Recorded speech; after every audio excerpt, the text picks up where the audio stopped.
he is, the decorated kickboxer, back for more here tonight, and he's so comfortable in the striking realm. It's almost like he started kickboxing before he ever was reading or writing. Oh, it's unbelievable to see someone that's so comfortable under so much duress. No. When you're in kickboxing range, you are in the fire. There is no safety. You're right in range to be getting knocked out, but he does not fear that. He loves it. He loves the combat. He loves the engagement. But what you have to understand is he's not engaging his opponent on their terms. He's doing it on his terms. Whether or not he wants to be in close with the big punches or he wants to be at range landing kicks, he's just constantly putting damage on you. Top, bottom, up, low, it does not matter. This guy is a dominant striker, one of the best kickboxers the UFC has ever seen. And in terms of the punching technique and the jab, as good as anyone in this division.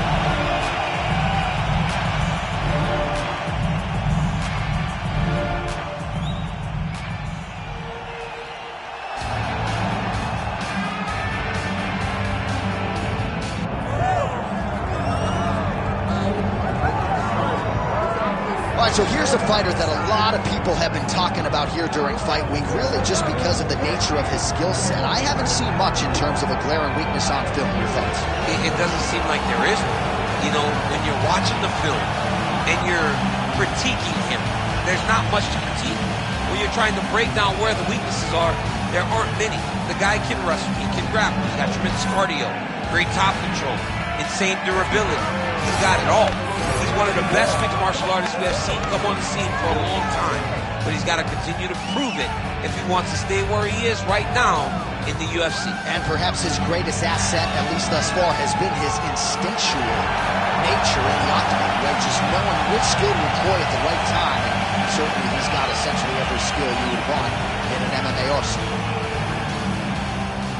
Our tail of the tape for this highly anticipated welterweight fight.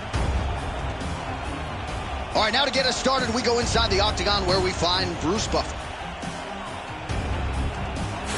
Ladies and gentlemen, this is the co-main event of the evening.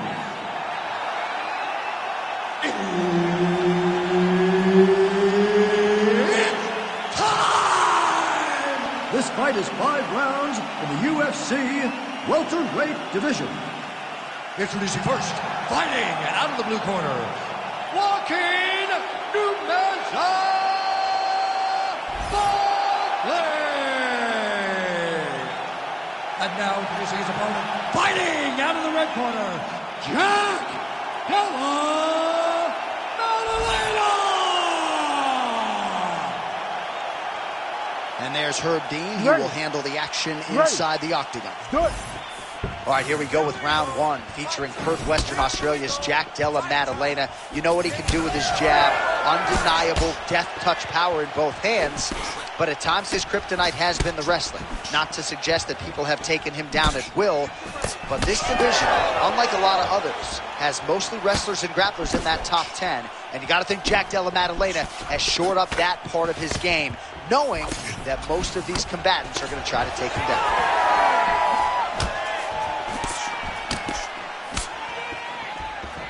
Beautiful leg kick lands. Let's go, more.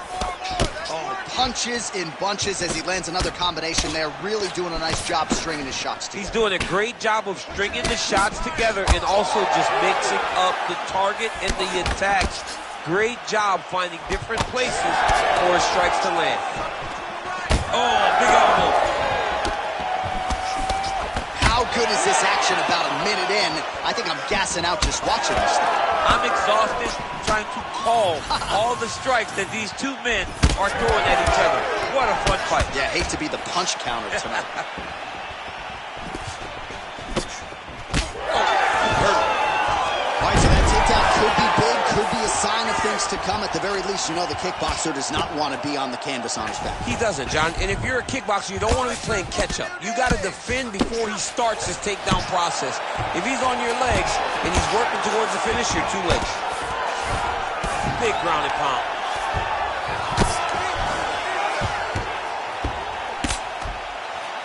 Nice. Ground and pound strike there now.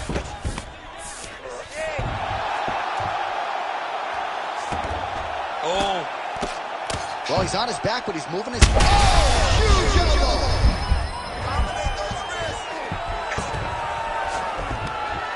Under 3 minutes now to go in what has been a very fast-paced opening round here. Oh, heavy shots continue to rain down. Ooh, this could be it. That thing is tight. That arm triangle is deep.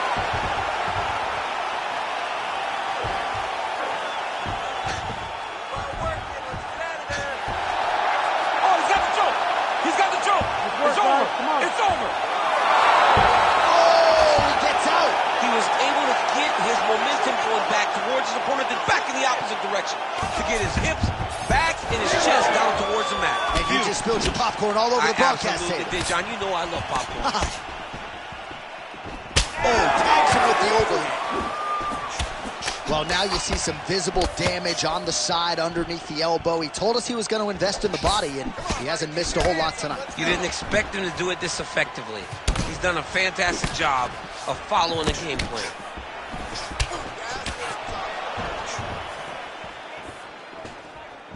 Big hook. Oh, how about it? Huge kick landed. Big power shot there. I am starting to lose track of how many punches this guy has landed to the head of his opponent. Well, his leg is clearly compromised here early, starting to limp a little bit, and perhaps this affects his strategy as the fight continues. Yeah, you know, these guys are so tough that when you are able to visually see someone react to the damage, react to the pain, it tells you how hard or how much effect the strikes have taken on them. Right now, we are seeing him limping because he's been kicked so much.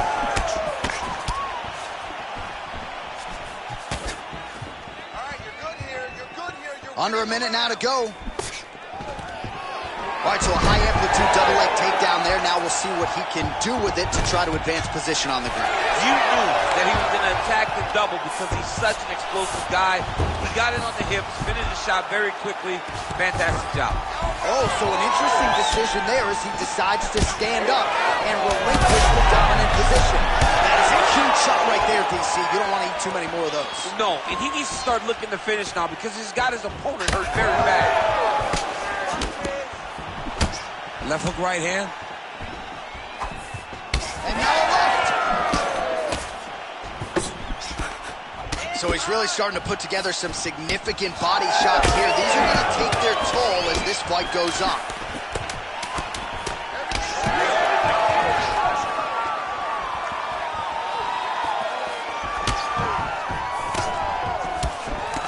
That horn sounds means we have reached the end of round one. You're being controlled on the ground here. He gets the takedown. I need you to put your feet on his hips immediately and push off. Don't rest until you're back up on your feet. All right, so back to the stools we go. They say defense wins championships, and he has not defended well tonight. He isn't trying, or at least it doesn't seem like he's trying. He has got to move his head.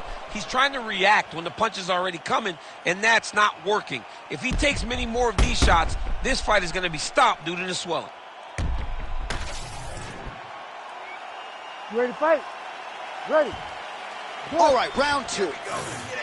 So with that, our next round is underway. It looked like maybe we wouldn't get here. There was a close attempt on a submission in the previous round, but the fighter lives to fight another round. It was very, very close. You don't really stand after you take a head kick like this. That is such toughness to even be on his feet right now. Oh, nasty cut right on the bridge of the nose. He is bleeding. Both fighters hanging down in the pocket and both landing. Oh, with authority, the body. Well, one got through. That kick was blocked. Again, he's looking for that left. It's not there. Well, oh, he is stunned. Power shots landing on both sides. And the chins continue to hold up.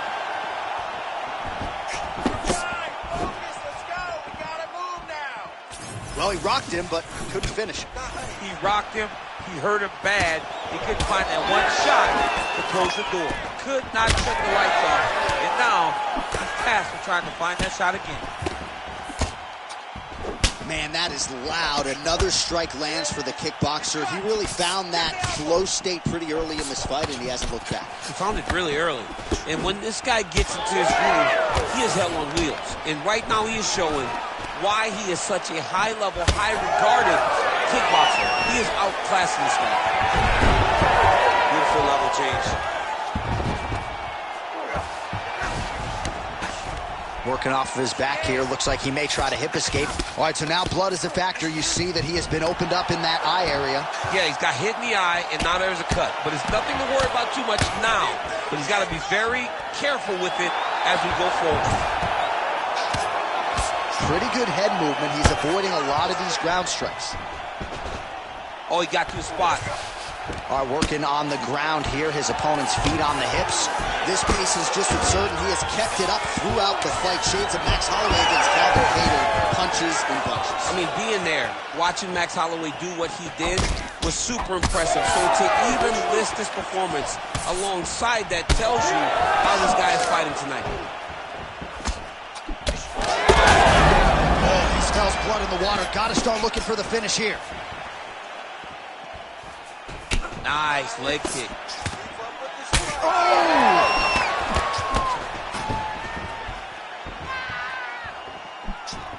Well, he continues to do a nice job here defensively, protecting the head and sort of making... He's hurt again! So the blood really starting to flow. Every time that area gets targeted, that cut's getting worse. It's getting worse and worse. And you see the blood starting to come down. Massive hook lands, and his opponent seems to be on his way out of the fight.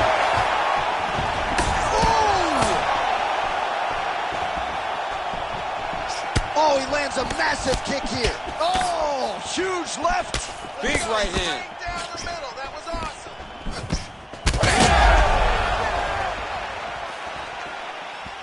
He's hurting bad, man. That right hook is nasty. Huge left hand. Well, if you are a young striker, you could do a lot worse than watching this guy work on the feet, perhaps trying to set up another hook here. Yes, he is. He's definitely trying to set up another hook. You can tell by his eyes. He's taking peeks. He's sneaking looks at where he needs his opponent to be in order to land that shot. All right, seems as though his sole focus is attacking that cut, and man, it's getting bad now. A lot of blood flowing. Yeah.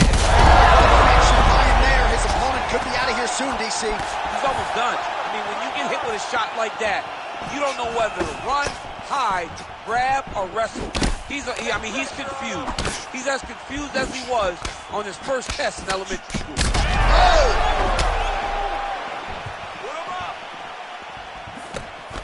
Well, wisely, he continues to strike right on that cut. And the blood, I think, is becoming a real factor now. Yeah, the blood is becoming a factor because now you start to worry about... And back to his feet.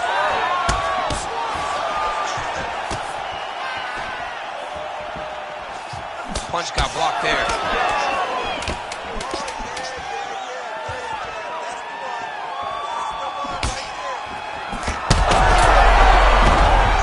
In a world of trouble now. Oh, and mercifully, there's the horn. Plenty of action to digest in that round. All right, so the fighter heads back to the stool, and man, that is a severe cut that he's dealing with. We'll see if they call in the ringside physician. Well, that was a damaging 5 minutes. We'll see how he can recover over this 60 seconds. We'll show you some replays now from that previous round. He was on the receiving end of some big blows, and he wasn't moving his head well. His head was on the center line. He was a stationary target, and his opponent opened up a nasty cut on him. He has got to move his head to limit the damage that he's taking. You ready to fight? Ready. Third round underway. Big punch land. Ooh. Oh, he lands another strike to the body, really starting to connect on a lot of shots to the midsection, and these will take their toll as this fight goes into the latter rounds.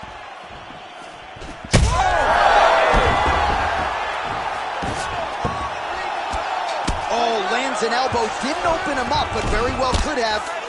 every time he lands, the cut gets worse. What a great job recognizing his easiest path to victory.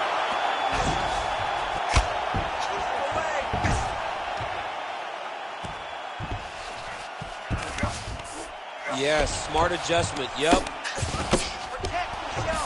Oh, right into mount. All right, so he's got the ground and pound game going here.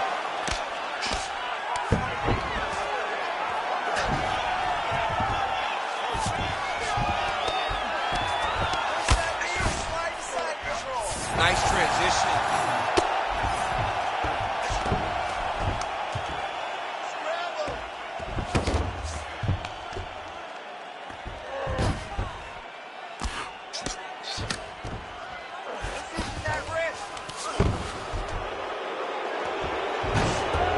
Now he's got good body position, yup.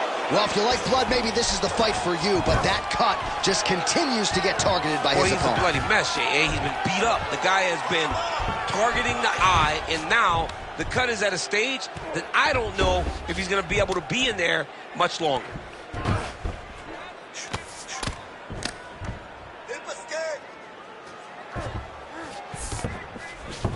All right, he's very comfortable fighting off his back, DC. Now looks like he's trying to hip escape.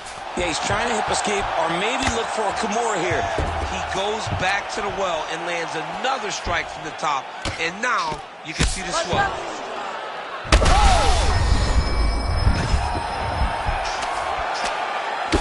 Herb Dean steps in. Oh, my goodness. What a fight. So how about that as he pounds him out for the TKO? Prioritized the finish tonight, absolutely gets it with style points. A huge, huge result here in this arena tonight. It's always fun to see an athlete tell you what they're going to do, and then they do it. This guy told us he was going to get a finish, and that's exactly what he did. Him and his team are going to have a fantastic time tonight celebrating. They should all be very proud. Bruce Buffer has the official decision. Ladies and gentlemen, referee Herb Dean's called a stop to this contest at 2 minutes, 10 seconds of round number 3. Declaring the winner by TKO, Joaquin Bartley. Well, the celebration is on over there in the corner, and nothing subdued about it. They put a lot of time into this training camp and into this performance, and certainly their athlete delivered. It was a result that they desired. They said, I don't care how this match ends, as long as I'm not standing there waiting on the judges. He got his opponent hurt, and he found the follow-up shots that allowed him to get the TKO.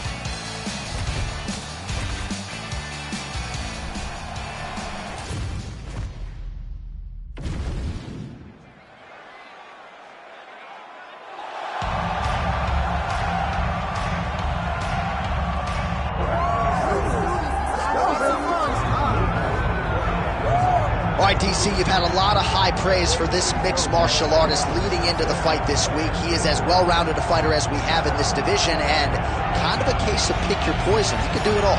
He can do it all in one package. I mean, I think of the greats, the George St. Pierres, of the John Joneses, and the best fighters in the world, the guys that just seem to possess every skill that allows for them to be great.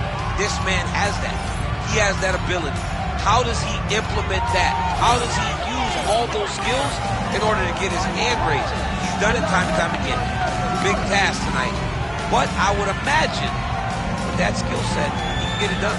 Yeah, he said confidently, I've got to be ready for everything, perhaps more of a specialist on the other side. But this man has accomplished a great deal thus far, and he is showing no signs of slowing down.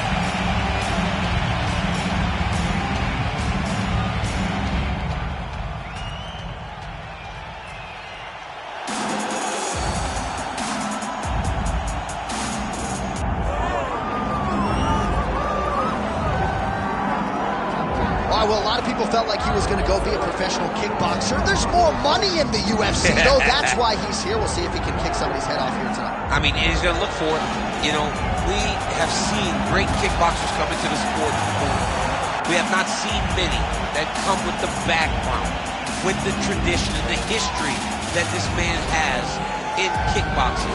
He is so sure that if it's a stand-up fight in the UFC, he beats anyone. And I'm talking anyone. The best in the world, he thinks he beats them.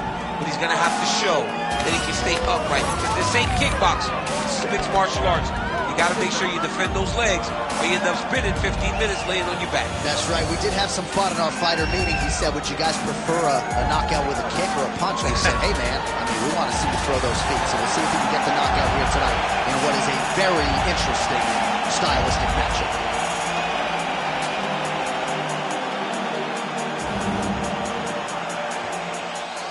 Our tail of the tape for this light heavyweight tilt. All right, now to get us started, here's Bruce Buffer. Ladies and gentlemen, this is the co-main event of the evening.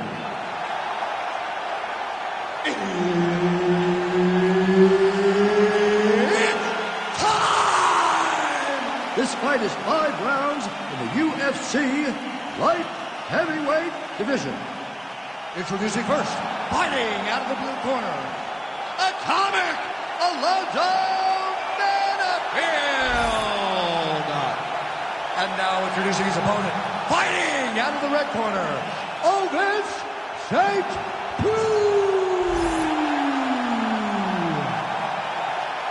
Herb Dean, our referee for this one. Ready. Good. All right, ready to go for round 1, and most people believe Ovince St. Preux will be at his aggressive best in the early going here tonight. The majority of his UFC finishes have come in round 1 against the likes of Shogun Rua, Patrick Cummins, Nikita Krylov, Cody Donovan. We'll see if Ovince St. Preux can add to that total with another first-round finish tonight.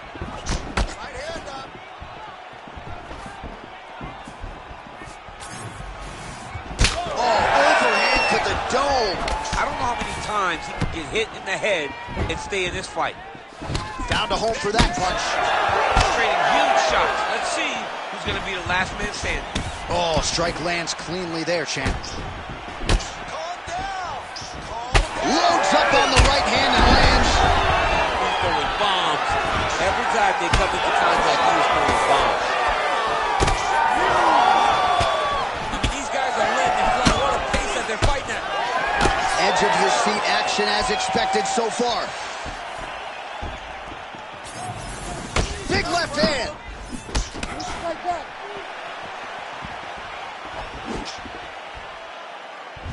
Oh, how clean is that jab by St. Preux? Now hits him with the left. Another blistering combination there, really starting to do a nice job stringing the shots together. And you can see the damage in his opponent's body, his face, his body, his legs. He's beating him up on all the targets. It's not one guy just headhunting. He is finding every opening that is presented to him. And a miss with the right hook. Great job getting that kick home. Nice body kick. Just over 3 minutes to go. That is a clean strike, and it gets right through the guard. Nice job by the fighter. Oh, he's had a huge strike right there. I'm not sure how many more of these his opponent can take. Massive shot that he landed. Great job.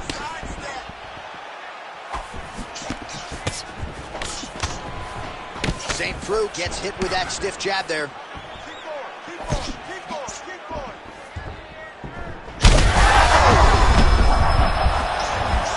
Evade, stay at space.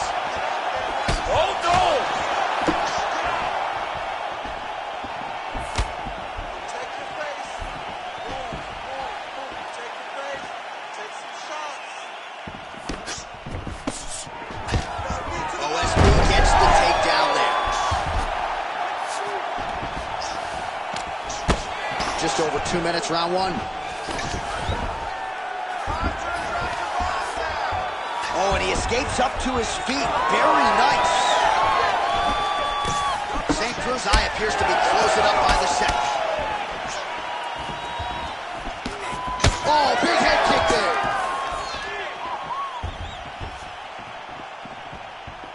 Well, DC, headgear's not allowed, but he has raised the hands, and he's doing a nice job protecting the dome. He's doing a great job of blocking his head. A lot of times, those shots to the head will knock you out. Not this time. This guy's making sure nothing lands. Strike lands there, and somehow his opponent's chin held up. His opponent's chin held up, but you do not want to be on the receiving end of those types of strikes. That was a jab. That one landed clean. Oh, big elbow. St. Cruz' cheek looks like it's cut. Yes, it is. Starting to bleed a little bit now. Great timing on that double leg. Look at him attacking that guillotine. That guillotine was tight. Oh, look at this. Jumps over into side mount to try to counter the guillotine. Oh, somehow, some way he got out. These guys are back and forth, but the submission defense wins this transition. Getting him on here. Yep, got to be very careful there. Ground and pound keeps coming. Good movement to avoid that damage coming down.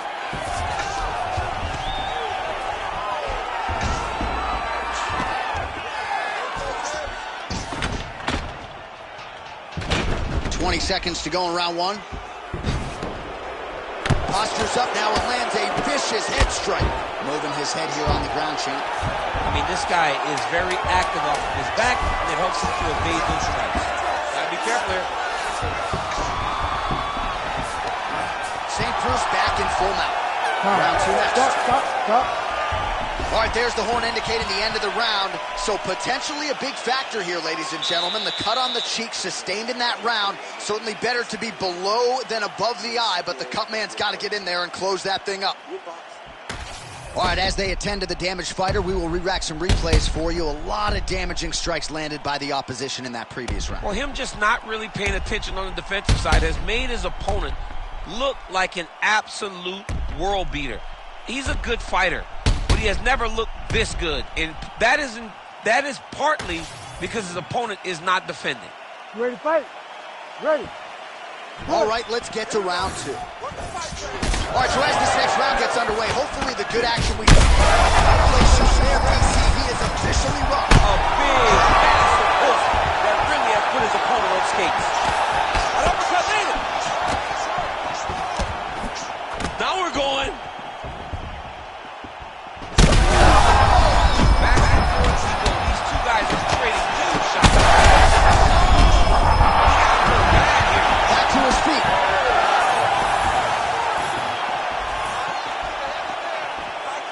Try to establish that jab. Well, I'm no fighter, but if I rock a guy to that extent, I feel like I'm closing the show. Absolutely. You got to go close the show if you get a guy hurt that bad. You cannot back off and take your time. He's right for the picking. Go and pick him. Dude's hurt. Serve him up. Go get him. Big uppercut. Oh, nice right hand.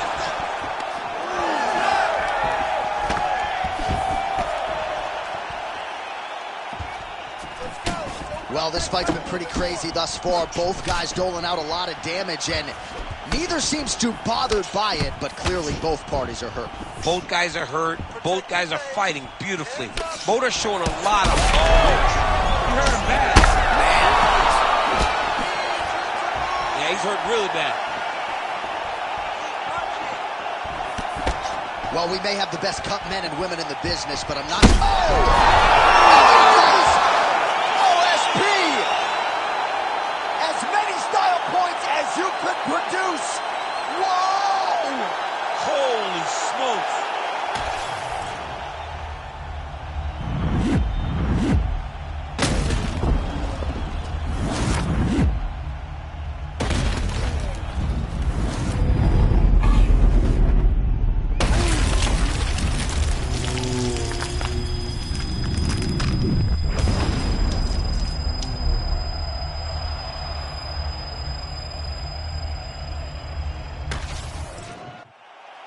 All right, here now, Bruce Buffer with the official decision.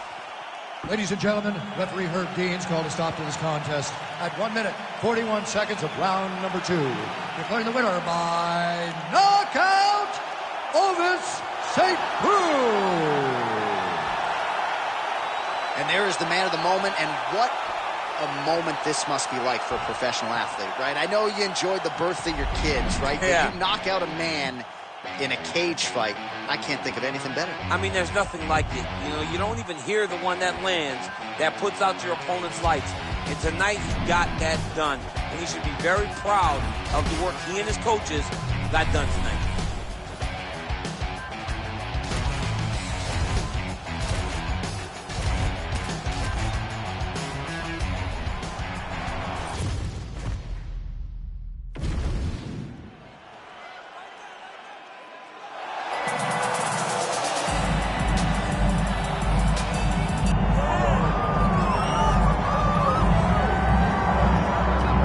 They call him the Motown Phenom, Kevin Lee, not a prospect anymore. He's a guy who has fought for the UFC interim lightweight title. He has flirted with the 170-pound waters, still trying to get that total game together, but there's no denying the athlete there.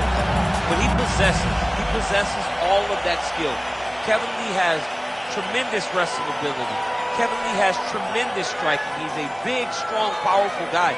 Even if you look back to his UFC title fight, he was on top of Tony Ferguson in the mount, dominating until late in the fight he ended up getting submitted. He is a guy that when everything goes right on a night, he can beat anybody.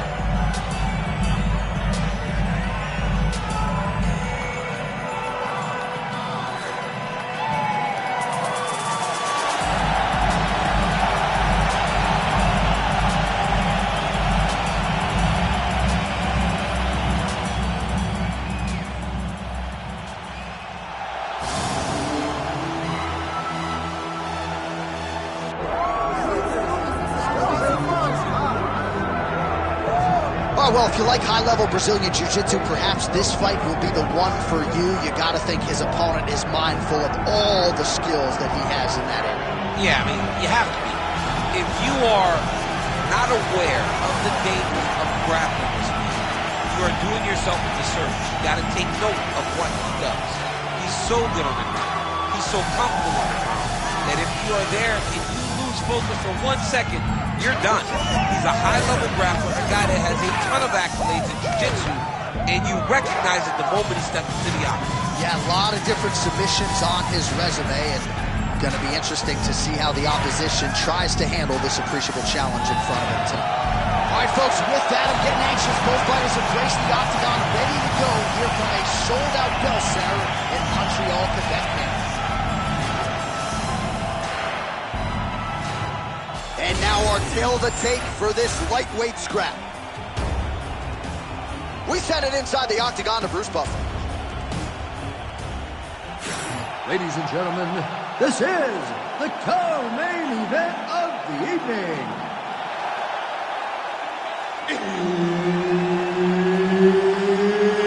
It's time! This fight is 5 rounds in the UFC lightweight division.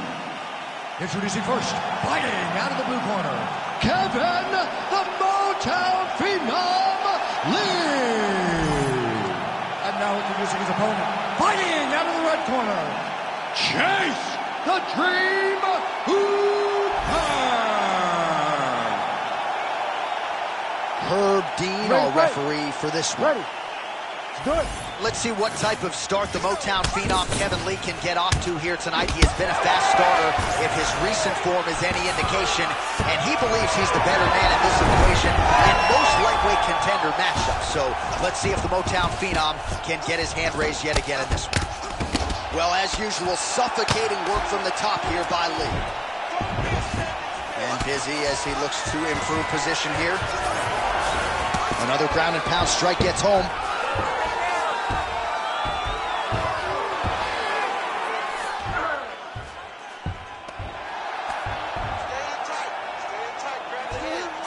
Submission attempt here. He's fighting. He wants this badly. Oh, I don't know. That heel hook looks tight. Going very hard to try to finish this fight by heel hook.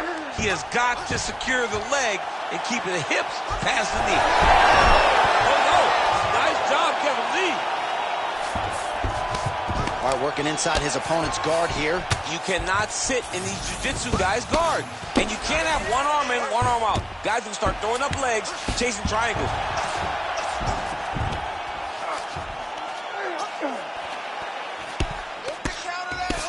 Trying to guard pass here. Not today. No, it ain't happening. Good job understanding the transitions. Nice strike lands from the bottom fighter. How about the speed on that reversal there? I mean, I know you can get out of some bad spots, but not with that type of speed. You cannot allow him to get leverage on the bottom. What a sweep. Great submission defense on display tonight. He set up a beautiful submission. Heel hook looks tight. Out of danger now. It looked like we might get a win by submission. Instead, right back to his feet. Great punch landed with so much power. He loaded up there on that hard kick. Under 3 minutes now to go in the round. Well, he has stayed busy and he has stayed accurate. Nice combination. Oh, he jumped guillotine right away. Oh, that guillotine choke is tight. Oh, he's out.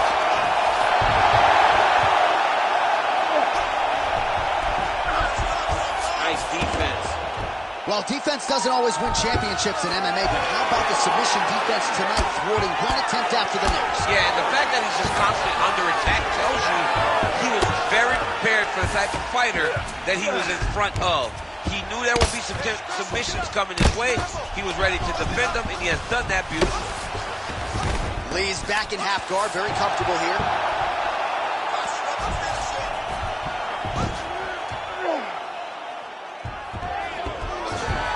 All right, dominant position here. He's got the full mount. A lot of different ways he can go here. Maybe try to find an arm bar or just get the ground and pound. He can attack submission, but those submissions will present themselves once he is landing that brutal ground and pound he is known for. Because then his opponent will start to get a little bit desperate to get out from under him, which will then in turn leave arms dangling, or he'll turn to his knees and get choked out. That is how you reverse position on the ground. Beautifully done by him there. You gotta be careful here.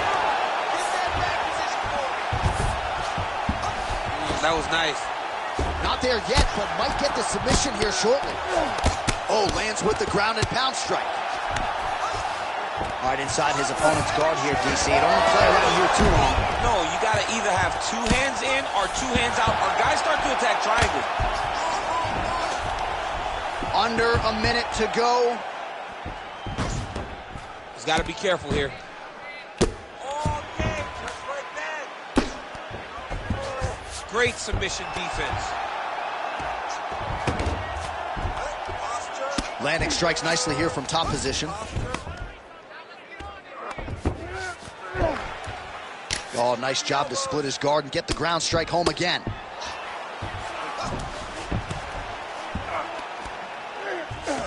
Looks like he's trying to isolate an arm here. Triangle now, DC. We'll see if he can close the show. Oh, the triangle is in. And not only does he have the triangle, if his opponent circles the wrong way, he can even attack an arm bar. This is a very big advantage position for this fight. Oh, he caught it. This guy is so aware. He never leaves anything long to allow for himself to get subbed. Oh, well placed with the hammer fist there by Lee. Round 2 straight ahead. Great work. You won that last round. This round, you want to keep mixing things up. Use your punches, use your knees, use your kicks. I want to see you work that. Well, what a round it was, especially from a striking standpoint. DC, take us through. High-level striking. I mean, this is what people come through the doors to see.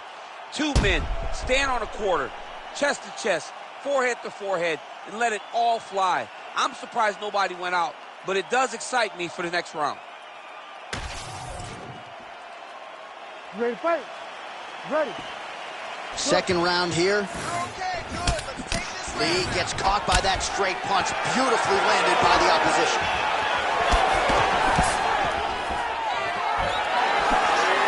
Nice head kick there. Well, hard to imagine we would get this late in the fight and have the BJJ practitioner not attempt a single takedown. What gives? I have no idea. He's not even tried to get this fight to the ground. I don't know what's happening, or maybe something happened earlier in the fight that's deterred him from fighting the fight that we have come to expect from this guy. I mean, I cannot believe we are watching. Well, he's doing a nice job here blocking these shots. The chin is tucked, the hands are high. Pretty good job defensively, Gustafsson. Great job defensively. He's seeing everything coming. Big strike lands. Big strike lands. Now he looks to try to chase down that finish. Now trying to trap an arm. Ooh, arms in tight.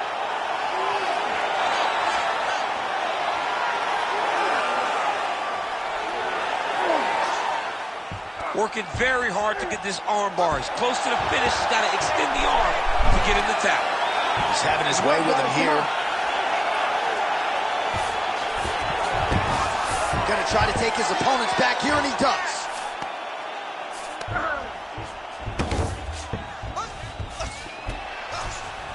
Now inside the closed guard. And he's gonna try to find ways to pass and move to a submission.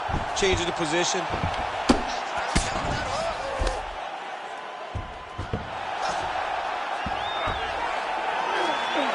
Nice job to reverse position there on the ground, and now we'll see what he can do with the dominant position. Just over 3 minutes to go.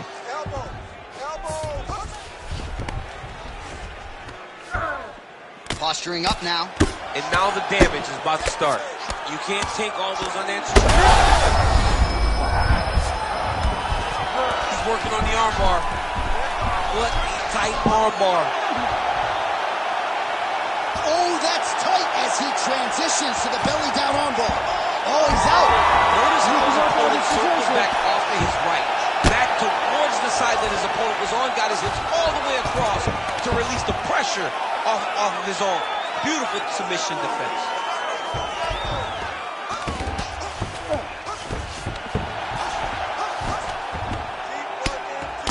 Getting absolutely worked here from the top. Let's see if there's an uptick in his urgency here as he tries to get back up. Oh, in the mount. Well, how about the movement off of the back? Nice job to avoid the ground and pound here by Lee.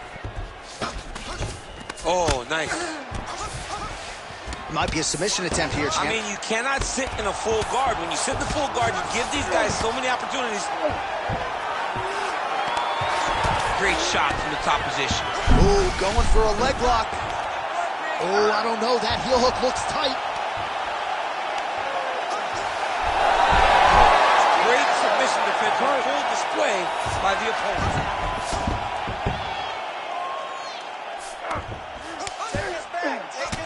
All right, so some definite damage underneath the elbow now on the side of his opponent. A lot of strikes to the body starting to add up. Yeah, a lot of strikes to the body and mixing up the attack, not being one-dimensional, not headhunting inside the octagon.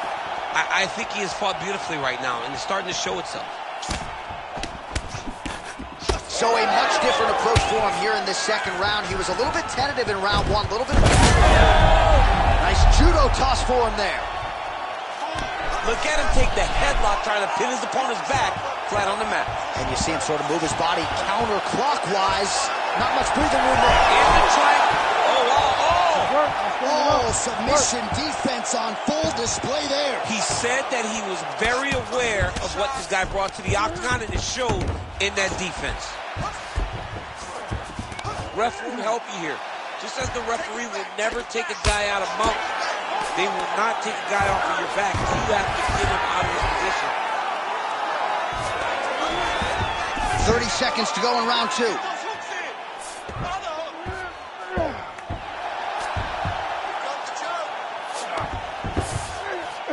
All right, we'll see how he chooses to defend here. Well, he's worked very hard on this part of his game, and these ground strikes are really starting to take their toll. Well, he's staying pretty effective here, fighting off of his back. Nice strike landed there by the bottom by Lee. 10 minutes in the books. Stop.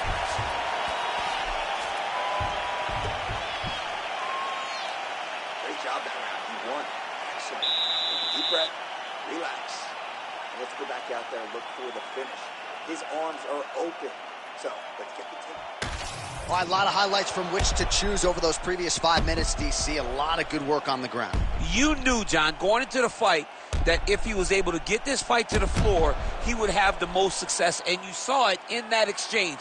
He was able to get posture, land some really good ground and pound as the round came to an end. You ready to fight? Ready. Third round underway.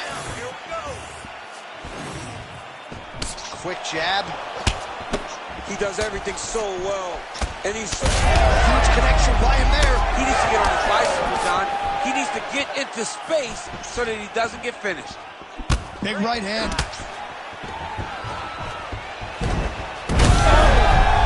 Judo toss, made it look easy. Lee's attempting to pass here, but he's denied by the defense. Inside the closed goal. Looks like he's trying for a submission now. Oh, good technique there. He's got the triangle choke locked in. Attacking elbow. Oh, he escapes. He got out. I mean, wow. That is great submission defense. Oh, we'll see if he postures up and can get some of his ground strikes going here. That was a slick transition. Lee's got a bruise appearing on that left side right now. You got to think that body investment is going to pay dividends later. All right, bottom fighter here, maybe looking to hip escape, DC. Drops down inside the now closed guard of his opponent. Let's see how patient he is as he attacks a submission or big ground and pound. Lee's back in half guard.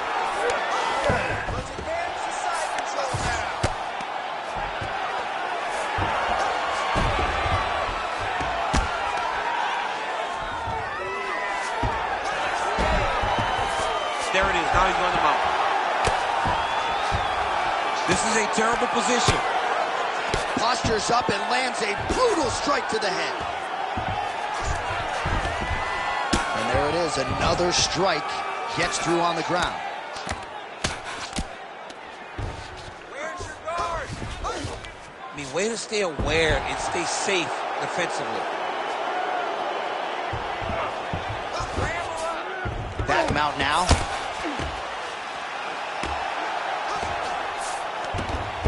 Lee's in half guard. Lands with the ground and pound here. He's very accurate in the ground and pound, and it's showing because he's landing so consistently. Lee's right back to the full mount here. All right, so pretty good damage here with the ground and pound. Nothing superficial about these strikes. They are intending to harm. Oh, yeah, he's landing very accurately, and he's landing to get damage off. Oh, nice elbow. Beautiful transition. A lot of top pressure being applied here. All right, he's got him in the north-south position here, DC. When you're in this position, however rare it may be, what are you trying to do? I'm just trying to lay on. I'm just trying to cut air from going to your body. I'm just trying to make you carry my weight. I don't necessarily want to be here. And I don't know if this guy wants to be here right now. He will use this to try to get to the next position. Don't want to be there for more reasons than one. I don't want to be there. I don't want to be there on the bottom.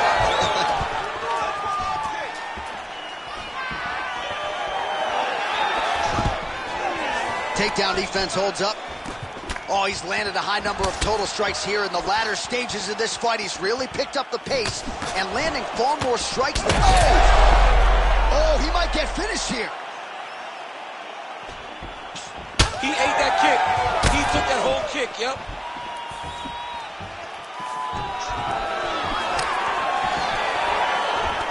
Double leg takedown attempt here, and that one is true. Nice job there to enter and ultimately plant his opponent on the mat. Now what does he do? That he's gotten his best shot off, finished the attack. Where does he go now from the top position? Come on, you gotta keep your hands up for me now. Under a minute to go in the round. Now drops inside that closed guard, DC. Full guard. Let's see how patient he is as he attacks a submission or big ground and pound. All right, so perhaps he's going to have to address something defensively. There is a legitimate cut around his eye. Yeah, he got cut on the eye from that last strike. He's got to pay attention now before it gets worse. Now he's going full mount. All right, so he can't get it here. Again, good awareness by the defensive fighter. Need some work, guys. All right, looks like he's got a couple hooks in here, DC, and defensively, you better be careful. Great job finding his shots from the top position. Oh, damage done. Bleeding from his cheek now. Ooh, head kick lands. He's hurt.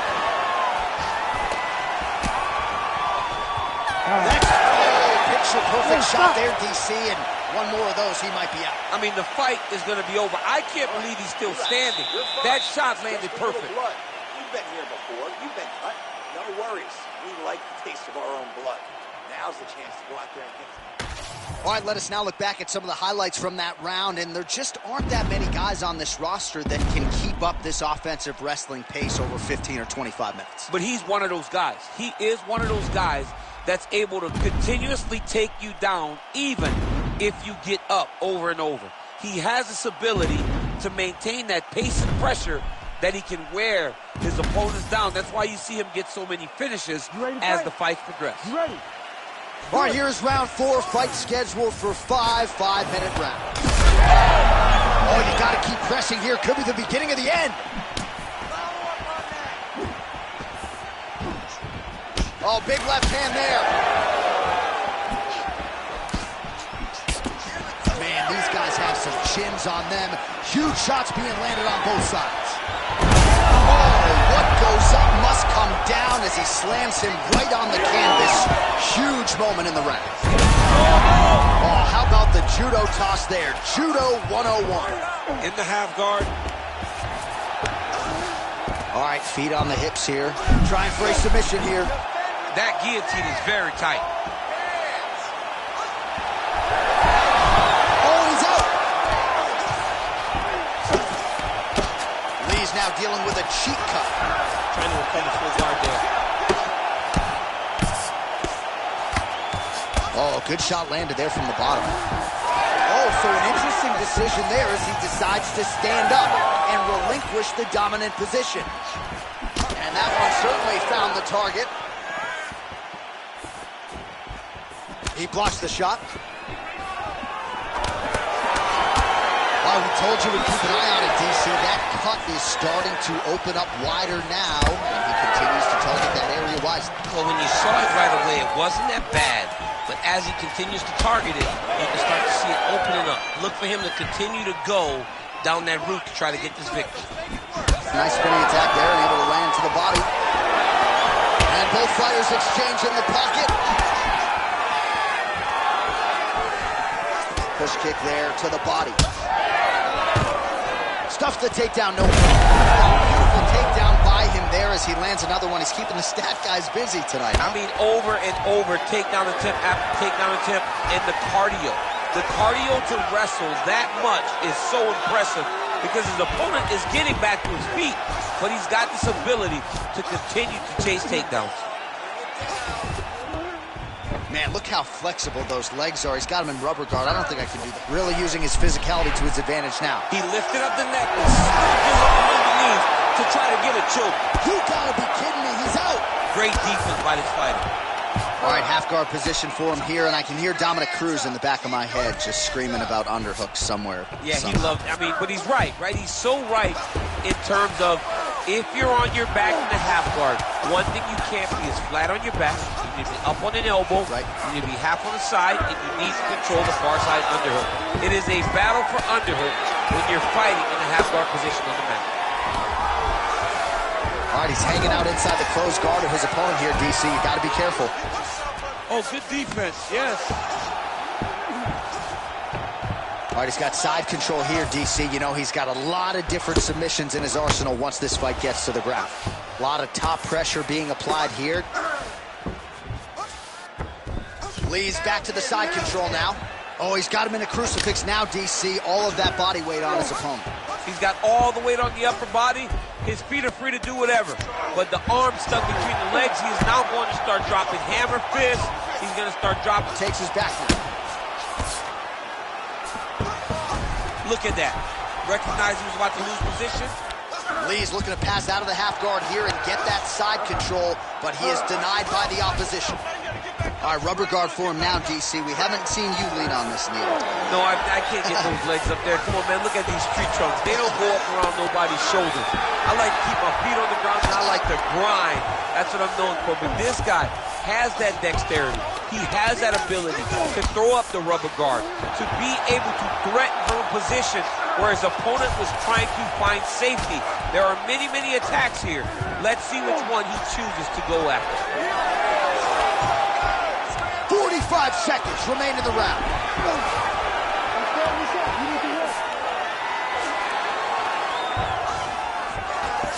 All these actions, though, these big actions got to wear on the gas tank of both guys. Oh, you got to be careful there, yep.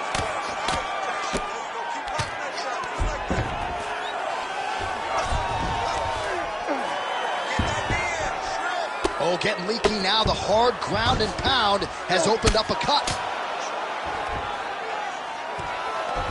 10 seconds to go in round 4. All right, he's got the hooks in, DC, working off of his back.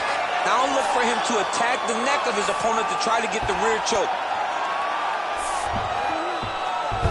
Horn sounds for the end of round 4. Stop! Everything you got goes into this last round, you hear me? You're losing this one. You gotta go out there and have faith in your striking. This guy can't strike with you. I need you to... All right, so there's the end of the round. A lot of high-level action, and if you like the takedown game, as my boy Daniel Cormier does, you enjoyed that round. It's like we're watching the NCAA wrestling tournament. It's takedown after takedown. He's fighting his fight.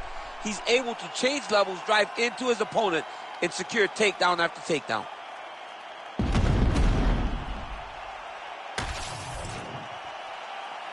You ready to fight? Ready. Fifth and final round. All right, well, we'll see if his opponent can make the requisite adjustments. He got taken down left and right there that previous round. It's going to be very difficult because he never got a specific type of takedown. It was always something different. Great shot lands. Now he's got to go find that follow-up attempt. The kill shot is what they call it to go and end the fight. Spinning back fist. Knee to the body.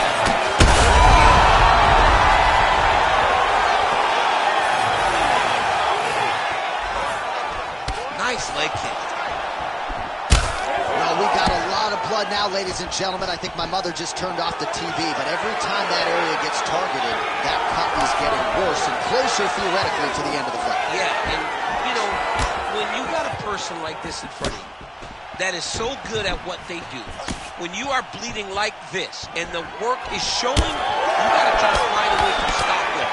He needs to try to get a takedown or something, because the more he's standing, the more he's going to have to deal with this cut, and now all the blood that's coming from the cut. Well, you didn't see a lot of the body work from him in the earlier rounds, but he's certainly getting after it here. Big shot to the body connects there. We'll see if he can follow it up. Well, no feeling out process tonight. Both fighters invoking damage on the other. Yes, we knew this would be very competitive. We knew that this was a tough fight. We knew that both guys would be very evenly matched in this fight, but we didn't expect to see this type of war between these two guys. Good work from the top here by Lee. These ground strikes are starting to add up.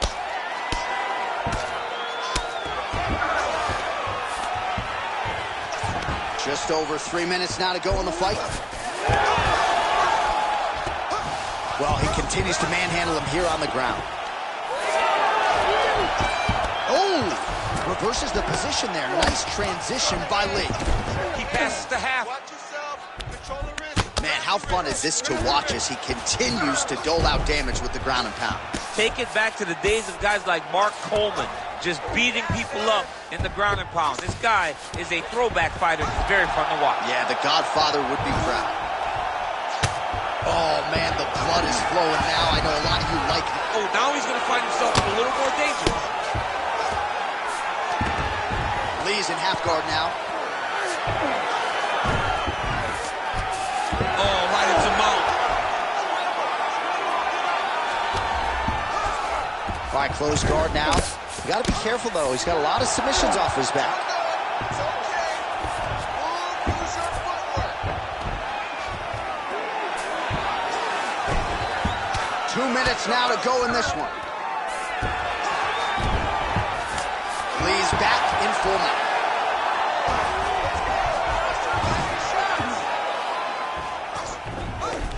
Oh, might be able to get his leg here, and he does. Heel hook looks tight. Oh, that's it. That's it. Submission. What a moment for this fighter here tonight. Called his shot gets the win by way of submission. That after party's going to be on fire. He got his position. He found the submission. He squeezed and got it done. It was amazing to watch, and it was amazing to be a part of the broadcast for such an amazing performance. All right, so a wild round and a wild sequence there on the ground, DC. Talk us through the highlight. He's such a phenomenal grappler. I don't understand how people don't know that this guy wants to submit you. He is the best grappler, best submission specialist we've seen in a long time. The official decision is in. Here's Bruce Buffer. Ladies and gentlemen, referee Herb Dean's called a stop to this contest at 3 minutes, 16 seconds of round number 5. Declaring the winner by tap out, Chase the Dream Hooper! All right, so there he is, all smiles, and rightfully so, after he gets the job done by submission tonight. You told me off the air before the fight that he was going to submit him, and that's exactly what happened, man. I mean, you know, this guy has such a great submission game that you cannot lay in his guard. And his opponent is known to lay in the guard. He made him pay for it tonight, got the submission victory.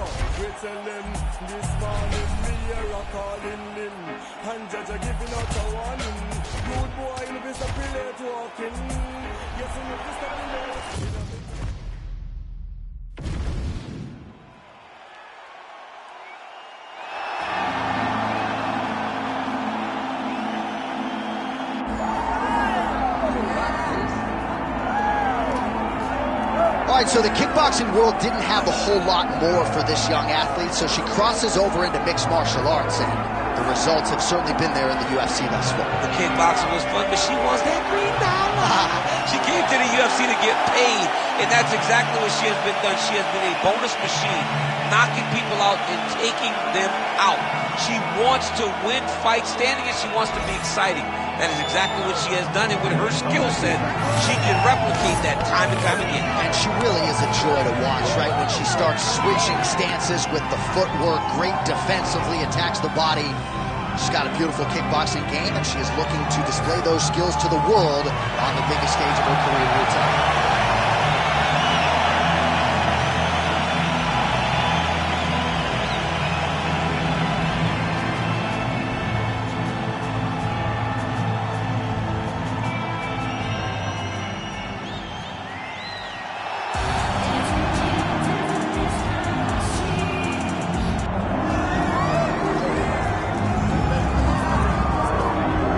So a lot of these fans certainly have come out to see her here tonight. She's got a crowd-pleasing style, and you can argue the best boxing in her division. Well, she's tremendous. I mean, you would think that she would be out there with Michaela Mayer and Katie Thomas, but instead, she's in the UFC's octagon fighting in mixed martial arts, but possessing a skill set that's catered for the squared circle. That is catered for the boxing ring. She does a tremendous job fighting behind the jabs, setting up her second shot. It's never the first shot that gets you. It's the setup to that shot that really does hurt her opponents. She's tremendous, and I love watching her use the sweet science to climb the ranks in the UFC. Yeah, her opponent told us in the fight. I can't allow her to establish that jab, or it's going to be a long night. And you know she's going to try to get it going early. We shall see. All right, without further delay, let's get you tonight's tale of the tape. All right, now for the introductions, here is Bruce Buffer. Ladies and gentlemen, this is the co-main event of the evening.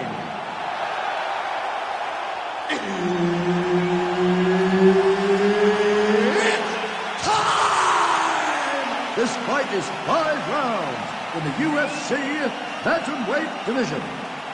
Introducing first, fighting out of the blue corner, Josie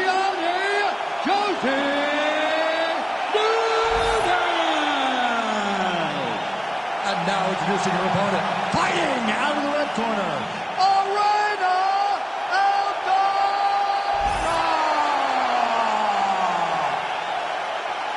The veteran Herbert Dean, our referee for this one.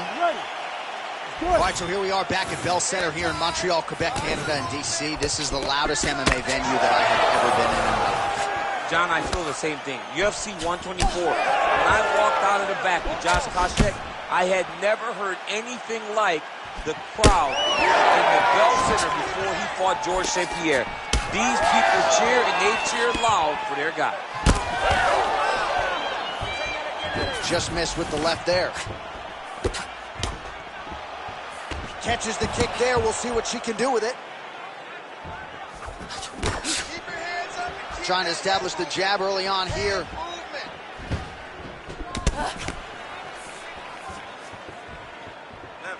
Watch, the kickboxer is landing her leg kicks here early. The boxer kind of shucking them off, but you don't want to eat too many of those. No, you can't. It's going to really limit you. And there's no tell on those leg kicks. She's in her stance, she's tall, and she's just whipping her leg into that kick. It's beautiful. It really is something that every young fighter can learn from. Don't show your attacks, just let them fly.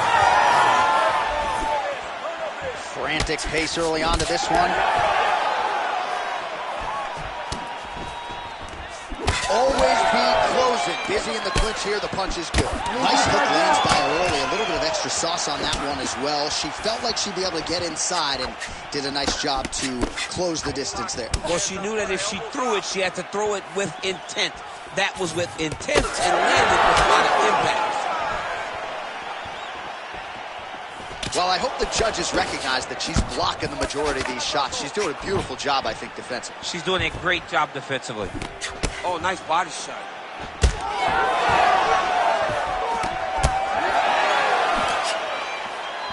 Aldana gets hit with a kick. That one appeared to land flush.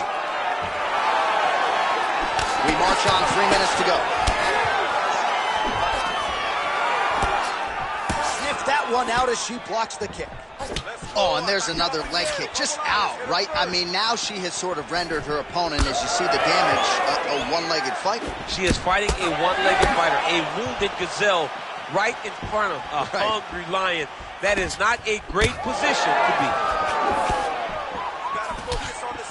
What a strike by her there. I'd be knocked out. Her opponent still standing. She's still standing, but she's got to get on her bike, guys. She's got to get out to the center of the octagon, find some space so that she can evade her opponent from finishing her. Big right hand there.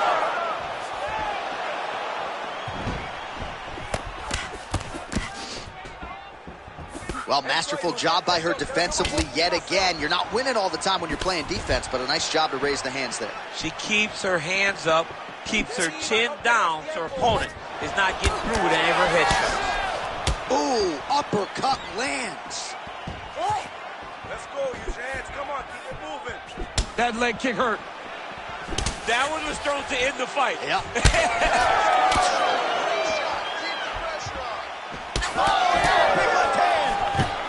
Oh, nice legal change. Nice slip by her there. She's avoided a lot of these ground and pound offerings.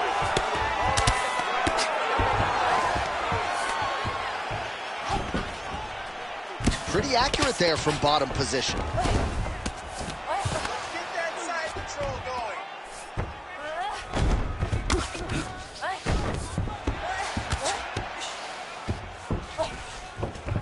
Nicely done. She's stepping over the mount here. Nice positional control here. Well, she's on bottom, but defensively avoiding a lot of these headshots.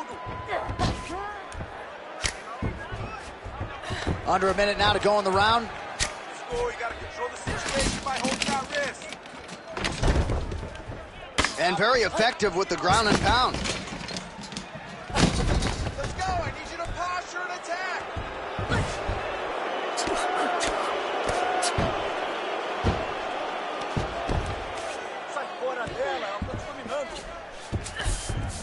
Half guard position for her here, and if you're the bottom fighter, this is truly a case of pick your poison. Yeah, you got to pick your poison. And if you're on the bottom, you got to be trying to find a way to escape that bottom leg. You cannot allow your opponent, you cannot allow her to sit on your leg and just throw big damaging strikes. You got to make sure you're on an elbow control. Back champ, huge connection by her there. Lower the curtain, bring the cast out, bring the casting crew, take a bow. The night's over. Outstanding back and forth first round. Great round. Listen to me. Breathe. Deep breath into that nose, out to that mouth. All right. Perfect round. I need you to go out there and do more of that. Now. All right, so that's the end of the round. Lot to like in there, DC, particularly when it comes to her offensive wrestling. She's evolving, right? She's gotten better. She did not have this skill set before. Now you watch her, and she looks like an Olympian. She looks like a girl that can wrestle at the highest levels. She scored so many takedowns in that round. Her wrestling coach must be very proud. Ready. Round 2 underway. Stay on those toes. All right, here we go. Our next round is underway. She nearly got the knockout in the previous round. Now she'll try to close the shot. She has to find the right shot, find that kill shot. Don't rush, pick your shots. It will present itself. When it does, jump on it and get your night in.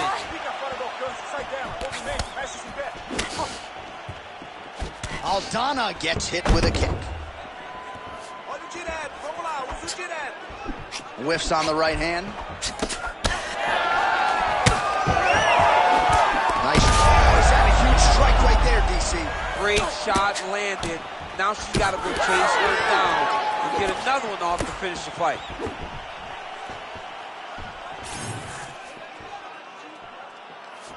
Keep your hands up. Ooh, what a punch.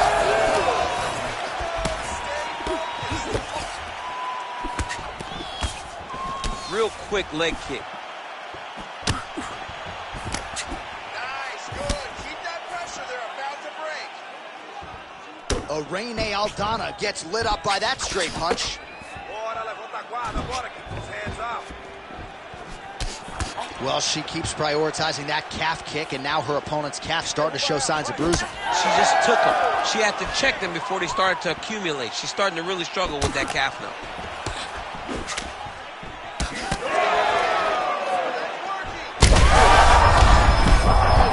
Over the top. She's wobbly now. She's hurt very bad. She's on skates. She has to get moving.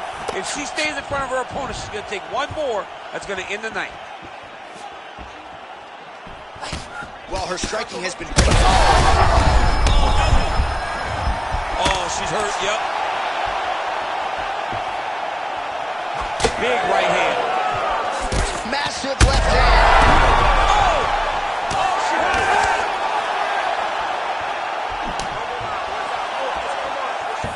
Look for her to throw that overhand here again. She gets to the single collar tie. Look for her now to drive uppercuts up the middle to do damage on our opponent. That opened up a cut around her. Oh my goodness, back and forth we go. Massive shots being landed.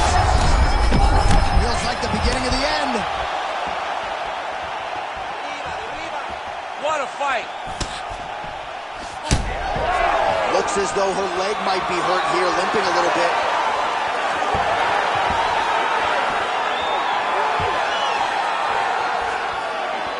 She blocked that strike. Oh. Well, she is clearly dominating and winning this fight, largely with her striking. The book on her coming in was that she's a monster in the gym. Hadn't really put it all together in the octagon until tonight. All of her coaches talked about how special she was. And when it finally clicks, everyone's... Watch guillotine. Oh, nice. That guillotine is tight. Oh, great submission defense as she gets out. Oh, how good is her ground and pound. That one actually opened her up.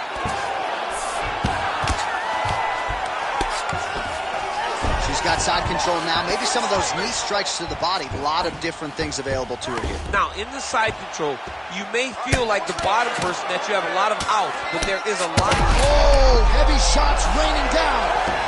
Well, this is one of the most active rounds we have seen all night long. Both of these women have realized success with the striking, and both seem damaged. It's always fun when you get a fight like this, where you see the blood on both sides, where you see the swelling on both sides, where you see the concern from both fighters recognizing that, wow, I've got my equal in front of me. Let's see who can push through and get the victory. She's got some swelling on the left side of her face.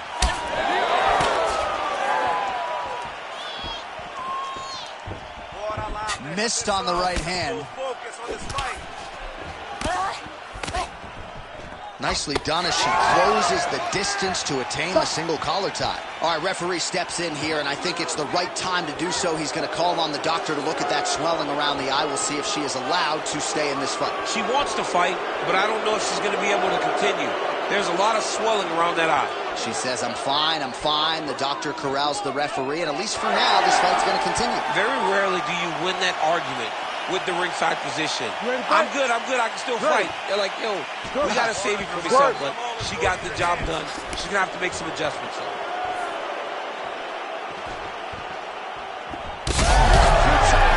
Probably her best strike of the fight. Her best strike. You don't see this type of power normally in this weight class, but she lands, and she lands very effectively. Strong outside leg kick. Lands a good combination.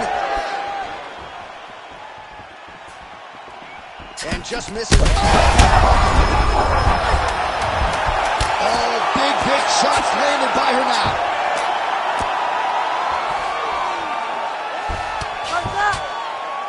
10 minutes in the can.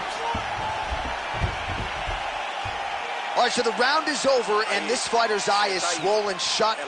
Well, not quite, but it's getting worse at this point in time, and it's certainly something that bears watching. The cut man in there quickly. He has applied the end swell, but I'm not sure this fighter's going to be able to answer the bell here for this next round.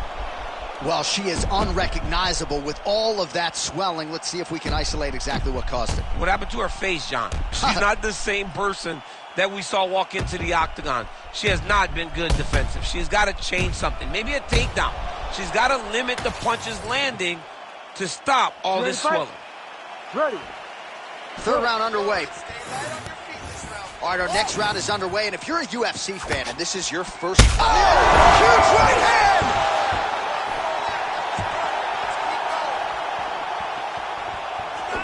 Trying to hammer that lead leg.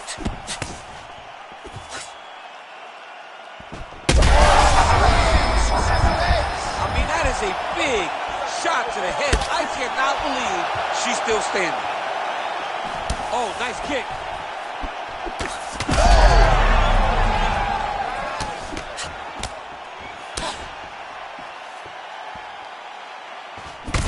Well, it is not the worst cut we've ever seen in the UFC, but a lot of blood donation happening right here, right now, as her opponent continues to target that area. Yeah, I mean, you have a fighter in front of you who is so disciplined, who is so sharp. You have got to get on your bicycle on the outside, limit the damage, get between rounds, and then try to reset, because right now, this cut is only getting worse.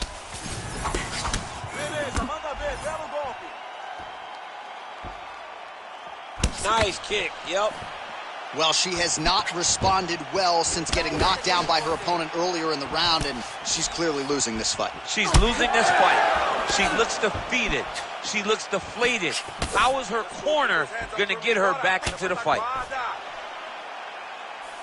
Well, she went to the straight left, unable to connect, though. What a strike by her there. I'd be knocked out. Her opponent still stands. She's still standing, but she's got to get on her bike, John. She's got to get out to the center of the octagon, find some space so that she can evade her opponent from finishing her.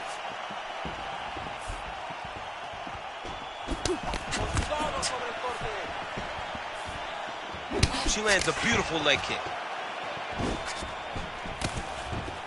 3 minutes to go in round 3.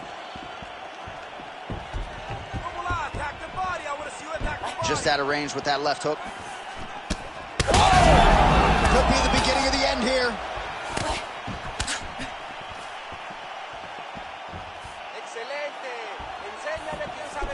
Nice defense by her there as she blocks the punch. All right, so now as the cut continues to get worse, it appears as though it's starting to affect her a little bit. Yeah, it's starting to affect her. You can see it. She's reaching for it. She's pawing at it. She's trying to understand where the blood is coming from. She has got to stay locked in if she wants to win this fight.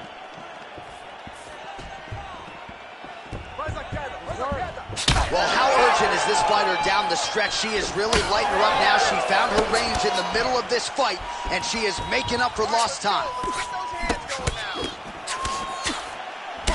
Aldana's thigh starting to show serious signs of bruising now. Less than 2 minutes now to go.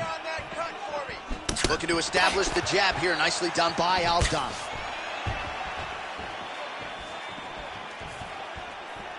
Oh, nice. Oh, she's hurt.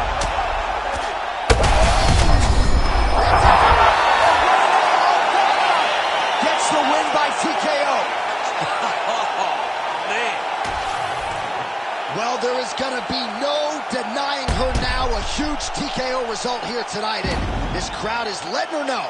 John, you know how much I love to talk, and I'm sitting here almost speechless because this young lady looked amazing. She said she was going to get a finish, and that's exactly what she did. Wow.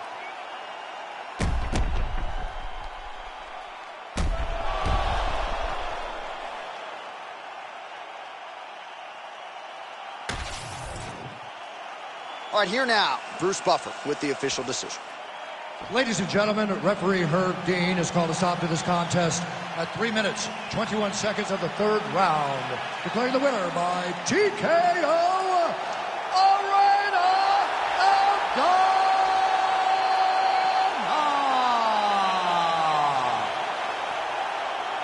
Well, she is smiling ear to ear, and hard to blame her after she gets the win tonight by TKO. And really, everything she said about this fight coming in played out that way on fight. Sometimes you can say a lot of things, and you're not sure it's actually going to happen. Tonight, everything she said would happen did. Very rare, but she should be very proud of the work she got done tonight.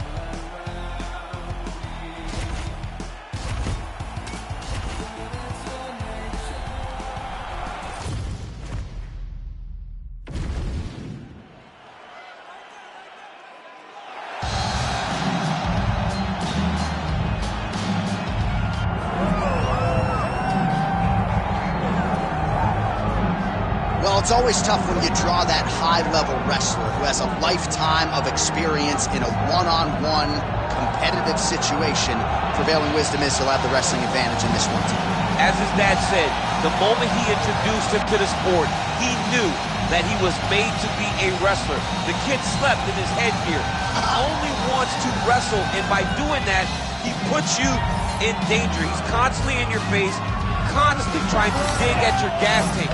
He goes from transition to transition, single to double to high crotch. It does not matter the attack. He just knows that he will give you so much to process. Ever sleep in your headgear? I sleep in my head All the time. All the time. All right, big one for him here tonight. Let's get to it.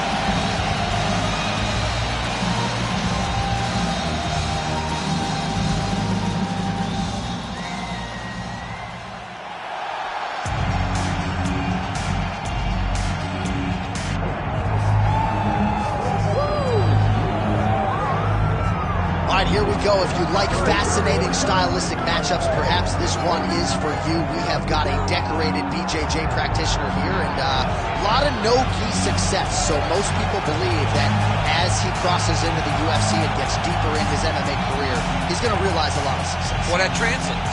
You know, the no-gi is what translates to mixed martial arts. The gi jiu-jitsu is very good. It's very good to develop and learn it.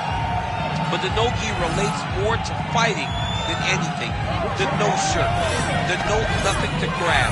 This guy is so good on the ground and so good at no-gi jiu-jitsu that he can apply it to mixed martial arts. That's why you see him get so many submission victories. And at least when you're not wearing a gi, you can't get clock choked to sleep by your pajamas. So we'll see how it goes for him tonight, but there is no denying how good he is on the ground. Our tail of the tape for this flyweight fight. To get us started, here is Bruce Buffer. Ladies and gentlemen, this is the co-main event of the evening.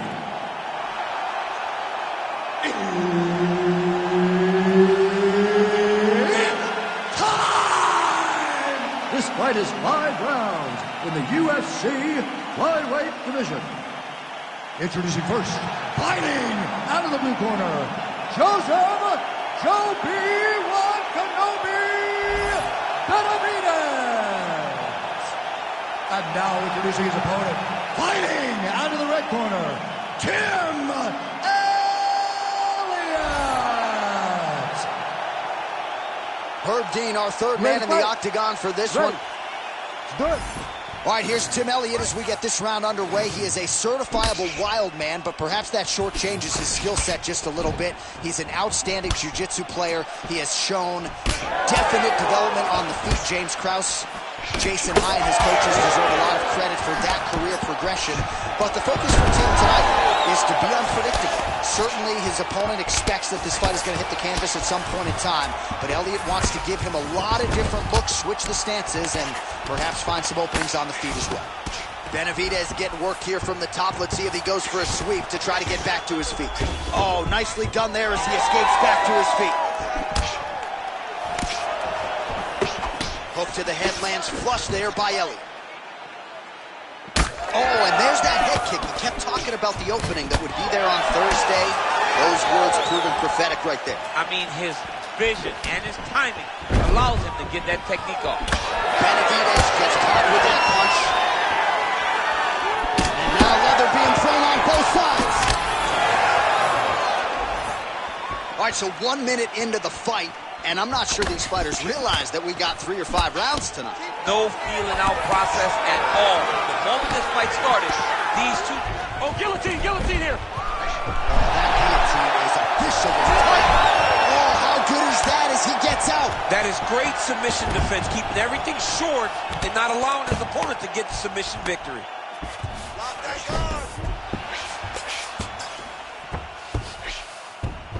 Ooh, right into side control, DC. This is where you want to be now because you get to... Now trying to isolate an arm. Yeah, he's trying to go to a Kimura lock. Right here, he'll either try to get the submission or use the sweep.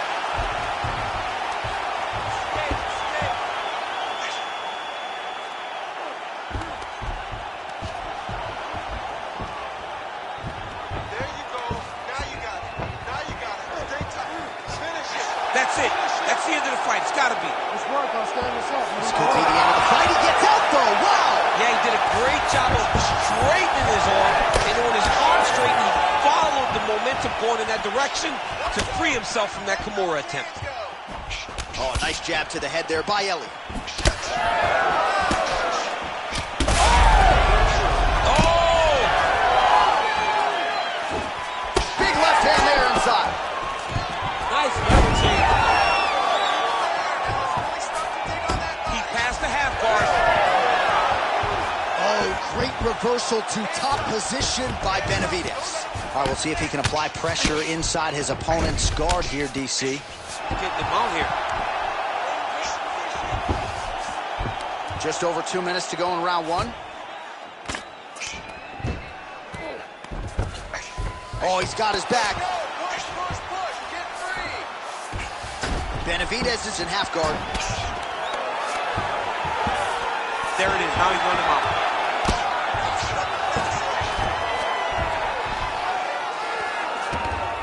This is where he wants to be.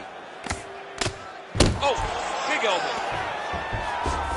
And look at him attacking the arm triangle on the other side. He's going to lock him down, try to pass all the way across his body. Once he gets across, he will start to drop his chest to the mat and chase the finish. This man is landing brutal ground and pound. All right, so that opened up a cut around his eye area. He hasn't moved his head well. He was taking shots too clean, and now a cut has opened up. All right, working on the ground here. His opponent's feet on the hips. All right, so a grueling battle on the ground, and no surprise, the crowd pops in appreciation as the fighters work their way back to the feet. This is an educated crowd, J.A. They appreciate how... Oh, he's stuck in the guillotine! Oh, he got out! Oh, now looking to posture up, and he lands a big head strike. Nicely done there by Benavidez. While sometimes our stat guys are stingy with these submission attempt numbers, there have been a lot of them here. Submission. Now he's looking arm triangle on the opposite side. When he goes to finish, look, he's got it locked. When he goes to finish, he has to pass his body all the way to the opposite side. Oh, he's trying to buck the hips. Looked like he got the hand ready to tap. I mean, look at that. What a beautiful display of submission defense. Not panicking in a position that is very, very difficult to deal with. Well, the ground and pound has been on point tonight. Good work here by Elliott. Oh, and another punch on the ground gets through. May need some defense here.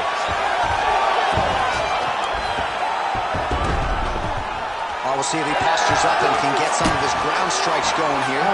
Horn sounds for the end of round 1. He's beating on the ground. You can't allow that to happen. The fight does go down there, I want you on top. So look through your scrambles, look through your sweeps, look through your reverses. Good guard. All right, so the crowd voicing its appreciation after that crazy sequence in the previous round. Nearly submitted him there, DC. This is usually what we get with striking. But tonight you have a very educated crowd. They appreciate high-level grappling, and they are getting that tonight in this fight. That submission was indeed, but wow, what a great job of escaping and living to fight another day. Fight. Ready. Second round underway. All right, so next round is underway after he came very close to submitting his opponent in that round. Oh, how about the accuracy to land right there? His opponent's wobble champ. He's hurting bad. He cannot take another shot like that. Nice job to block the elbow attack there. Now a kick to the body. Starting to do some really significant damage to the body here. Another strike lands there. Almost in range with the straight left, but that's a miss. Oh, left hook. Elliott goes for the takedown, unable to land. One of the better takedown artists out there. Nothing doing on that attempt. I mean, this guy is guillotine jump. Working for that submission. It's always hard when you're trying to end the fight. How in the world did he escape that submission? Ooh, good movement to avoid that strike from the top. He's got to start throwing now.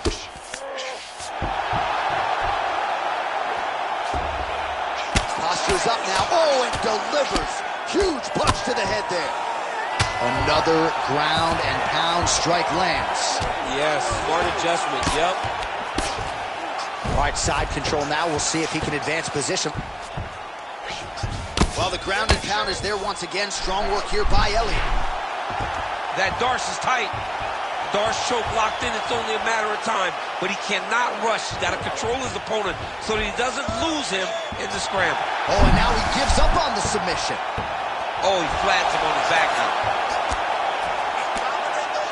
Just over 3 minutes to go now. Well, you know this is the hurt business, and both guys are compromised at this stage of the fight. Yeah, both guys are compromised. Both guys have been beat up. Oh, watch guillotine here. Oh, gotta protect your neck. Guillotine choke, he's locked in. Crowd pops as Elliott fights out.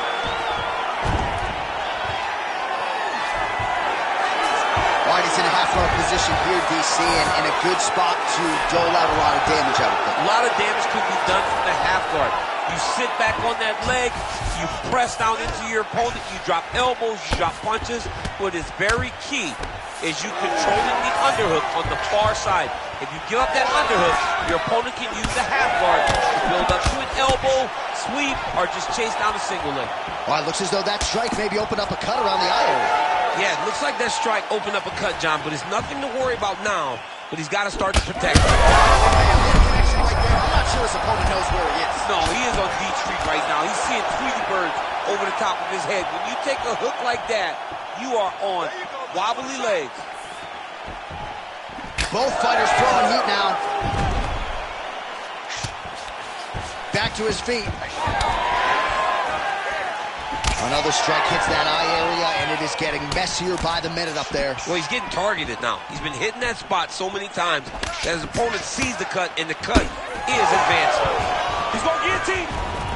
Well, his opponent seemed to be stunned to a significant extent. He was able to... Oh, somehow he gets out. Fantastic submission, D. Beautiful ground strikes landed.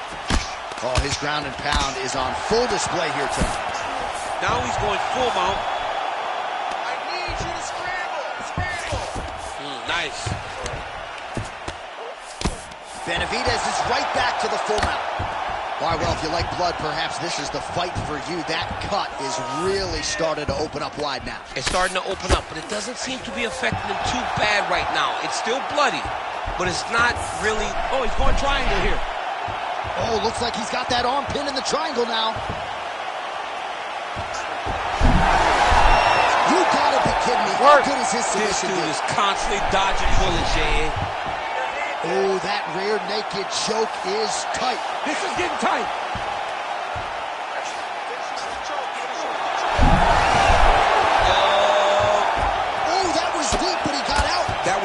submission defense by this guy. And now he reverses position. Wow.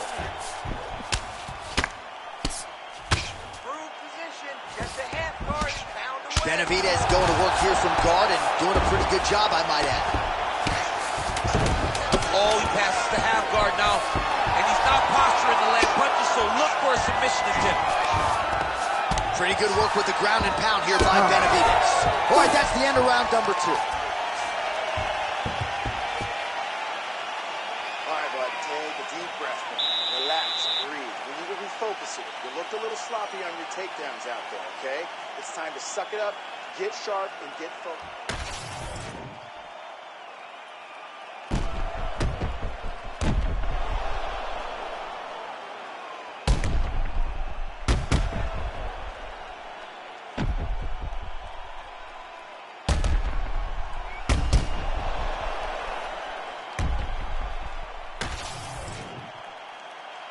You ready to fight? Ready. Third round underway. Oh, he lands another. Great technique on the overhand. Now he's hurt. That's one of those shots that if you take one of them, if you end the night, that one landed right on the spot. Oh, big shots getting through.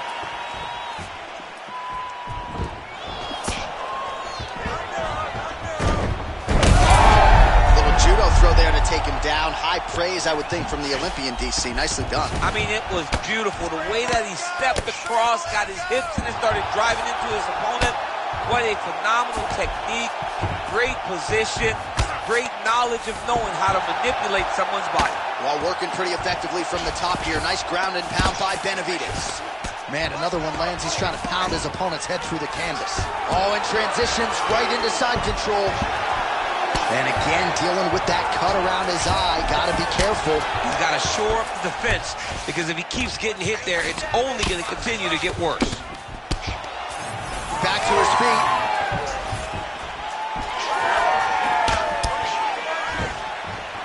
Oh, nice. Nice. Nice block. Elliott's able to protect the eye there with that block. So that is a nice adjustment that the fighter made there to raise the guard and prevent further damage on that punch. Straight punch. Huge strike lands there, DC. He landed that massive shot. Now he needs to try to find the next shot, the follow-up shot that will finish.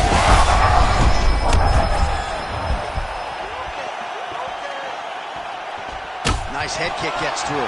So he's really starting to put together some significant body shots here. These are going to take their toll as this fight goes on. He passes the half guard. Well, he's more than content to work off of his back, DC, where he has been a magician in his UFC career. Oh, he just continues to attack that cut around the eye. Gotta think his vision's compromised now. As he should, right? He sees the blood pouring into his opponent's eyes. His opponent now is squinting, trying to maintain his line of sight. He has got to continue to go at that cut right now. All right, well, both fighters pretty comfortable on the ground, DC, but you got to be very careful hanging out here for too long if you're his opponent. He's got to be careful here. So wisely, he continues to attack that area that is cut wide. All right, well, he's got him softened up here. Well, he grounded him, and now he's trying to pound him out. Great ground strikes here.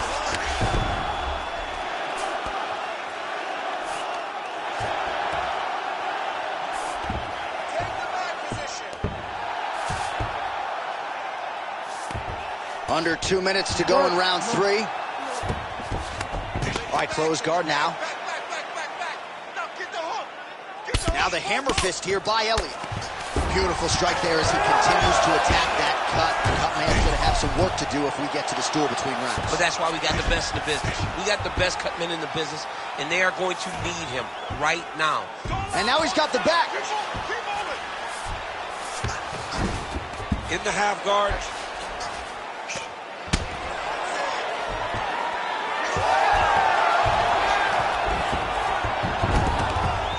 All right, feet on the hips here. Oh, what a moment there as they make their way back to the feet. Crowd may be drunk, but they're absolutely loving it. Yeah, the crowd loves the stand-up fight. So all that grappling wasn't what they wanted to see. They're back up on their feet now, and they're popping for it. They're excited. Benavidez' eye is closing up now. Not good for him. All right, so inside the open guard of his opponent. You got to be careful playing around for too long here on the ground with this guy. Continuing to stay busy here on the ground. Well, this is not football. Targeting is legal, and he is going at that cut, which is getting worse with every passing ground strike. Oh, yeah, he's got him to sit tight.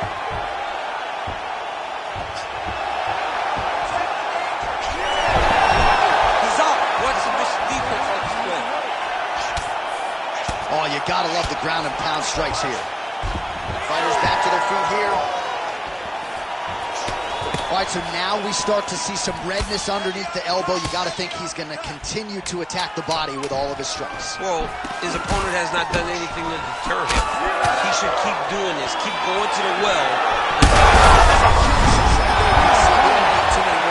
No, and he needs to start looking to finish now because he's got his opponent hurt very bad. All right, there's the end of the round, and hopefully not the end of the fight. He doesn't look as handsome as he did when he walked out. That is a severe gash on his face.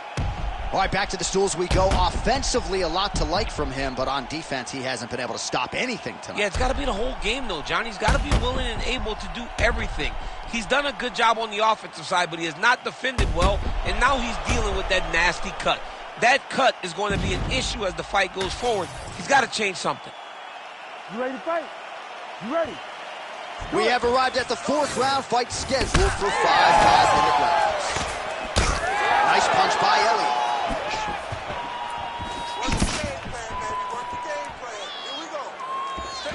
Oh, he lands another strike to the body here and just continues to punish his opponent's body here in this round, just like he did in the previous one. Well, it's a bloody Saturday, folks. He's really starting to leak out of that eye area, Danny. Well, he's leaking, John. He's wide open. The eyes are beat up. The guy's taking a beating, and the blood has to be affecting his vision at this point. Great job landing from the top position.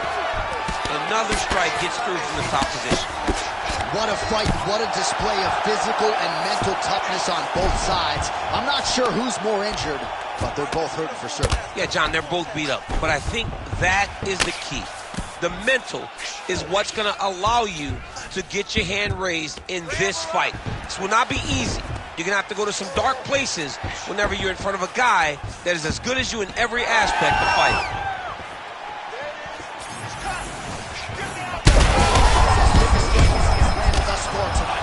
Big, massive shot lands.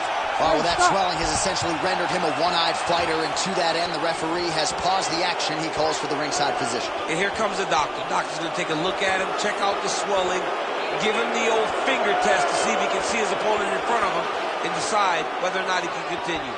Fighter trying to state his case to stay in the fight. It looks as though the doctor's going to allow him to continue, at least for now. Yeah, but he's got to make some adjustments. He's got to keep his hands up, and he's got to keep his head off the center line. All right, well, this fighter was bullish in his desire to continue, and the doctor is going to afford him that opportunity as the referee gets us back underway. This guy's a fighter, man. This guy doesn't want to lose a fight on the stool. He wants an opportunity to go out there and go out on the shield. And that's exactly what he's getting. He's getting a chance, and as a fighter, that's all you can ask for. And you know fans don't like that for stoppages, so they start booing. And sometimes guys' eye is hanging off the side of his head. What a beautiful uppercut. It landed beautifully. Perfect placement on that shot. Elliott's got his head. Let's see if he can secure a guillotine choke here. Oh, great submission defense. Oh, he's got the knee on the belly. Could be trouble defensively. Oh, big shots here. He is in a lot of danger now. His opponent has beaten him. He's battered him. And now he is wearing it. There's a ton of blood on his face.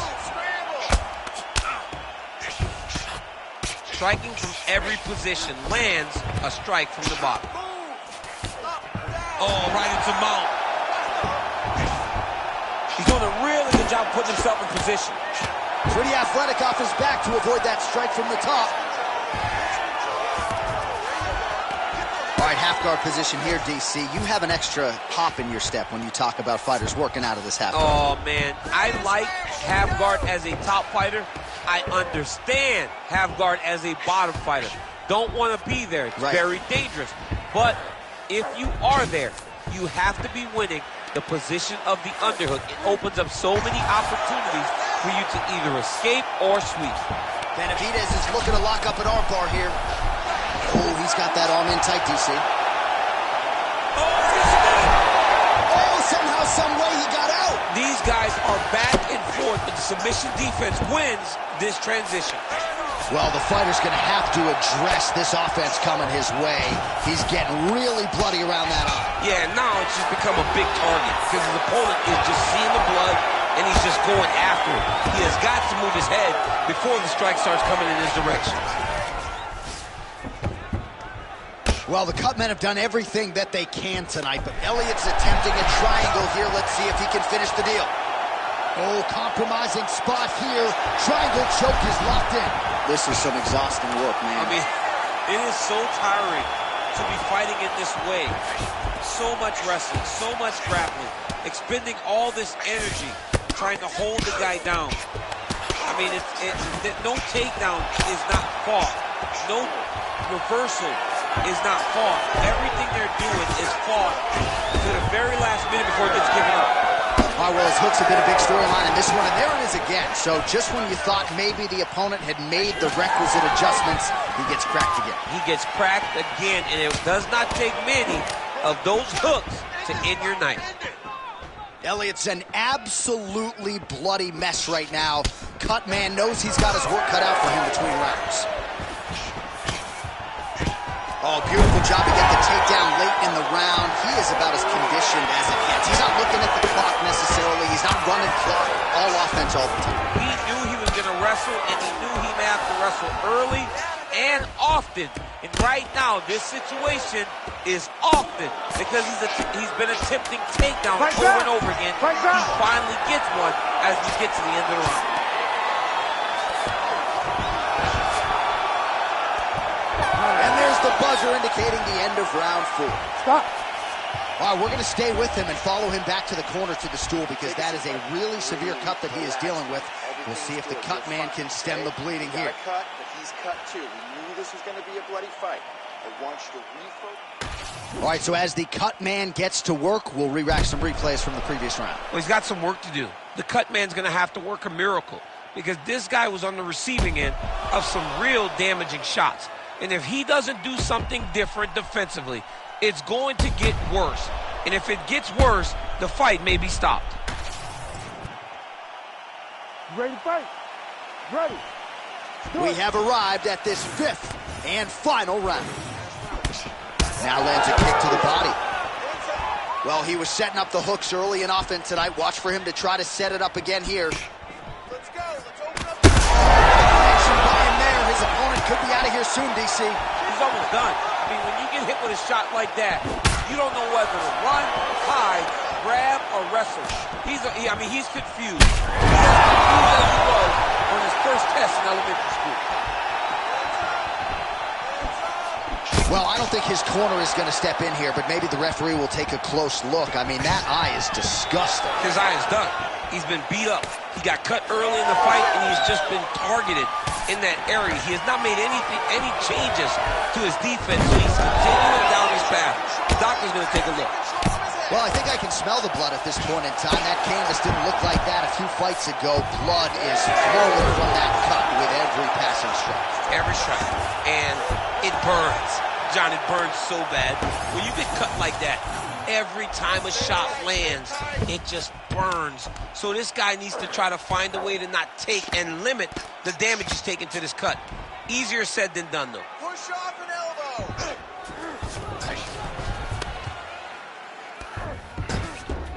Oh, he's doing a great job of recognizing that he's damaging his opponent, and he keeps going to that spot. All right, he continues to bully his opponent here, really manhandling him on the ground. All right, so yet another ground and pound strike lands right there, DC. He's getting very active now that he knows he can land these strikes. Oh, man, another strike gets through, and now things are critical. We got a lot of blood, folks. Just over 3 minutes now to go in the fight.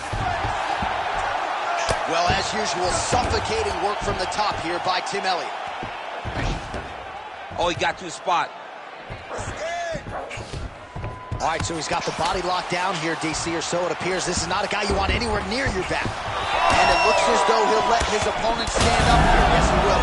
Oh, he's had a huge strike right there. I'm not sure how many more of these his opponent can take. Massive shot that he landed. Great job. Oh, back and forth we go. Blood is everywhere. I'm just not sure how much one man can take. Never mind both of these guys absorbing a ton of damage tonight. Yeah, John, they're spraying blood all over each other. They're beating each other up. They are in each other's face. They are really showing you what type of heart you need in order to be a fighter. What a oh, he jumped guillotine right away. Ooh, that looks tight. Might be the beginning of the end. Oh, man, that was slick. Well, nothing in the unified rules says you can't strike from off of your back, and he did well there. Benavidez's cut has really opened up now. That blood is flowing. Didn't necessarily wake up thinking he was going to be donating blood today. He has donated a whole lot. Well, he's got his back now. Oh, great transition there as he reverses to top position. Beautiful work on the ground there by Tim Elliott. All right, so you got to be careful playing on the ground with this guy. You don't want to mess around for too long. Oh, he's got the ground and pound going now. Another ground and pound strike lands for this man. Elliott going to work here from the full guard. Nice combination of strikes, mixing it up pretty well here. Good, solid strike on the ground. Side control now, DC. A lot of options at his disposal from here. Down the stretch we come, final round, and what a fight, what a performance on both sides. They'll be feeling it tomorrow, but unbelievable will and fortitude on display tonight. I mean, this is what we as fight fans love. To see two fighters out there battered and bruised, bloody, have been in an absolute war, but neither of them willing to take a step back and give up. I don't know who's going to win this fight, but I do know I am very happy that I was able to call it. Elliott's able to transition back to side control now. Nice transition.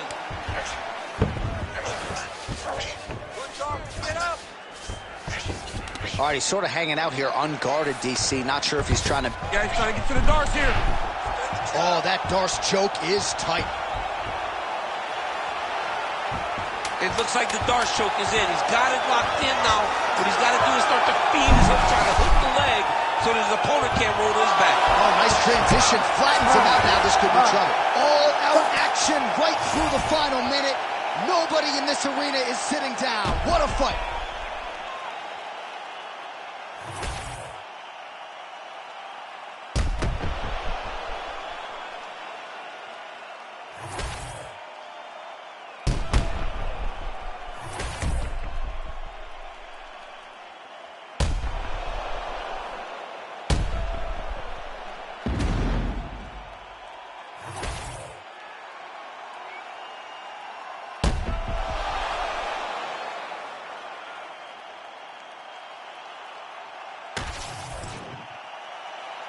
The official decision is in. It resides with Bruce Buff. Ladies and gentlemen, after 5 rounds, we go to the judges' scorecards for decision. The judges score the contest 50, 46, 48-47, and 49-46. For the winner by unanimous decision, Joseph Benavidez.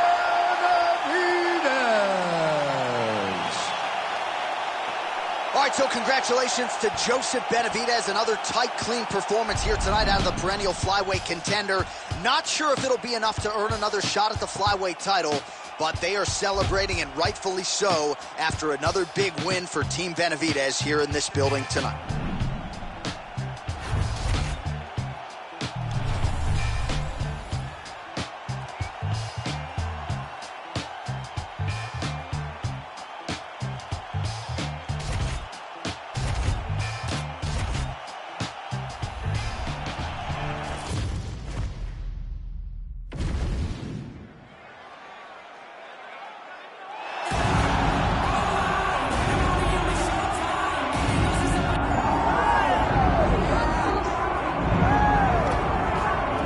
right, here he is, the charismatic UFC lightweight contender and former Bellator champion, Iron Michael Chandler. He said when he signed with the UFC, Daniel, he was not here for a long time, but a good time, and been a darn good time thus far seeing Michael Chandler compete the big show. It's been a good time for us. I don't understand how he's having fun when he's involved in those types of fights, but this guy's an absolute beast. I mean, he is a forward pressure, face-first fighter, and those are always the ones that we enjoy. Michael Chandler has the ability to just take you out, but he would prefer to punch you in the face. Let's see how many he goes. Let's see how many he can land tonight as he steps to the octagon. And Plus Athlete doesn't even begin to describe it. Let's see how it goes for Michael Chandler in another big spot tonight. Iron Michael Chandler, always ready to engage. We'll see how he handles this challenge tonight.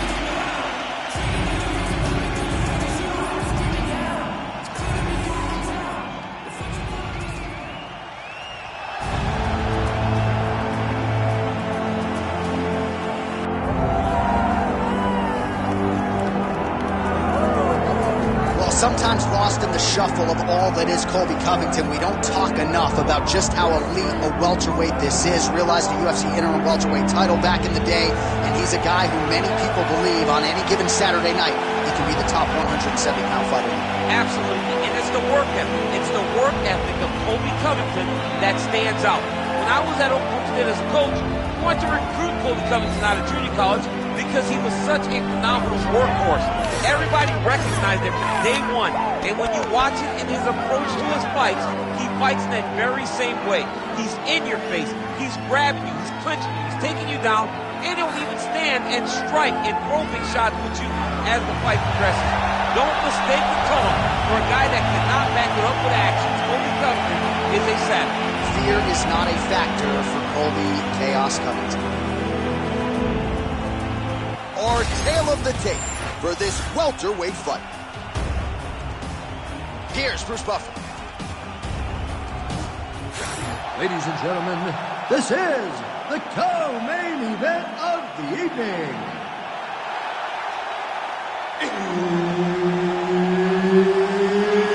It's time! This fight is 5 rounds in the UFC welterweight division. Introducing first, fighting out of the blue corner, Iron Michael Chandler! And now introducing his opponent, fighting out of the red corner, Colby Chaos Covington! Herb Dean, our referee for this one. Ready. Good. All right, well, usually more often than not, it makes for a suffocating night at the office when you are facing the former interim welterweight king, Colby Covington, as we get to the early round action here. And whether it's going to be his takedown game or his volume striking, it's just going to be nonstop offense from Colby Covington. Leads the league in cardio. Mentally, he is forged. Very big challenge in front of his opponent here tonight. Oh, nice punch there. He's staying busy in the clinch. Very close quarters, but he's able to find his strikes.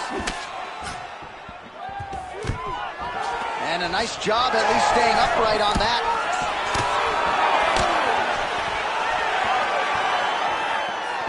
Oh, they're trading huge shots here to see who's the last man standing. Oh, nice jab by Chandler. So more output, at least in the early going. Oh, this place is going nuts. We got a brawl on our hands, folks. Oh, guillotine here. Oh, that gully is tight.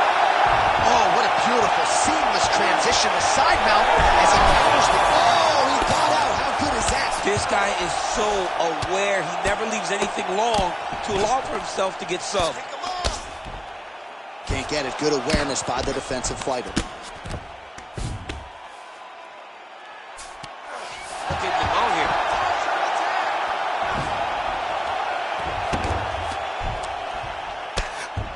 Making all these shots count.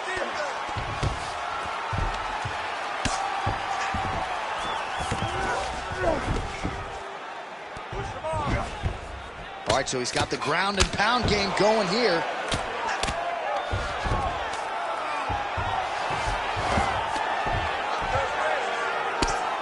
Good work from the top here by Covington. Another one. I mean, he cannot miss from the top position. I need you to hammer fist now. Under 3 minutes now to go in the round. Counter that hook. Well, not good body language from his opponent here, DC. He's curled up. No, he's exhausted. He's been beaten. Covington's in half guard. Oh, when you get in a bad spot on the ground and you want to reverse it, that's what you need to do. Masterclass in changing position. Unreal to see. Great defense by the defensive fighter.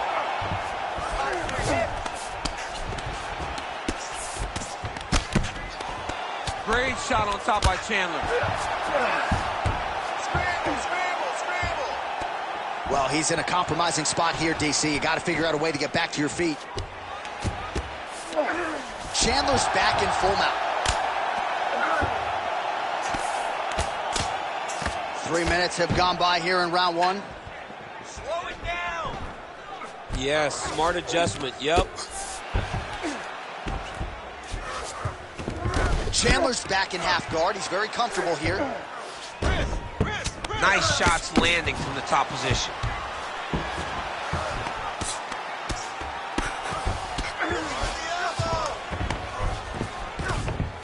All right, he's got him in the north-south position now. I know the crowd thinks it's funny when this happens, but if you're the bottom fighter, nothing funny about it. It's not funny. This is not a fun position to be in fighting. You've got to try and change it immediately because you are carrying someone's weight, whether it's their bottom half weight or the top half. You are carrying their weight, whether you got their armpit in your face or you got their legs over the top of you. It is not comfortable. So you need to be trying to move, make them make a decision, a determination as to what they're trying to accomplish, and then you try and counter it. Using the free hand beautifully, lands a nice punch from the clinch. Huge strike lands there, and somehow his opponent's chin held up. His opponent's chin held up, but you do not want to be on the receiving end of those types of strikes. Oh! Ball left hook to the head, it's blocked. Beautiful job by Covington to get inside and ultimately to get the takedown. I mean, even when he's striking, he's always thinking about the takedown. I know I've referred to the Lawler fight on a number of occasions, but even in that fight, when he threw 400 strikes, he attempted 20 takedowns. Right. I mean, this is a guy that wants to wrestle early and wants to wrestle often. Oh, that is a high-level transition. He's got that arm triangle. Watch him pass to the opposite side. It looks real tight. He'll drop his weight to try to finish his technique. Second round, straight ahead.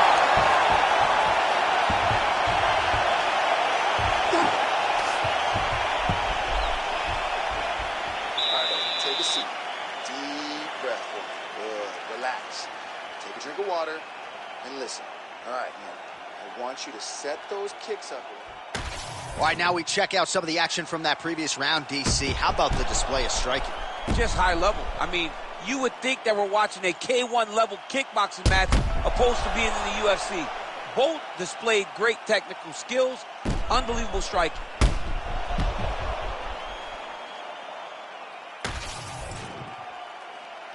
You ready to fight? You ready? All right, second round underway. All right, here we go, DC. Our next round is underway, and he's chasing some punch stat records tonight. That was some serious volume and efficiency in the previous round. Normally you see that in boxing, where a guy just throws so many strikes. But this man has taken it to the octagon, looking to break all the punch records before the night is over. Oh, the ground and pound is there. Oh, and there's another ground strike for good measure. Oh, nice hammer fist there by Covington. Punishing kick there. The power of Chandler is a sight to behold, man. He's so dangerous, so strong physically, and he has so much belief in his strength and his ability to fight at a high pace that he won't slow down. Oh, nice double leg, yes. Oh, guillotine choke would appear to be locked in. Yes, it is. That guillotine choke is getting very close. He's got to lock the guard, though, if he wants to finish. Oh, what a beautiful counter to the guillotine there. Gets side mount, and now maybe the Von Flue choke will be there. Oh, he's out. Come on, stand up. It's work. He's got to be careful here.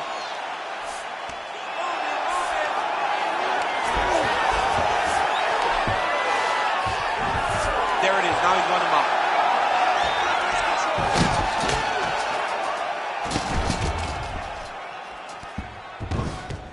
Now he's got a good body position. Yep. An elbow! Might get the TKO here.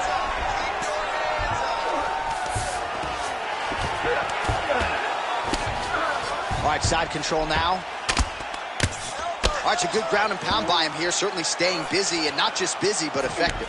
You can just throw punches to keep the referee off of you. This guy is throwing punches to be effective, to throw damaging strikes. He's doing a fantastic job. Well, the ground and pound has been on point tonight. Good work here by Michael Chandler. Oh, right in the mount. Oh, another strike lands from the top.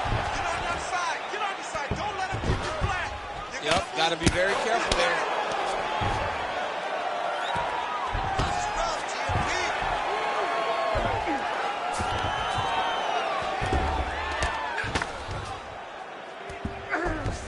Great submission defense on display tonight. Scramble. Pull him out. Get yourself up in a good position, a better position. Don't let him go to the mouth. Keep on your side. Work, guys.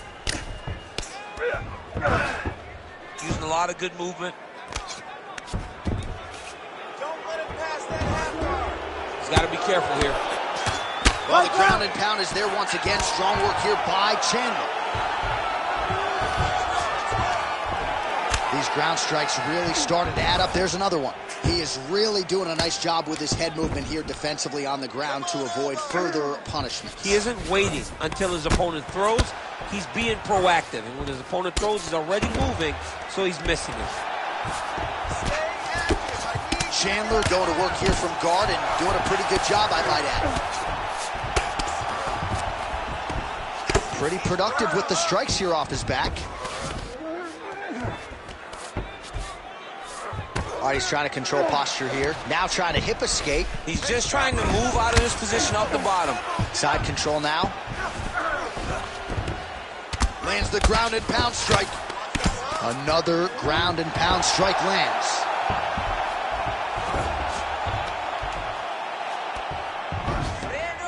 Posturing up now. And now the damage is about to start. He's got to be careful here. All right, so look at that. A cut has been opened around that eye area. He's taking shots over and over again to that area, and now he's dealing with a cut. Great ground and pound by this man.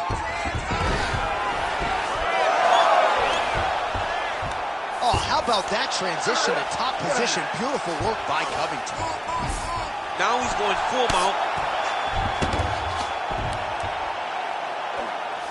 30 seconds to go in round two.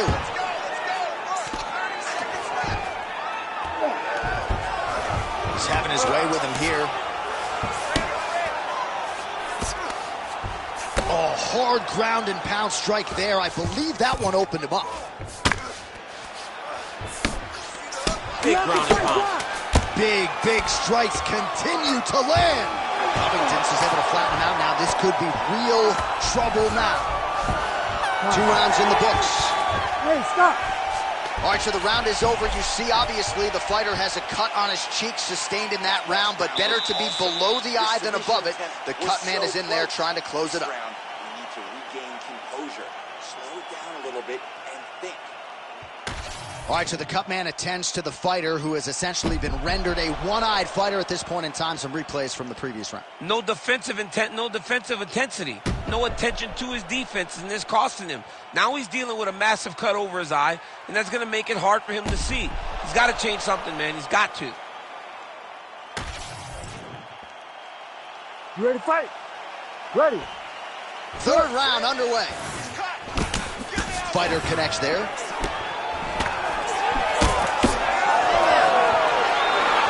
Tried to set up the straight left, but he missed.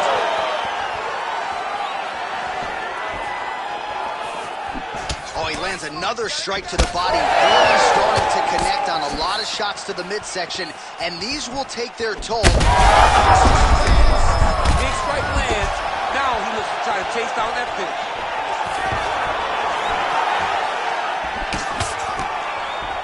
All right, well, good news is he rocked him. Bad news is... Oh, my God. Oh, Nice judo toss for him there. And busy as he looks to improve position here. All right, big storyline starting to develop here. That cut really starting to get wide open as this fight continues. And you can watch him, you see him. You can see it becoming his focus as he's popping him on that cut. And it's starting to open up more and more as the fight goes on. Huge elbow there. Oh, another heavy shot gets through. Gonna try to take his opponents back here, and he does. Pretty good ground and pound by him here. He told us on Thursday he needed to be more effective in these situations. Certainly effective tonight. Many people have gone away from this style of fighting. This man has embraced it, and you are seeing why he's one of the best that we've seen do it in a long time. Pretty good work with the ground and pound here by Covington. Oh, he's wearing it now, bleeding from his cheek. Most fighters will tell you offensive wrestling is the hardest, most exhausting thing. Especially if you're just running the guy over, Jonathan, he just gets up.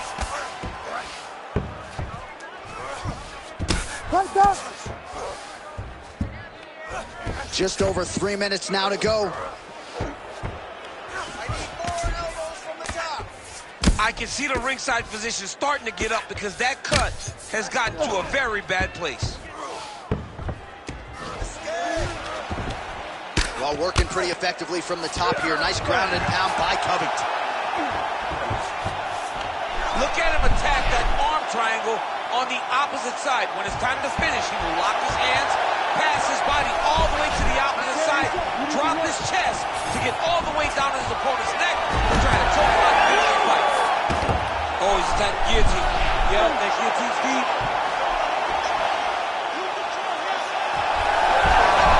Great submission defense on full display by the opponent. Michael Chandler getting work here from the top. You don't want to take too many more of these ground and pound strikes. Oh, the damage just continues to be inflicted. And with respect to the athletes, if this was a movie, I might just walk out. I don't even see it anymore. I mean, I just don't even see it. It's to a point now where it's getting a bit uncomfortable. You have a fighter who's clearly outmatched, and his corner will not save him. This is crazy. This is a terrible position. Under 2 minutes now to go. Man, this is some serious ground and pound here, DC. He's not just staying busy for the sake of staying busy. These strikes are doing damage. Oh, yeah. Referee will help you here. Just as the referee will never take a guy out of mount, they will not take a guy off of your back. You have to get him out of his position. Well, as usual, suffocating work from the top here by Covington.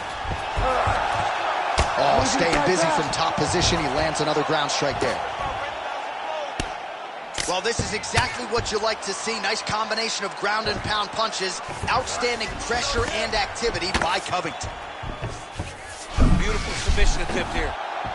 Oh, he's got it locked in. He's got that arm triangle deep. It's getting very tight.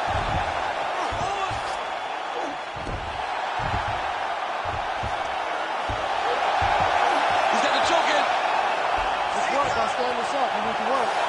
Yeah, Page and Alexio Olenek. Somehow he got out, though. Great job clearing the hips, facing, and getting out of that Ezekiel choke attempt.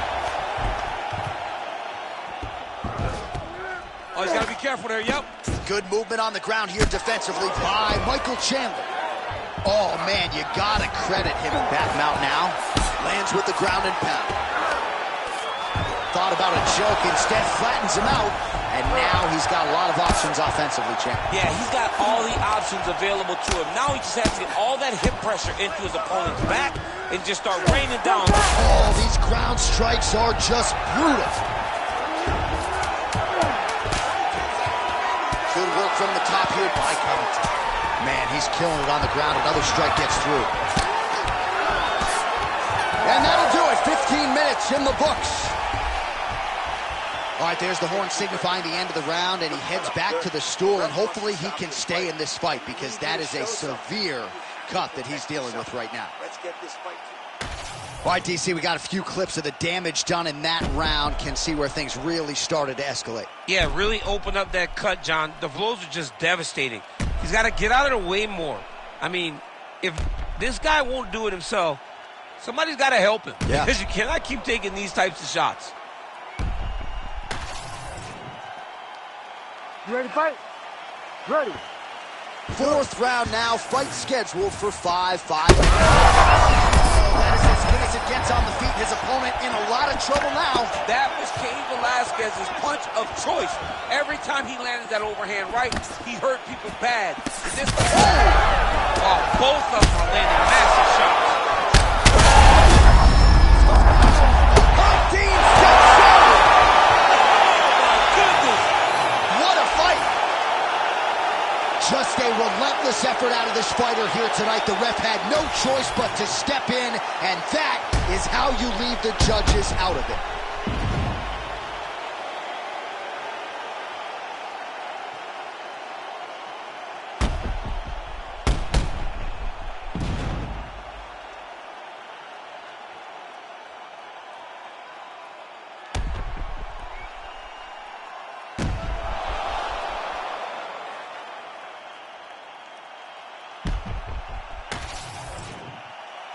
Bruce Buffer has your decision. Ladies and gentlemen, referee Herb Dean has called a stop to this contest at 22 seconds of round number 4. Declaring the winner by TKO, Colby Chaos Covington. All right, so Colby Covington, as usual, has all his skills going tonight as he gets it done by TKO. It's just overwhelming. At times it feels like the opponent just kind of rolls over because they cannot get Covington off of them. It was the patented Colby Covington pressure that allowed for him to get that TKO victory.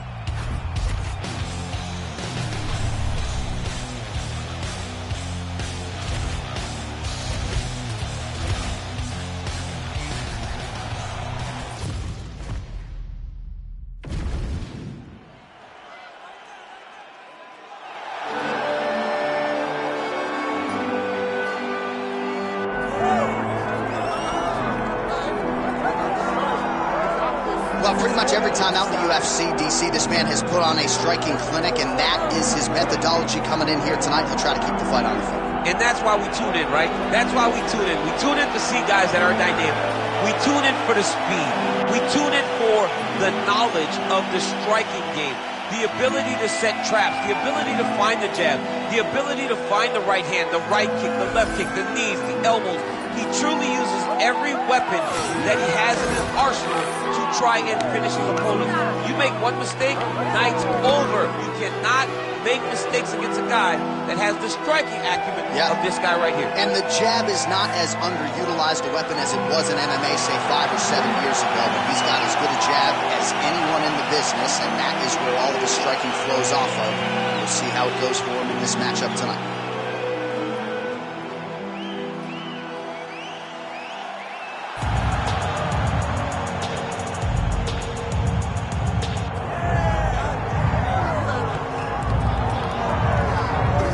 He is the Funk Master, Aljamain Sterling. We talk so much about the state of this 135-pound division, how it's never been stronger, and yet this guy's starting to distance himself from the pack a little bit.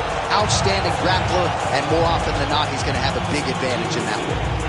Yeah, that's one of the things that separates Aljamain, is that he's one of those guys that tells you what he's going to do, and then he goes and he does it.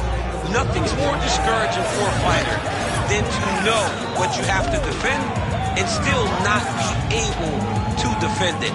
Aljamain Sterling is a beast. Now, he did hint to us in the fighter meeting that he thought he could win this fight without chaining takedowns, so perhaps we'll see a strike-heavy approach here from Sterling early.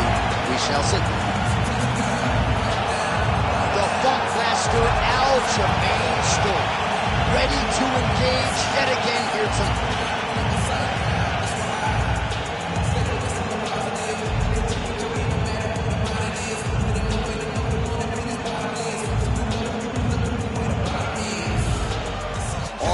The date for this featherweight fight. We send it inside the octagon. The veteran voice is Bruce Buffer. Ladies and gentlemen, this is the co-main event of the evening.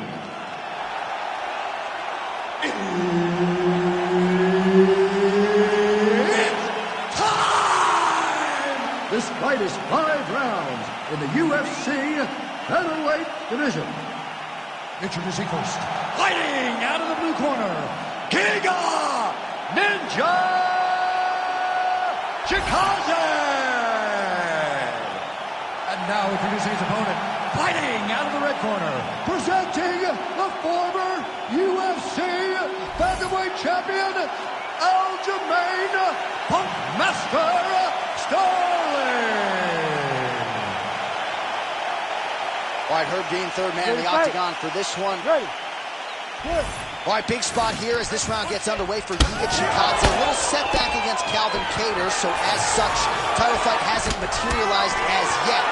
But this man has a crowd-pleasing style. He has been a promotional workhorse, and a lot of people eventually feel like the Georgian is going to work his way into a title fight, maybe as soon as next fight, if he can get a knockout here tonight. He's hurt bad.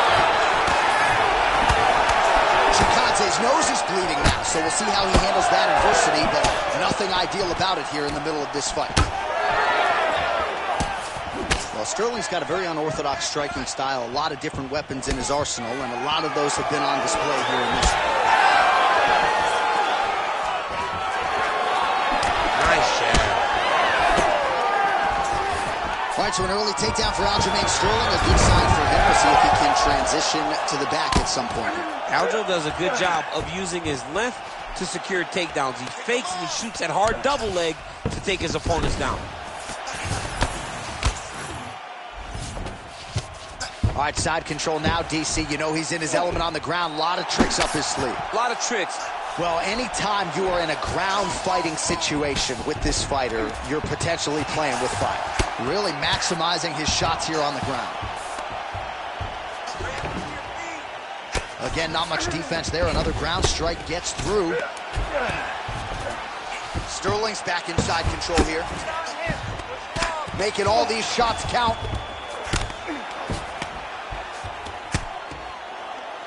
Well, the ground and pound has been on point tonight. Good work here by Sterling. The ground strikes starting to pile up.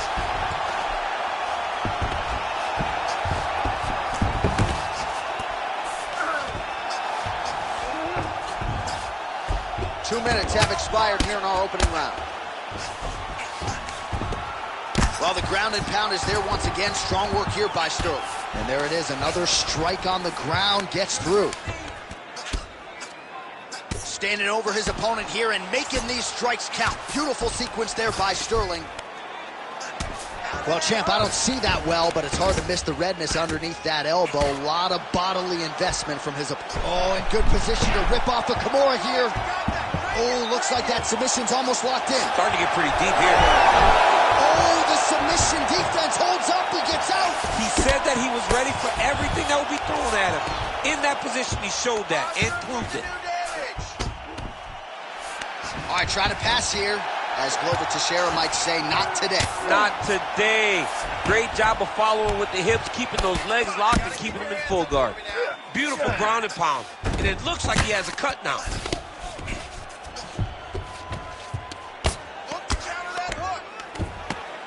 Well, not ideal to spend this much time on the bottom, but you can't fault him for his activity. Landing strikes here from the bottom. Nice work by Chikadze.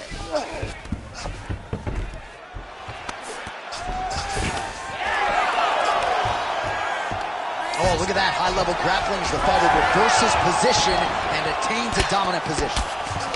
Sterling's pass attempt denied. Oh, might be trying to set up a leg submission here. Oh, I don't know. That heel hook looks tight. Oh, looked like he might succumb to this submission there, but he escapes and gets back to his feet. Very nice. All right, well, that blow is fauceting from that cut with each strike landed, and he continues to effectively target that area. You know, we are talking about a guy with a super high fight IQ. So when you give him that blood, that crimson red is nothing more than something that inspires him to continue doing what he's doing. So you have got to change something. You got to get your head moving so you're not taking too much damage to that cut. He gets to the single collar tie. Look for him to drive and move his opponent to find openings to land that free hand. Oh, he's stuck in the guillotine. Oh, submission defense on full display there. He said that he was very aware of what this guy brought to the octagon, and it showed in that defense. Nice positional control here.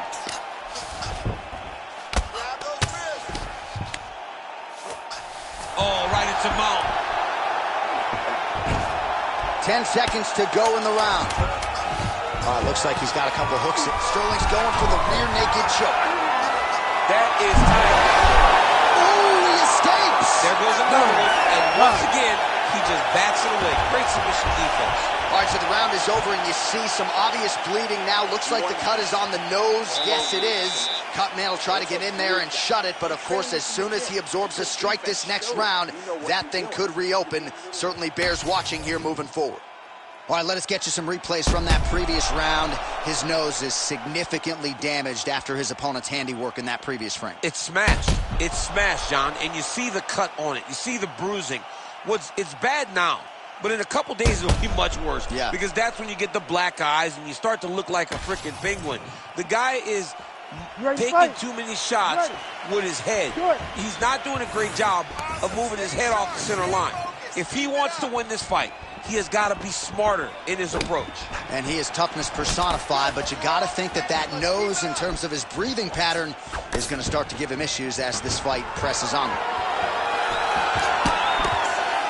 Throwing that jab now again, the fighter evades. Sterling gets absolutely tagged by that stiff jab. Well, he's been good tonight, but he missed with that. Guillotine jump. That guillotine is tight.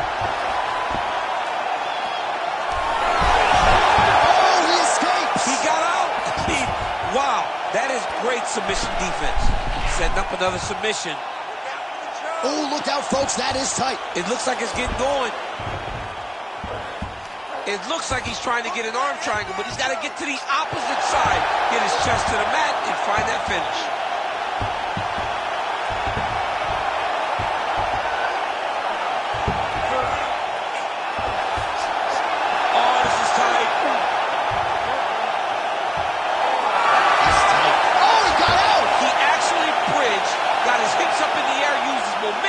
To take him back towards his opponent's feet, chest down to the mat to get out of that deep submission attempt.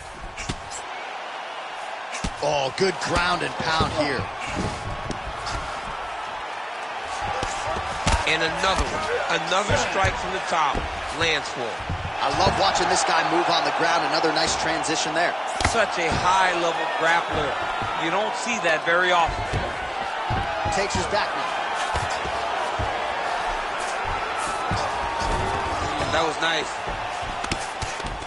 Working out of the half guard here.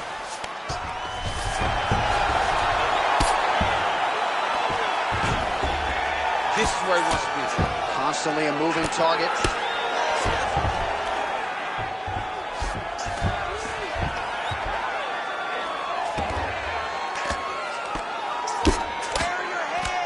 Pretty good work with the ground and pound here by Sterling.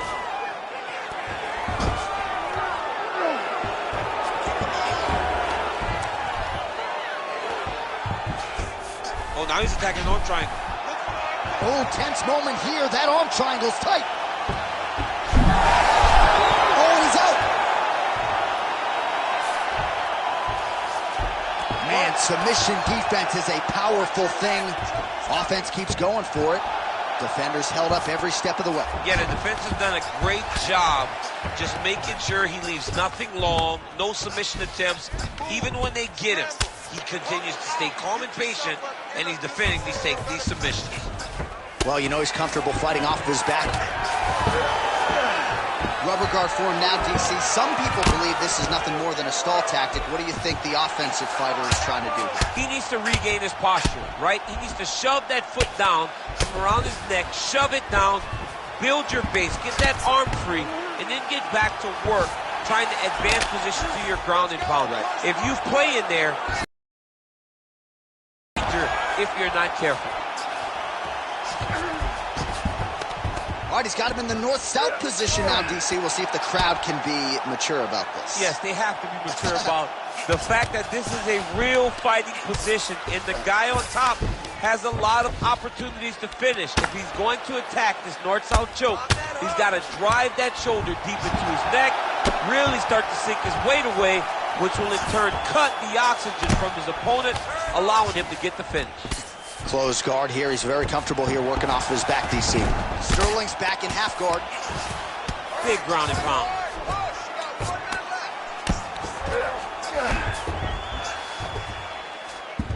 All right, north-south position now, DC. We'll see how he chooses to advance from here. Ooh, that Kimura looks tight. Wow, somehow, some way he gets the arm out. It looked like he was done, John, but he was able to stay comfortable, stay patient, and now he finds himself safe. All right, we'll see if he can apply pressure inside his opponent's guard here, DC. Oh, big pop from the crowd as they get back to their feet after a pretty scintillating grappling battle there on the ground. Well, it's an educated crowd, John. They appreciated all the grappling exchanges and how skilled both of these men are. Final seconds here.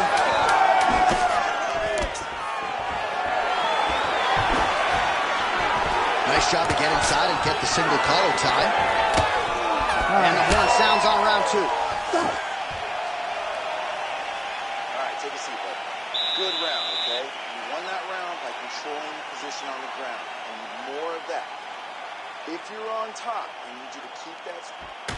All right, let's get you some pictures from that previous round, DC. A lot of good work with the ground and pound striking. Yeah, he was able to control posture, get himself postured up, land big ground and pound as he ended the round. What a great finish to a fantastic round. Nicely done there as he forces the miss from his opponent. You ready to fight? Ready. Third round underway. Starting to do some really significant damage to the body here. Another strike lands there. Clean left punch followed by the right.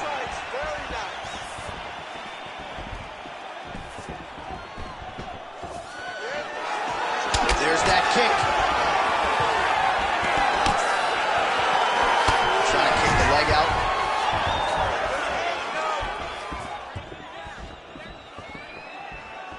Straight right hand, no good. That's control of the top, and now his opponent in a world of trouble. Beautiful lever change. Make him think you're going low and come right over the top with that beautiful overhand. Great punch. Set it off. Big right hand there. There's no left hand. Whoa! And this is why you pay to be in the building. Back and forth we go.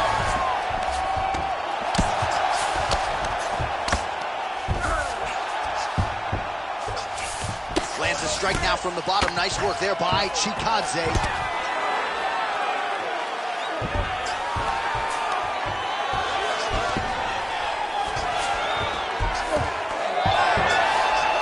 You need to work on this position. Well, he continues to manhandle him here on the ground.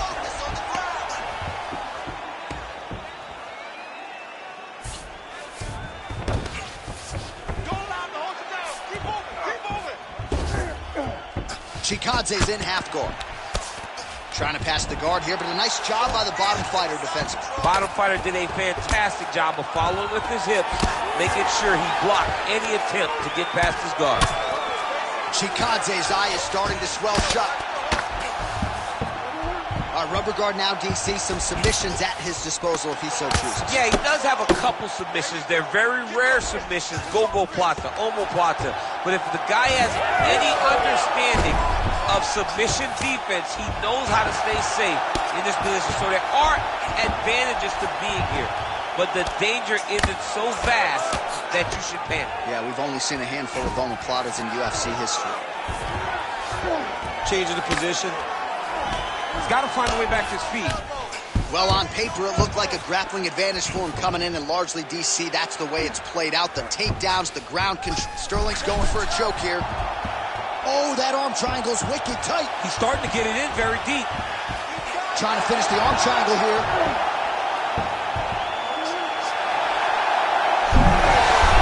You got it, Kimura. He's out. A lot of top pressure being applied here as he works out of side control. Lands another strike upstairs, and for his opponent. That is certainly not going to help matters when it comes to the swelling. He can't miss, Jay. And when you saw the swelling initially, you knew that he needed to change something. He still has not changed that. And while it's getting worse, it's still not at a point where we should panic. But a few more, and he's going to find himself in a dire situation. Sterling's looking for that arm triangle. Oh, that's getting deep. Oh, that's got to be it. Oh, how good is that as he gets out? That is great submission defense, keeping everything short and not allowing his opponent to get the submission victory. Gets inside, gets the single collar tie here. Well, it's all pace and pressure down the stretch. He is really lighting them up now.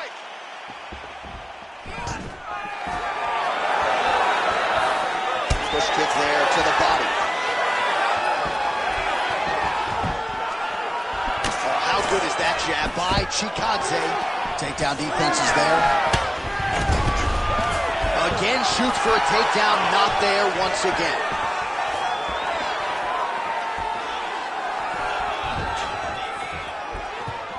Keep pushing, keep pushing.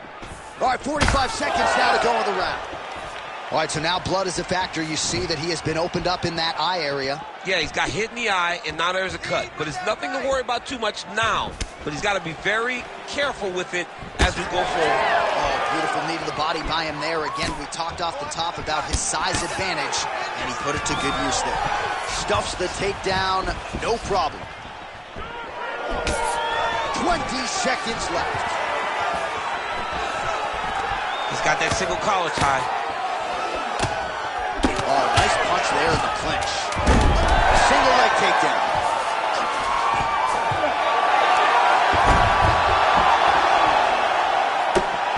Grounded him and pounded him. Nice job.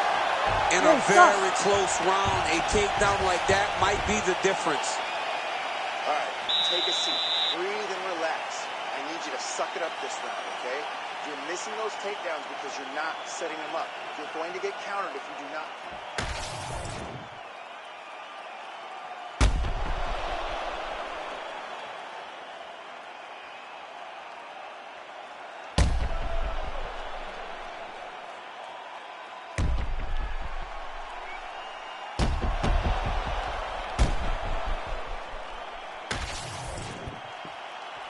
You ready to fight? Ready. Fourth round. Fight scheduled for 5 5-minute rounds. All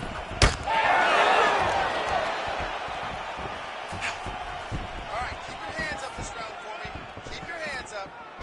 That's a good kick by him right there.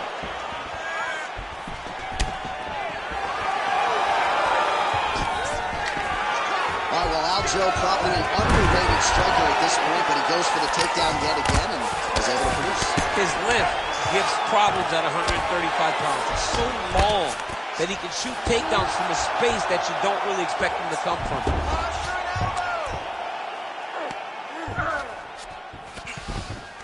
He's got to start throwing now. Dangerous control.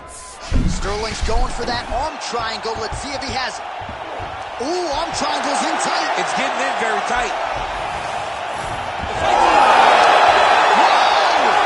The Funk Master delivers. Holy smokes.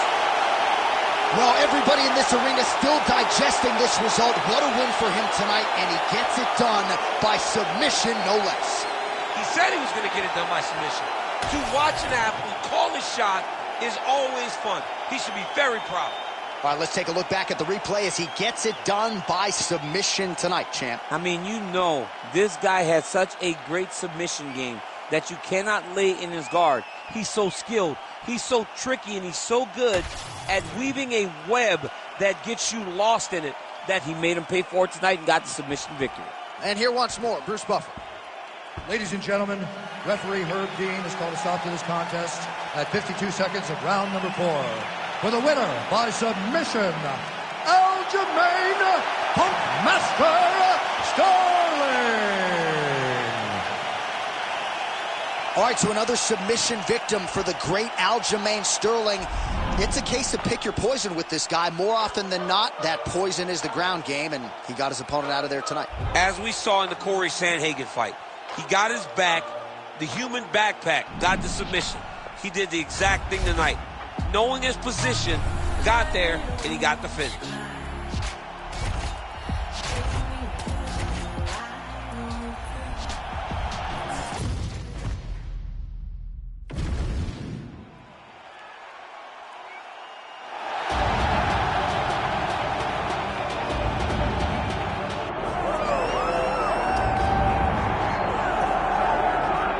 Well, I gotta think there's gonna be some competition for bonus money in this one. The kicks are gonna be flying early and often. He's one of the better kickboxing practitioners we have in this division. Yeah, when he can make you fight him in a kickboxing fight, I mean, you would imagine you're watching this guy in glories. Yeah. Because he's so good in this specific area of fighting. He mixes everything up so well from in close, and he's so comfortable in close. He's rolling his shoulders, rolling right to leg kicks. He will batter and bruise you and eat you up in close. He's amazing. You better take this dude down if you want a chance to win this fight. Right. No, you put it well, and he has adapted his style very well to mixed martial arts, but when the fight is on the feet, caution, flammable.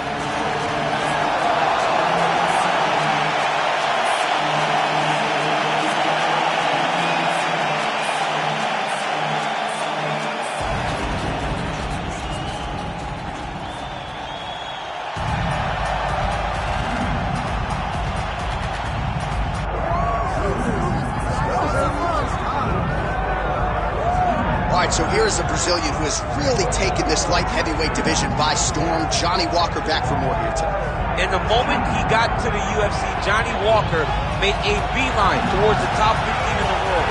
From finishing Khalil Rountree with a beautiful elbow to the flying knee and the punches that he landed to finish against Misha Serkinov.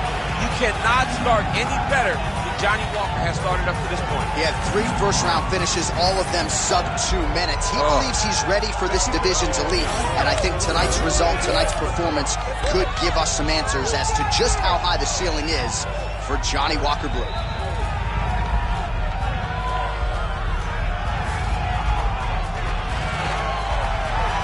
I'm not sure I have ever heard a louder crowd in any arena in the world than this here Bell Center in Montreal, Quebec, Canada. Athletes are ready to go. Let us now see how this matchup plays out. And now our tale of the tape for this light heavyweight fight. All right, now for the introductions, we go to Bruce Buffer.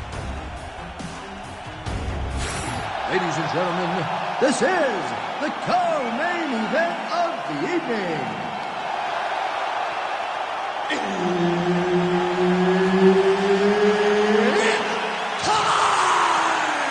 This fight is 5 rounds in the UFC light heavyweight division. Introducing first, fighting out of the blue corner, Vitor!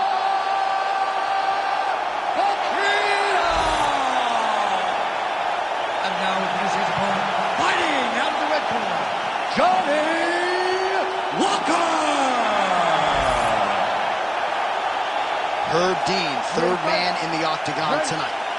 All right, here we are back in Montreal at the Bell Center, and with respect to all of the MMA fans globally around the world, for my money, this is the loudest venue I have ever heard for a UFC fight. If they say that the United Center is the home that MJ built, this is George St. Pierre's home, the Bell Center in Montreal. And I'm telling you, man, when the hometown boy hits the curtain, these people go crazy. This is a phenomenal fight environment. Well, we talked about that reach advantage as you see him land the straight punch there. Great job using his length in that situation. Oh, that's a nice strike. Boom! There it is! Gets that early takedown. Full guard now, DC. For the top fighter, you got to be very careful because most submissions come from the full guard. So advance to half. Try to build posture. But if you're the bottom person, the moment your opponent tries to move to the next position, build a shield. Kick off the hips and get back to your feet.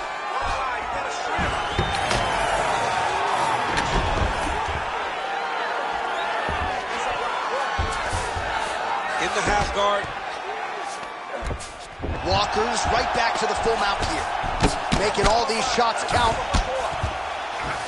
Are working on the ground here. His opponent's feet on the hips. Walker's back in half guard.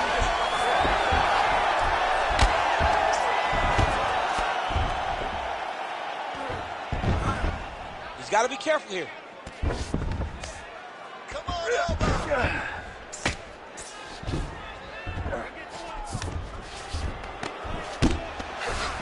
All right, has the guard closed here. Grounding and pounding away with these hammer fists. Beautiful work by Walker. Well, you know, I don't like the gi very much, but I have an appreciation and a healthy one for these type of transitions. You can tell he's been in a gi at some point in his life with the way that he moves so freely. I'm skipping jiu-jitsu next week, too. Oh, posture's up. It's we might get a stoppage here soon.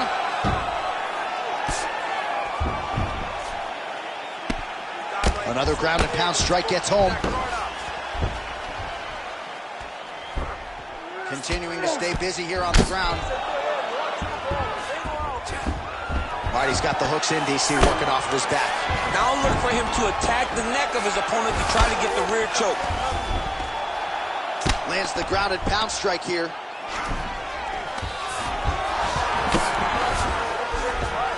While working out of side control here, his opponent trying to control posture, but you got to be careful here. Walker's back in full mount. All right, half guard now. Not a fighter you want in half guard against you. For the bottom fighter, what does he need to do? He needs to secure his underhook. He's got to be fighting for underhook. One of the most key things you can do as a bottom fighter stuck in half guard is try to frame. You frame and push your opponent away from you by pushing him away. Oh, now he's going to find himself in a little more danger. He's putting him in exactly the positions he needs to be in right now. He's able to relax here. And he understands, being a veteran of so many fights, that as long as he's on top, he's winning. He feels like he's winning here. All right, so perhaps he's going to have to address something defensively. There is a legitimate cut around his eye. Yeah, he got cut on the eye from that last strike. He's got to pay attention now before it gets worse. Oh, slick reversal right there. On his back now, he's going for the rear naked choke. Oh, somehow, some way he got out. These guys are back and forth, and submission defense wins this transition.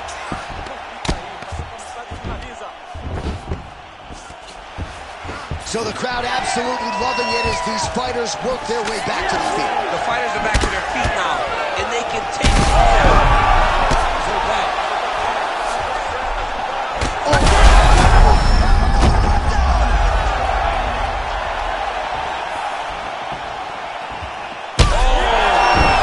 Back to the feet.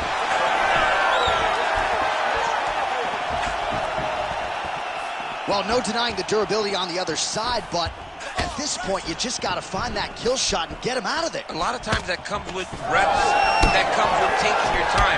You get excited, and you want to finish it because you think it's right there, but at times you just over.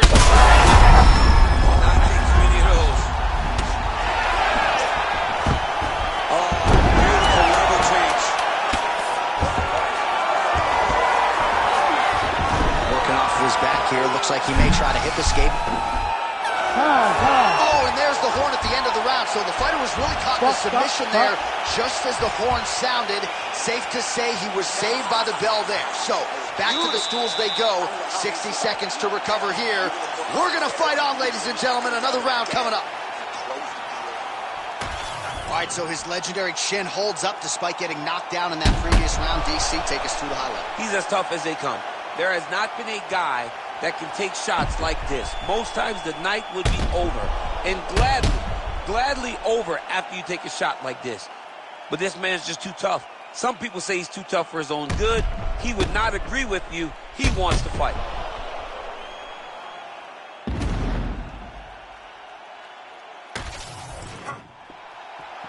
You ready to fight?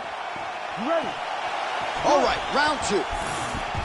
Well, what a crazy end to that previous round. He rocked him multiple times, and here we are in this next round. Got to think he's going to try to close the show here. He is going to be trying to find the right opportunity to close the show. He will not rush. He has to stay patient, find that shot that ends the night of his opponent. Bora, bota pressão. Vamos lá, he doesn't like that. Let's do it. Well, you see him land the jab there. He's got the reach advantage. You might as well use it. Whoa! He hurt him real bad.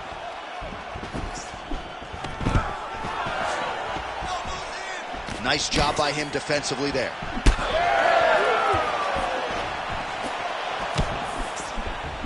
big punch lands through the middle. Now his opponent in a world of trouble. Such a sneaky head kick. He did not recognize it coming high, and now he's got him hurt bad. So the blood really starting to flow. Every time that area gets targeted, that cut's getting worse. It's getting worse and worse, and you see the blood starting to come down. That is when you start to watch the fighter to see what type of effect it's starting to take on him, whether or not he's reaching forward, whether or not he's confused by where it's at. We got to start to watch his reactions now as we go forward. And he comes through with a big knee. All right, so an opportunity goes by the boards. He had him stunned, nearly finished, and now his opponent has recovered. His opponent's recovered. Now he's got to go deal with everything that he's going to bring at him. He should have got the fight finished at that time. Nicely done. Looks as though that kick to the body got through. Oh, gotta keep pressing here. Oh!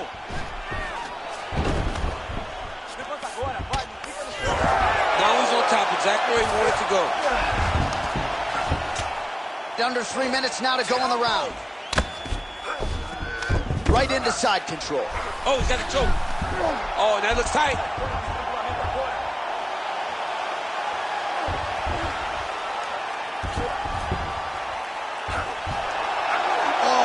Painful. That's got to be it.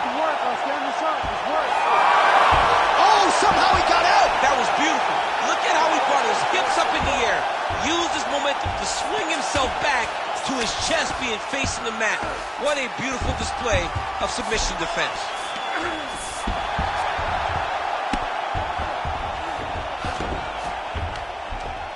Massive shot from the top. He's doing a really good job putting himself in position. Oh, he's got his back.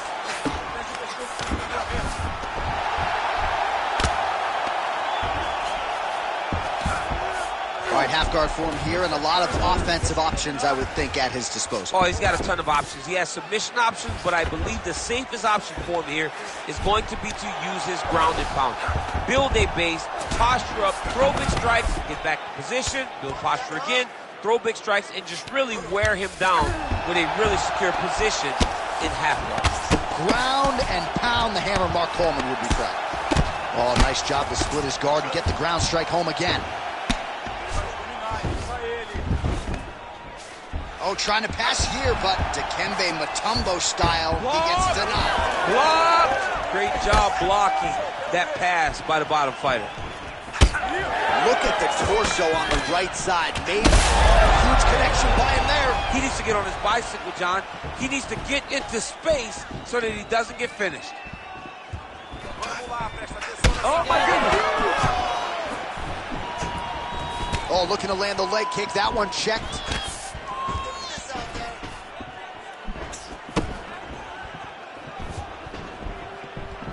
Well, a really good second round for him thus far. After a somewhat lackluster first round, he has found the rhythm and found his striking range. Scary proposition for the opponent now here in round 2. 30 seconds to go in round 2. All right, so that opened up a cut around his eye area. He hasn't moved his head well. He was taking shots too clean, and now a cut has opened up.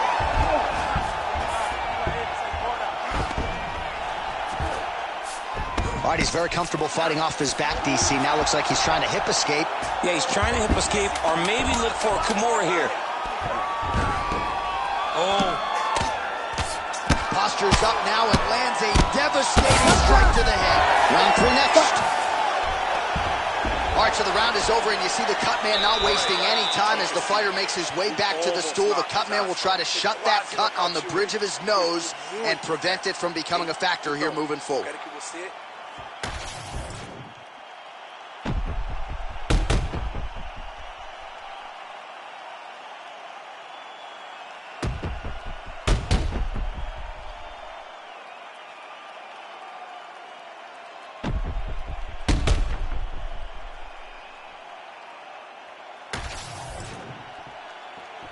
Ready to fight?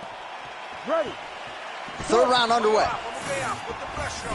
Well, just as he did the previous round, he continues to connect on a high volume of strikes.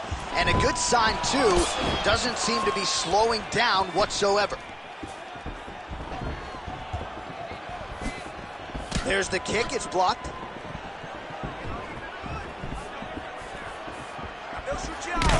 So that cut continues to get more severe with every passing moment of the fight. Every moment. DC, I'm not sure how he stayed upright. I mean, when you get hit with a shot like that, to stay standing shows and talks to your toughness.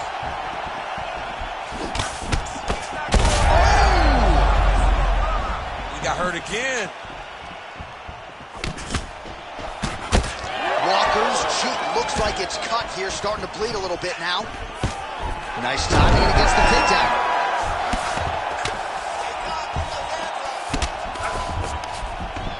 What a strike from off of his back. Walker's back in full guard. And there you go, again, half guard. Oh, nice. Print the shirts, ground and pound. And there it is, another strike. Gets through on the ground. Fighter trying to pass here, but gets denied. Gets denied. Great job, great recognition of seeing what your opponent was trying to do.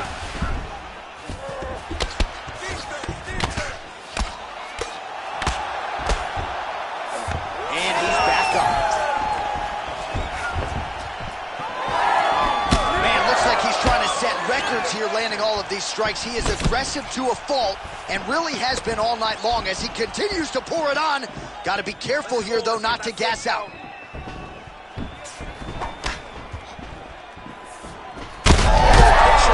shot there, DC, and one more of those he might get. I mean, the fight is going to be over. I can't believe he's still standing.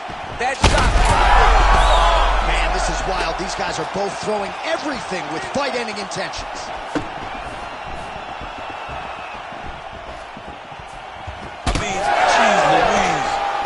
Some damage being doled out, and now some swelling upstairs on his opponent. He's not moving his head effectively. He's trying to be face first. Look, you don't have to prove how tough you are. You got to move your head. Be active. Don't be reactive in your defenses. Well, we'll see if he postures up and can get some of his ground strikes going here. All right, seems as though his sole focus is attacking that cut, and man, it's getting bad now. A lot of blood flowing. Yeah, as it should be. Right? He should be focused on getting to that cut, making his opponent pay. He did the work. He opened up the cut. Now it's on him to continue on the path and make the ringside position, come in here and try to stop this fight. Well, this is absolutely the hurt business. It's hard to see which party is more injured, but I think both fighters have been... Well, that swelling is getting out of control. To that end, you see the referee has paused the action, likely to call on the doctor. We'll see if this fight can continue, champ. Well, it's so noticeable. You got to check on it. You got to make sure that this fighter is able to continue. Looks as though the doctor is going to allow the fight to continue. For the athlete, may want to raise the guard a little bit. He's got to raise the guard. He's got to take some chances because he's very limited in what he can do right now with that much swelling. Ready. All right, so the ringside physician has made his way back to his seat. The referee gets the action. Big shots landed by him now.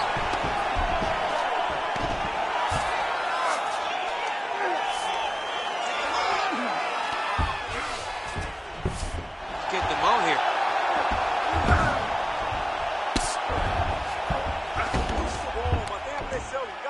Really good job to land these strikes from top position. He's very accurate in the ground and pound, and it's showing because he's landing so consistently.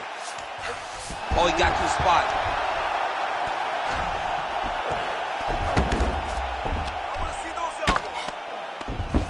Under a minute now to go. Man, this is some serious ground and pound. He's trying to put this dude's head, like, through the canvas. He's one of the better ground and pound fighters we have in the entire UFC, and you're seeing why. All right, well, he's got him softened up here.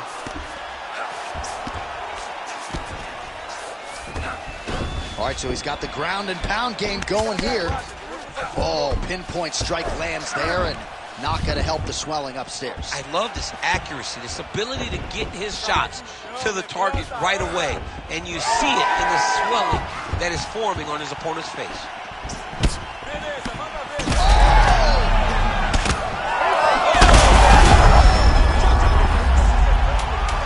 Gets back to his feet.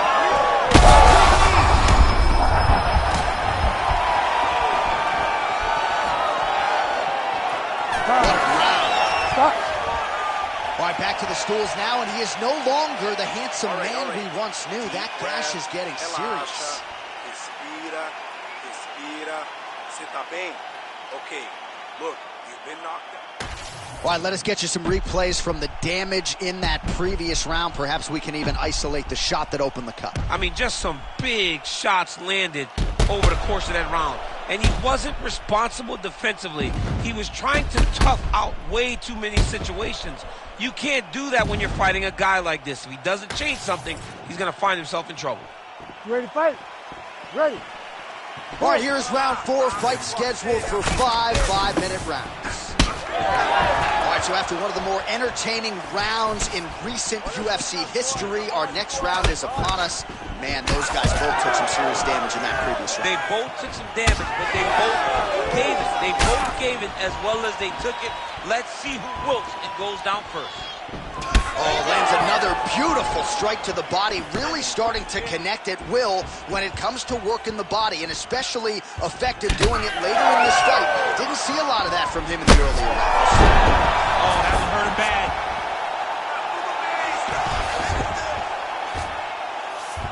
That was a slick transition. He's in the mount.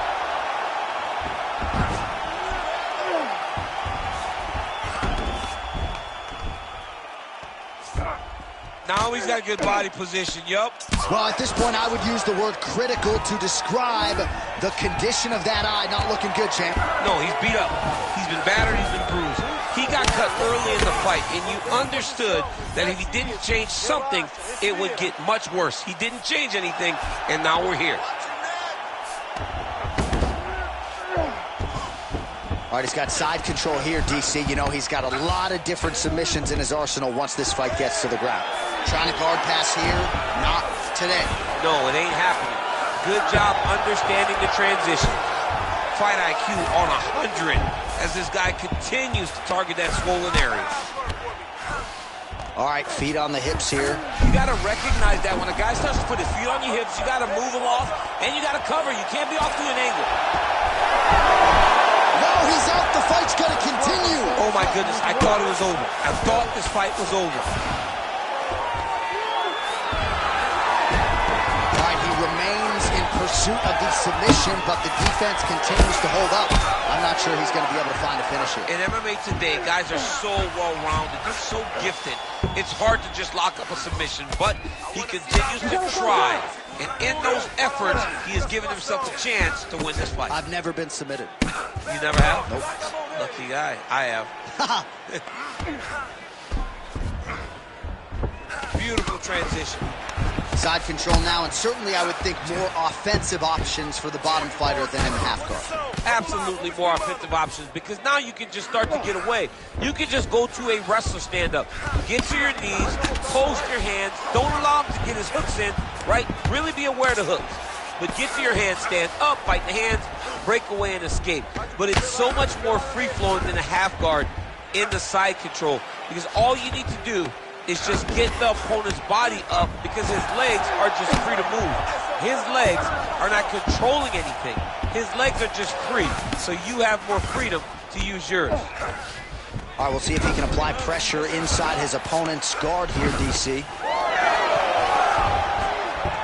Nice reversal on the ground. Great job.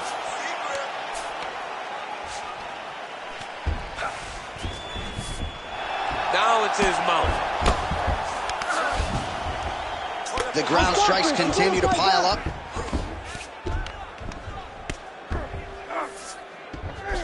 Oh, watch the arm here.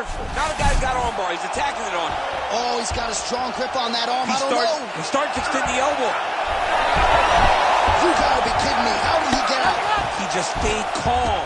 Was able to withstand the fire, and now he finds himself out and safe. All these actions, though, these big actions got to wear on the gas tank of both guys. Oh, we got blood now, folks. Doctor might need to step in shortly. We got a huge situation here. Yes, smart adjustment, yep. There it is, now he's on the mount. 45 seconds remain in the round. Oh, big shots raining down. Oh, big ground strikes continue to land. And now he's got the back.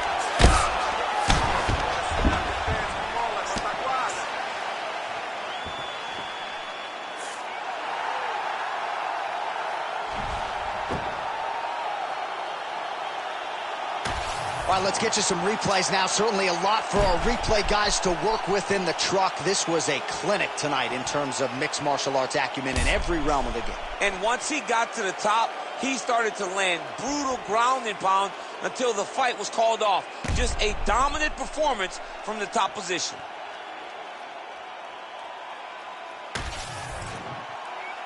The official decision is inside the octagon. Here is Bruce Buffer. Ladies and gentlemen, referee Herb Dean has called a stop to this contest at 4 minutes, 33 seconds of round number 4. Declaring the winner by knockout, Johnny Walker! Oh, well, there he is after a huge knockout win tonight. You going to the after party or what? I mean, I'm heading over there right now, John. I'm asking the producers, how soon can I get up? Because it's going to be a party over there. Not only because of the knockout, but that extra bonus check he's going to be carrying to the club tonight.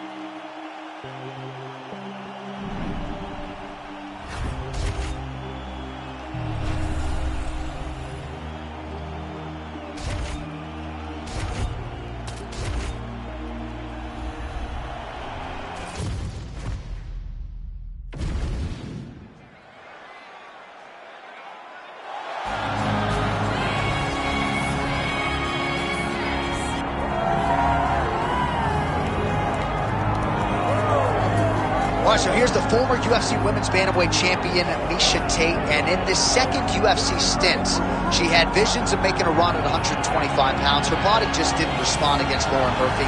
It certainly did against Julia Avila late in 2023. A bonus-winning performance from Miesha Tate that got her back on a championship trajectory. And for me, it's all about the appetite for MMA knowledge and training. At this stage of her career, she is so committed to the cause. She's not prize fighting. She's not fighting for money. She's fighting for further greatness. And that's why she has shown up in another major, major fight here tonight.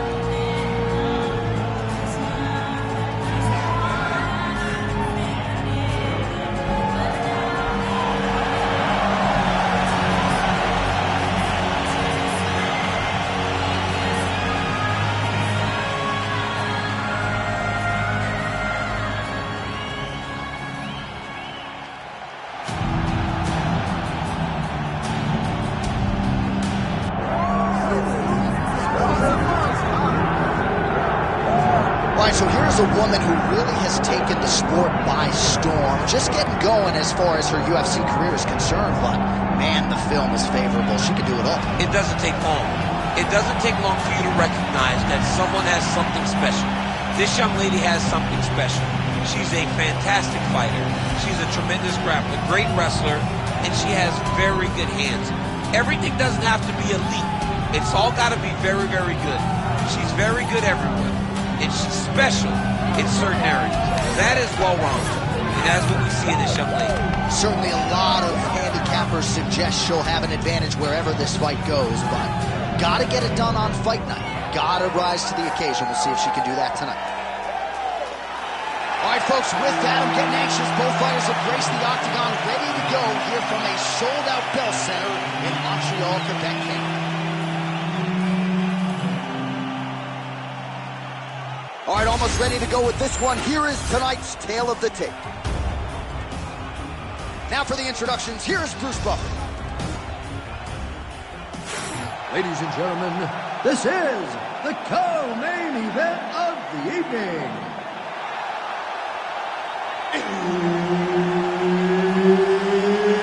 It's time! this fight is 5 rounds in the UFC bantamweight division. Introducing first, fighting out of the blue corner, presenting the former UFC Women's Bantamweight Champion of the World, Misha Cupcake Tate! And now introducing her opponent, fighting out of the red corner, Katlyn Phenomenal. So Herb Dean, third man in there for this one. Ready. Good. All right, so here is Manouse's Ketlen Vieira trying to get off to one of her patented hot starts here tonight, and you can just tell there is not only an increased comfortability and confidence inside that octagon, but she believes she's the best in the world. And now that she starts to carry herself that way, maybe she actually can realize a UFC title. Nice, good. Keep that pressure. They're about to break. Oh, nice kick.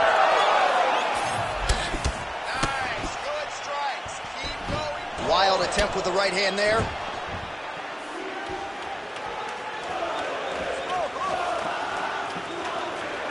No idea how these two women are standing. They're both landing massive shots. Oh, big left hook there. Fast pace here in the early going.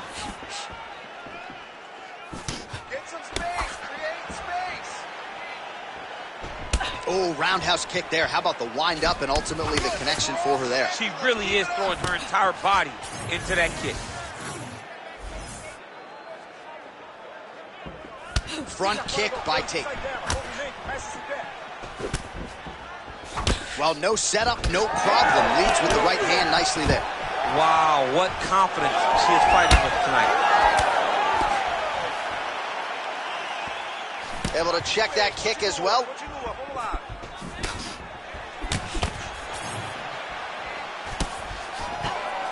Takedown defense holds up. In the half guard. Tate getting worked here from the top. Ground and pound strikes raining down. And there you go again, half guard. Just over 3 minutes to go. Trying to stay heavy here as best she can. Well, she was long on grappling experience coming into the UFC, and you see her chops here. Just beautiful when it comes to the transition. It's very difficult to keep up with her on the ground. Outstanding pressure from top position here by Vieira. Yes, smart adjustment, yep. Well, working pretty effectively from the top here. Nice ground and pound by Vieira. She continues to go here because it's working. Do not change anything.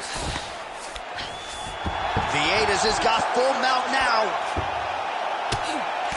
She's defending pretty well here, avoiding a lot of these ground strikes.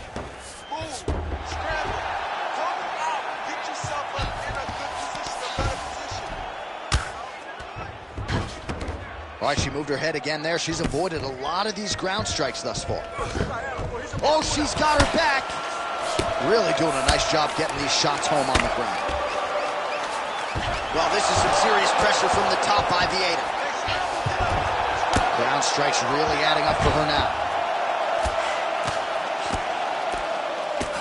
Postures up now and lands the vicious head strike.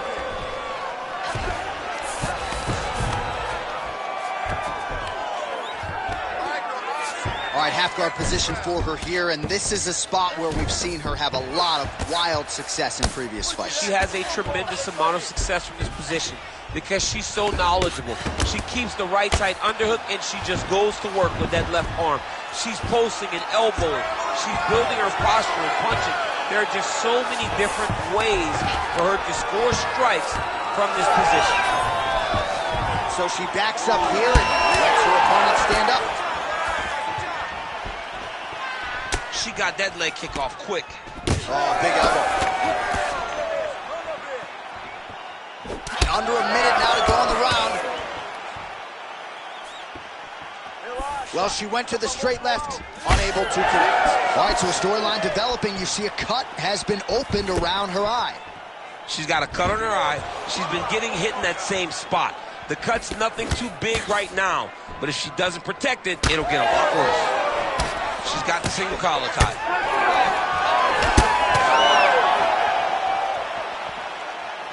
She connects with the jab. Defense held up there as she blocks that shot. Oh, she works the body as well as anybody in this division. Another strike there, and these shots are really going to take their toll as this fight moves on. 10 seconds to go.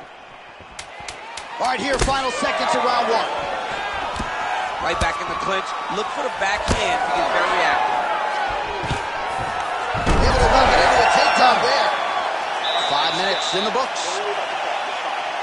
All right, so that's the end of the round. Pretty significant damage done in that round. Cut on the cheek, sustained there from that strike. Now the cut man's got to get in there and close that thing up. Better to be below the eye than above it, sure. But nonetheless, this could be a factor now moving forward. Well, she's done a nice job just hammering the cut on that eye. I'm not sure how much more fight time we're going to have tonight. Yeah, she will not be able to go through this much longer. She took way too many shots to the eye, and now she's dealing with a nasty cut. She's got to be more focused on the defensive side if she wants an opportunity to win this fight. Round two here. He's had a huge strike right there, DC. Great shot landed. Now she's got to go chase her down and get another one off to finish the fight.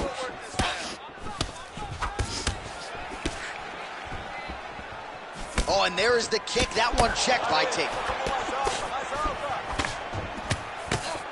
Best punch in the game. Beautiful jab. And she caught the kick.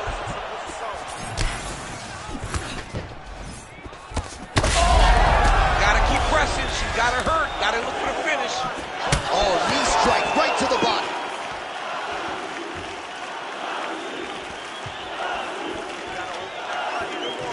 Oh, nice right hand. And everything's landing with so much power. Well, I'm not sure her hands, her striking has ever looked better. She continues to land with volume, with pace, with power. Yeah, with pace and pressure.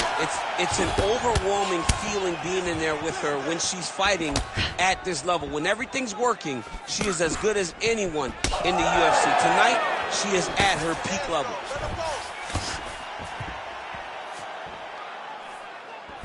All right, so a nice job there defensively to raise the guard and prevent any damage. Those hands never leave where they're supposed to be, and if you do that, most times you will block the shot that's incoming. Watch out for that uppercut, but maybe a distancia. Oh, and that punch elicited a reaction from the crowd.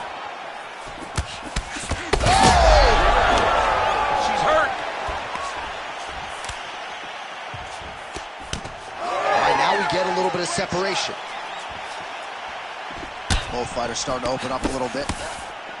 Man, the body work really starting to take its toll here. Obvious redness on that right side. Well, in the clinch, but she's staying active. Beautiful punch to the head there. And they separate. Stuffs the takedown shot there. How good is her takedown, D? Well, they don't let you wear headgear, but she don't need it tonight, right? Beautiful job defensively. She's doing a great job of blocking up top. Nothing of any substance has landed to this point. Tate's left calf starting to show signs of bruising. Don't want to take too many more of those. Right on the button. Huge shot by her there. Probably her best strike of the fight. Her best strike, and you don't see this type of power normally in this weight class, but she lands, and she lands very effectively. Well, she was a little bit hesitant in round one, but she has certainly picked up the pace here in this second round. It took her a while to find her range. She's in a strong striking rhythm now. Big shot to the head. 2 minutes now to go in round two. Vieda's cheek looks like it's cut. Yes, it is starting to bleed a little bit now.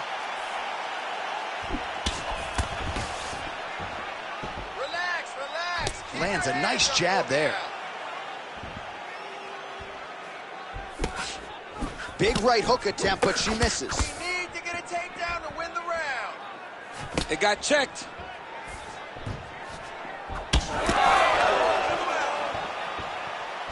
Just unable to quite find that range. Well, she just ate another strike right on that eye. You don't want to take too many more. What a strike by her there. I'd be knocked out. Her opponent still stands. She's still standing. She's got to get on the bike now. She's got to get out to the center of the octagon, find some space so that she can evade her opponent from finishing. Really nice job blocking that shot. Oh! Oh, huge knee!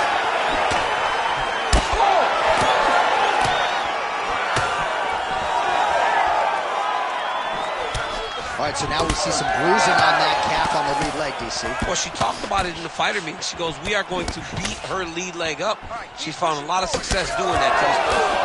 Well, she continues to stay busy, and no surprise, she continues to connect with these punches. She's so fast and so accurate, and also the cardio allows her to fight at such a great pace. I'm not sure her opponent knows where she is. She's in the octagon.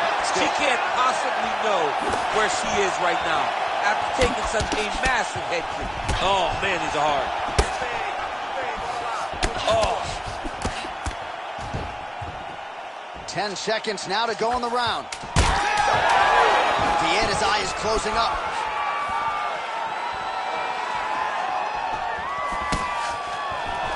Right back in the clinch. Backhand to get very active.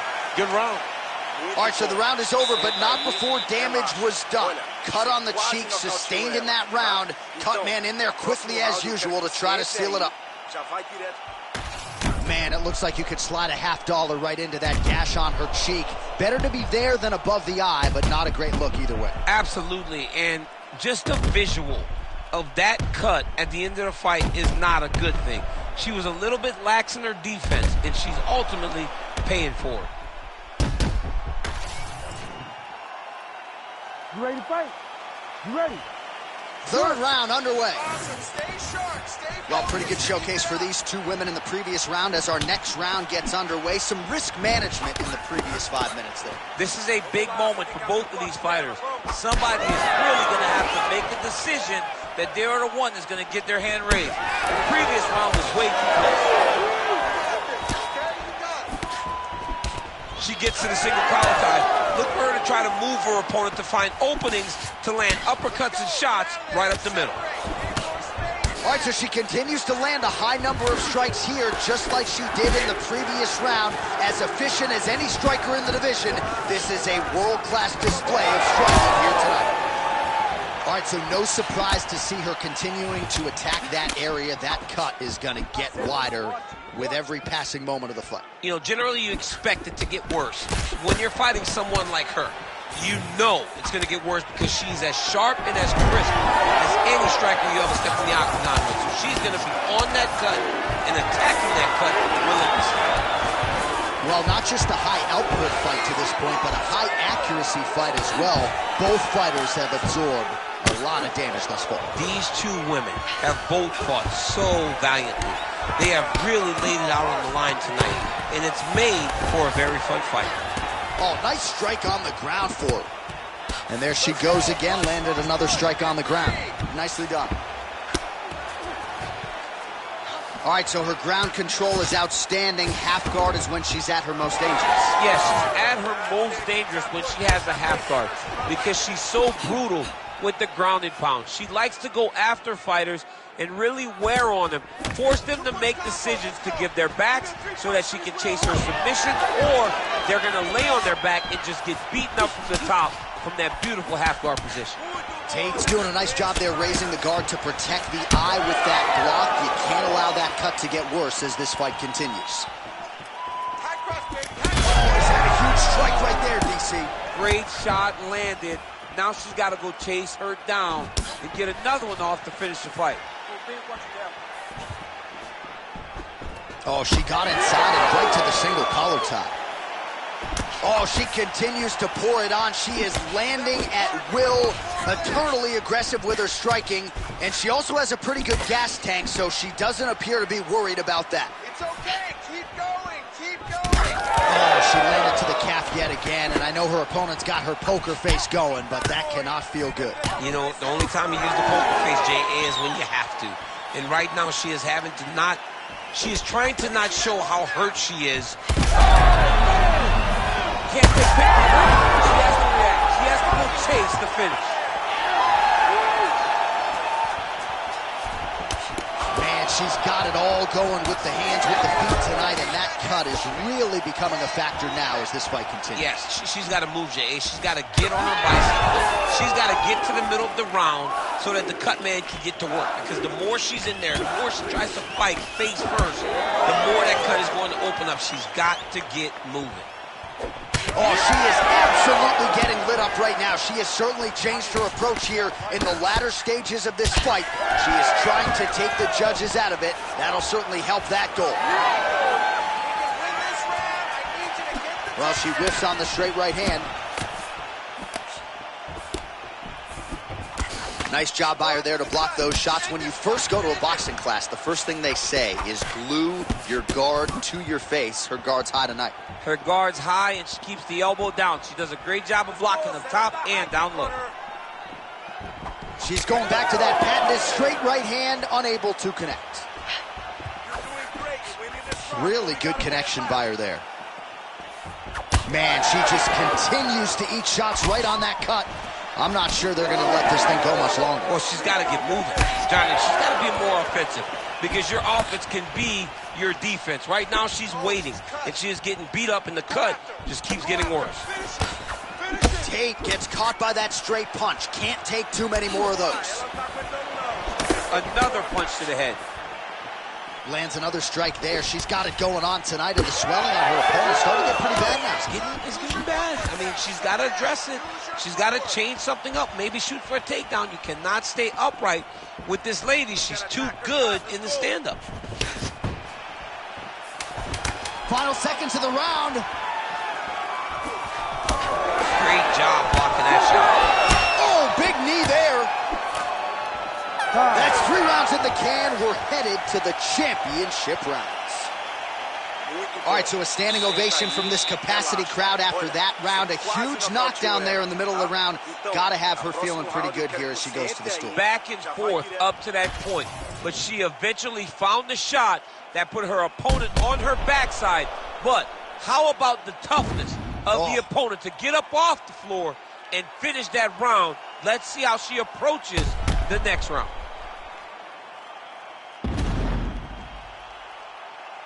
All right, so we will see another round here. Sat her opponent down there in that previous round with a punch. Surprisingly, we are going forward because I thought it was over. I saw that punch land. We started to yell. We started to scream. We thought the fight was done, but we moved forward because her opponent is... Shot by her there, probably her best strike of the fight. Her best strike, and you don't see this type of power normally in this weight class, but she lands, and she lands very effectively.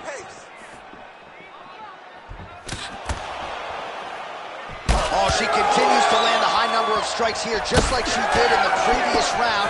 It's one thing to be aggressive, but also efficient. She is certainly doing that.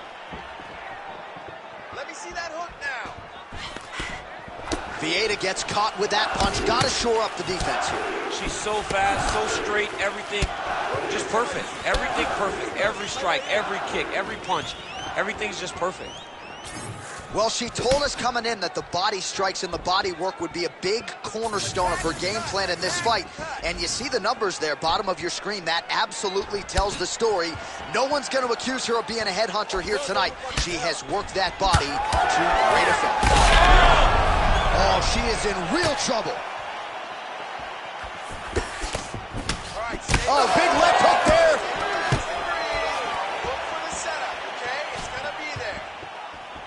Well, she's got a good jab, missed with it there.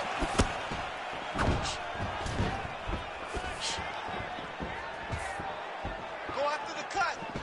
Vieira's taking aim at that cut right now, and they might even have to call in a ringside position. Smart decision by the fighter to continue to attack that compromised area. Well, shades of Kenny Florian and Sean Shirk back in the day. Blood is everywhere, and she's going to have to address this soon. Yeah, she needed to early, John. When she got cut early in the fight, we spoke to the urgency she needed to fight with defensively. She didn't, and now she finds herself in this position. All right, so now as the cut continues to get worse, it appears as though it's starting to affect her a little bit. Yeah, it's starting to affect her. You can see it. She's reaching for it. She's pawing at it. She's trying to... She goes high, and she did not miss. miss there. This could be the end, DC. I mean, she hurt her so bad with that big head kick. I don't know how she stands. Well, it looked like we were going to get a fifth. Huge shots going on right here. Oh, nice body shot. So what's the saying? Live to fight another day? Because she could certainly subscribe to that theory right now. She's a bloody mess. Yes, she's a bloody mess. That cut has gotten to a point now where we could call it critical. Somebody needs to save her from herself in this position. Oh, stuffs the takedown without issue. She gained separation, breaks that clinch position. Oh, man! Back to the feet now. Great vision, great defensive instincts by her there as she continues to block the majority of these shots coming her way. Her hands are always where they're supposed to be. Well, she's leaking a lot of blood now. That cut is getting worse with every strike land. And the blood is flying. Her confidence is growing. She will continue. Back there, this could be the end. She landed a massive uppercut that hurt her opponent very, very badly. All right, well, if you've been watching, you know her uppercut has been absolutely on point here tonight, DC. No reason to think she won't get right back to it. No, she needs to go right back to doing it. It's working. She's very good at it. I think it's her best punch, and it's shown in this fight.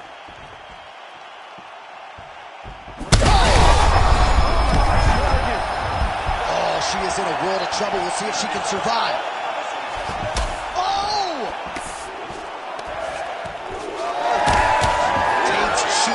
Just pouring blood. I can't see her jawbone yet, but that gash is absolutely disgusting. Good jab.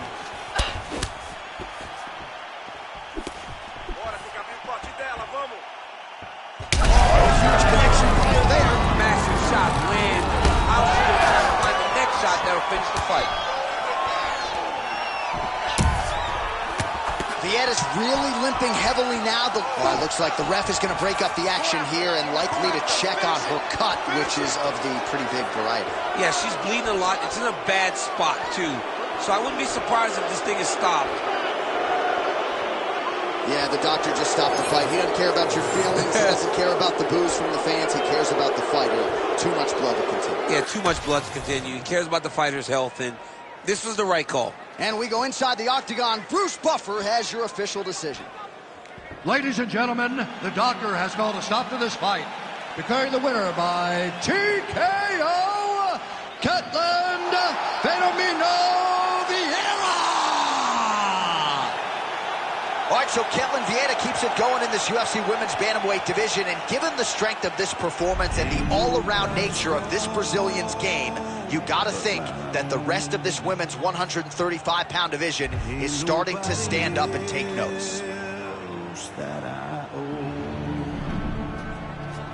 Ain't no one to say that I was wrong. Ain't no one to blame.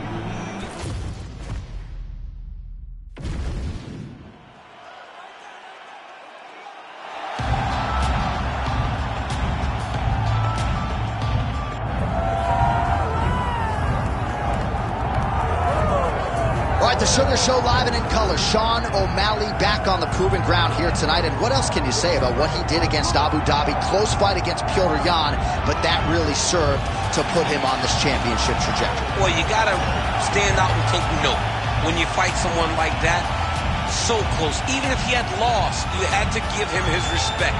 But ultimately, he got the decision. This guy is a great striker. The one area where we have not seen him tested is in the grappling. Tonight, he will have to rely on that if he wants to get another victory in what has been a fast-paced ascent up the bantamweight rankings. And he is a willing grappler. We've seen him compete in Quintet Ultra. Augusto Tanquinho Mendez, UFC veteran there firmly in his corner. But you're right, we haven't necessarily seen Sean O'Malley tested in that realm as yet.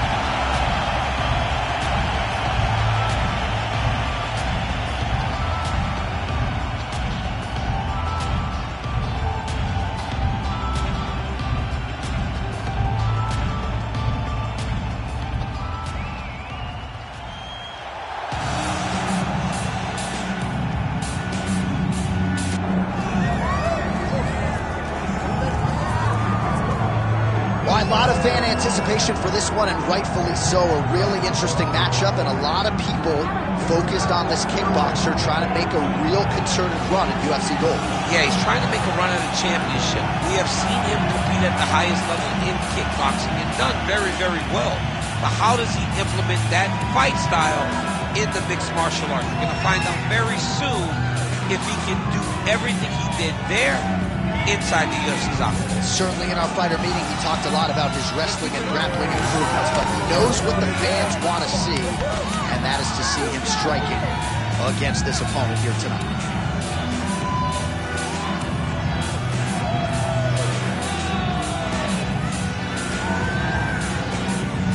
I'm not sure I have ever heard a louder crowd in any arena in the world than this here Bell Center in Montreal, Quebec, Canada.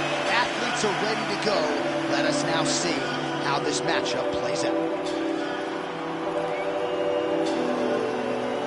Our tale of the tape for this bantamweight fight. Here's Bruce Buffer.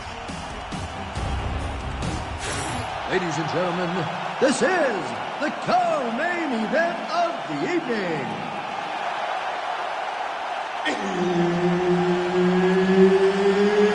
It's time! This fight is 5 rounds in the UFC bantamweight division. Introducing first, fighting out of the blue corner, presenting the former UFC bantamweight champion, Sugar Sean O'Malley. And now introducing his opponent, fighting out of the red corner, John the Magician Gustafsson. Herb Dean, our referee for this one. All right, so the Sugar Show is back live and in color. Sean O'Malley trying to keep the momentum going here tonight. He has been a very fast starter inside the octagon. Let's see if that trend continues as the challenges get stiffer here tonight. Good shot, good shot. All right, good start for the Sugar Show. Sean O'Malley realizing particular success with that left hand. Yeah, he's got a great left hand. He's so long for the weight that he pops the jab and he just darts it with the left hand. And you see it on full display right now. And they are exchanging leather early. Big left hand lands upstairs.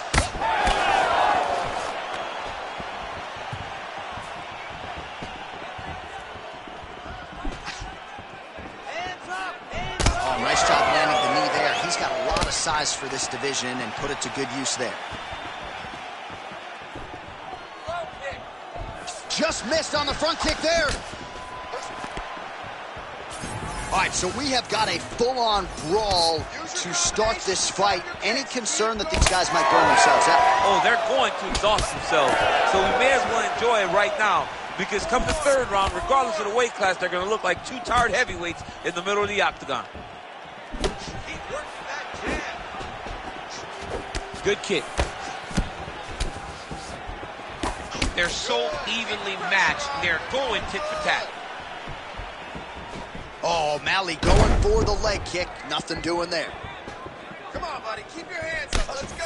Moving to his left now. Inside leg kick.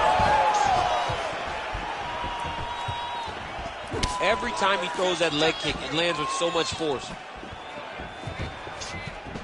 Nice punch there by Dodson.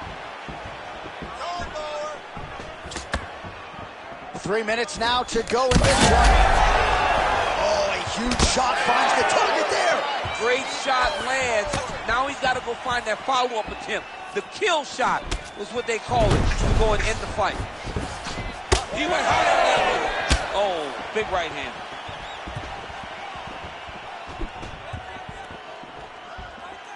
Get those hands. Oh, he's not bad. He's got to grab him. He's got to recover. He's hurting him bad, man. That right hook is nasty.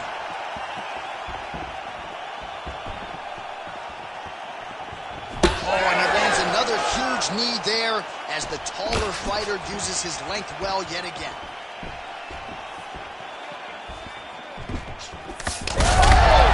Both tough, both durable, both unwilling to take a step backwards. What a phenomenal fight. Nice counter left there. Effective use of the jab there by Sean O'Malley. All right, so now we start to see some bruising appearing on the torso, and all of that courtesy of the body work of his opponent. Just the wherewithal to go. Right there, his opponent's wobble champ. He's hurt bad. He cannot take another shot like that. Let's get him down. Oh!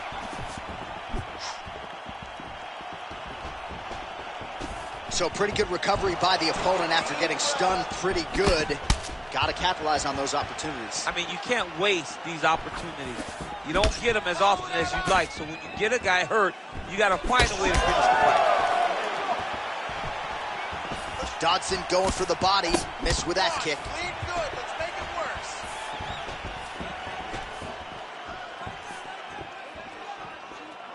Oh, nice. 1 minute to go in round one. And now that jab starting to get established. Checks the leg kick. Forward and takedown. Well, now you see some visible damage on the side underneath the elbow. He told us he was going to invest in the body, and he hasn't missed a whole lot tonight. You didn't expect him to do it this effectively. He's done it. A head kick there as it lands, and maybe time to get the bonus checks ready. I mean, this fight is about done. He's got him hurt very bad with his head kick. Now he has to find one more strike to end the night. That jab hurt him. Oh, flush knee to the body. He's got the length advantage in this fight and certainly made it count in that exchange. Dodson's nose is bleeding now. Looks to be cut perhaps there on the bridge. Round two is next. All right, there's the horn. The round is over, but not before he was cut on his nose from the strikes in that round. Back to the stool. Cut man is in. Should be able to shut that cut and prevent it from becoming an issue moving forward. But, of course, as soon as he gets struck in that next round, it could open back up. All right, well, defense wins championships, and perhaps he can shore some things up there. Here are some replays from the damaging previous round. Well, he's got to. He's got to change some things if he doesn't want this cut to get worse. But hats off to his opponent. His opponent found the target. His opponent knew exactly what he wanted to accomplish, and he got it done. He's got to continue down the path in order to make the cut worse. All right, round two. So he's really starting to put together some significant body shots here. These are going to take their toll as this fight goes on. Whoa.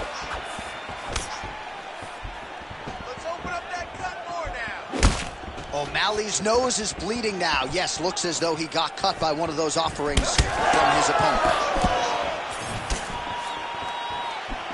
Nice job blocking that punch. Oh, a huge strike lands there, DC. He landed that massive shot. Now he needs to try to find the next shot, the follow-up shot that will finish the fight.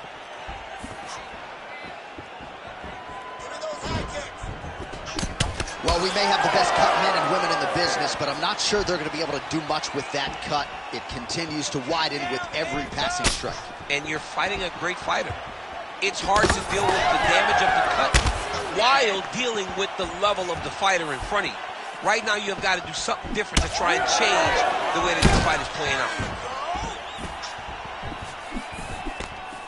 Real sneaky body kick. Just out of range with that right hand. Taking a lot of body shots this round. Let's go. Well, we got a lot of blood now, ladies and gentlemen. I think my mother just turned off the TV, but every time that area gets targeted, that cut is getting worse and closer, theoretically, to the end of the fight. Yeah, and, you know, when you got a person like this in front of you that is so good at what they do, when you are bleeding like this and the work is showing, you got to try to find a way to stop him. He needs to try to get a takedown or something, because the more he's standing, the more he's going to have to deal with this cut, and now all the blood that's coming from the cut. Big shots being landed on both sides here. O'Malley's blocking well now. You see the fighter raise the guard to protect that obviously damaged nose. I really hope this man doesn't have to sneeze tomorrow. It is not going to feel good. He has absorbed a whole lot of damage to the body, and they might stop this fight soon. Could you imagine what his ribs feel like right now after taking all that damage to the body?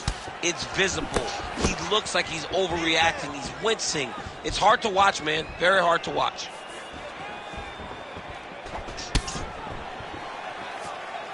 Just misses with the straight left hand. Well, it's been a wild fight thus far, perhaps a contender for some bonus money at fight's end. These guys are going to have to dig deep. They're both hurt. They're both hurt. You expected it, though. You expected a close fight. You did not expect a war like this, though, where both guys, from the moment they said fight, went forward, got in each other's face, and just beat each other up. It's been tremendous. Man, as he landed a high volume of strikes here in round 2, definitely picking up the pace after round 1. So he got the message from the corner, and now he is taking control of this second round. Oh, he's on wobbly legs now. And now left. Big combination. Oh, landed some big shots, too. Big left. Oh, how good is that? Heavy shots raining down. That's it. That'll do it. Sean takes the judges out of it. Gets the finish. Wow. Well, make no mistake about it. He is getting 2 paychecks tonight as he gets the big TKO victory. Wow. That's unbelievable. It was crazy to watch his finishing instincts on display as he got that massive victory. It was amazing, John. It was amazing.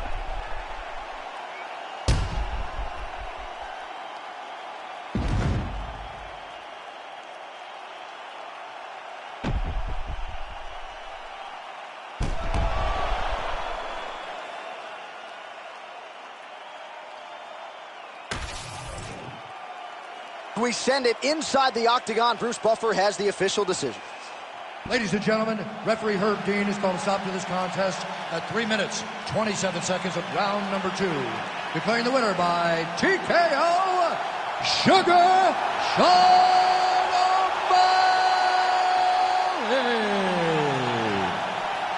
So the Sugar Show is in full effect here tonight as we congratulate Sean O'Malley and his MMA Lab teammates. And you start to wonder what type of fighter is going to be able to hand this guy his first loss inside the octagon. He has been on an absolute tear, and it's a tear that continued here tonight.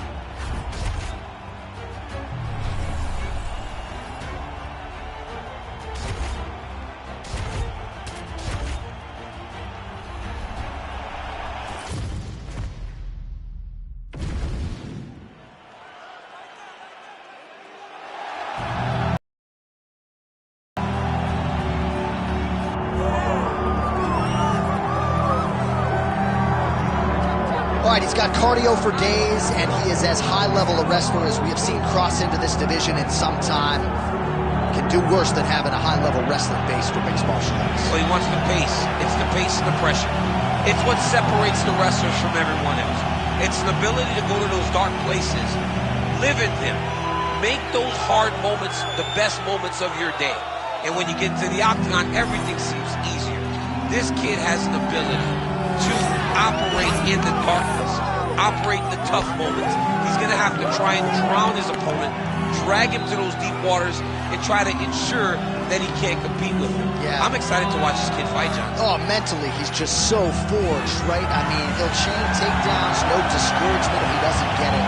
It's really a pleasure to watch high-level wrestlers perform when they're at their best. We'll see if he can be that here tonight.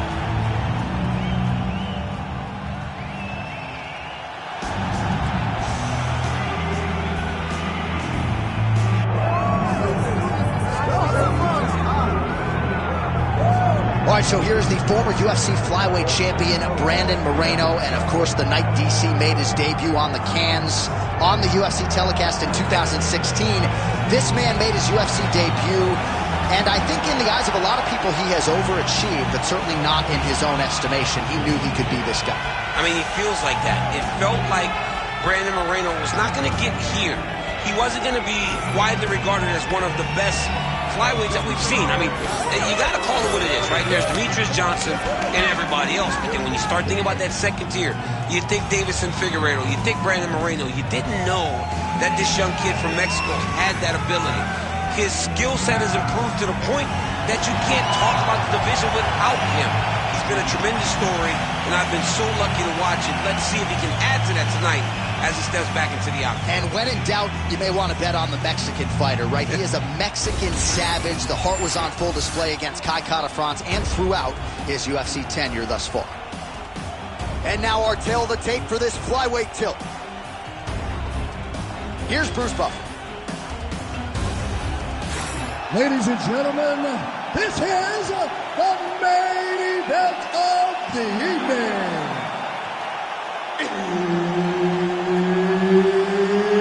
It's time! 5 rounds in the UFC flyweight division. Introducing first, fighting out of the blue corner, Muhammad the Punisher Mokaev. And now introducing his opponent, fighting out of the red corner, presenting the former UFC flyweight champion of the world, Brandon the Assassin Baby Moreno. Referee Herb Dean will handle the action in the octagon. All right, so the MMA leader back in Montreal tonight. We are inside Bell Center where the hockey fans are making noise for mixed martial arts tonight. This is as good an MMA setting as we have on the entire calendar. I remember sitting in the back before Josh Koscheck fought George St. Pierre and thinking, wow, the Canadian fans have chosen this break this week. But the moment we hit the curtain, you felt the booze. You felt that we were uninvited because they were there to cheer on their guy, George St. Pierre. But look, it's not limited to just him. They cheer all fighters in all great fights in the Bell Center. Oh, strong hook to the head there by Muhammad Mokaev. Nice job on defense to block that punch, champ. Oh, found the home for that left hand. All right, so how about that, DC? The grappler was able to take down the wrestler and on his first attempt, no less. It's a different takedown. It's not a wrestling takedown. He's not shooting double legs, high crotches, or singles. He's getting close and dragging him to the floor. You can see that wrestler was a bit confused. He's got to change something.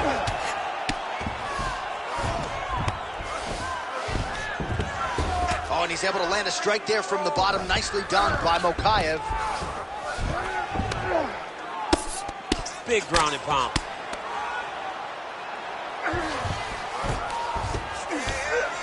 Look at that. Recognize he was about to lose position. All right, great position for him here. He's got the full mount. See if he can get that ground and pound going. Oh, he's got to get it going, but he can't rush. A lot of times, guys get the full mount and they rush, they get nervous. They're like, oh my goodness, I'm winning. Reality is, you're winning, but it can change in a matter of seconds. Look at that, going into the armbar. It's tight. Oh, he's out of danger. Great submission defense. He was able to take his arm out and stay safe. Oh, big shots from the top. Yep, got to be very careful there. These are big shots, and they're not glancing blows. When he's throwing, he is landing so clean that his head is starting off the mat.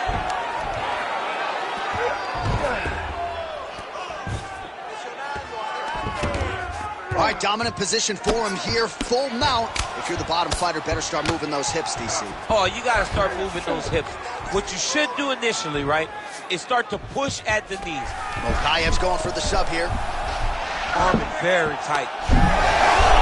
Oh, the submission defense holds up. He gets out. He said that he was ready for everything that would be thrown at him. In that position, he showed that and proved it. Continues to attack here. We'll see if he can set up the arm bar. He's got it isolated. Very smart there. You never favor submission over a dominant position. All right, well, he continues to manhandle him here on the ground. Now maybe trying to get to a choke position here, DC.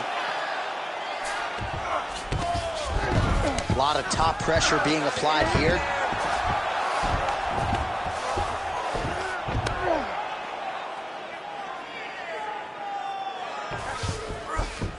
All right, bottom fighter here, maybe looking to hip escape, DC. Moreno's right back to the full mount. Ground and pound strike there now. All right, he continues to bully his opponent here, really manhandling him on the ground. Oh, excellent pressure here from top position by Brandon Moreno. He's going for the rear naked choke now. Oh, he is out. How good is that? That is phenomenal submission defense by this young man. Nice defense. Well, he has expended a lot of energy going for these submissions tonight. I'm not sure his opponent is actually submittable. No, it doesn't seem like it, because every time he goes for a submission, he gets close, or at least he expects to get close. But his opponent is so on his game that he's not giving him much to work with. This has been a beautiful display of grappling offensively, but also defensively.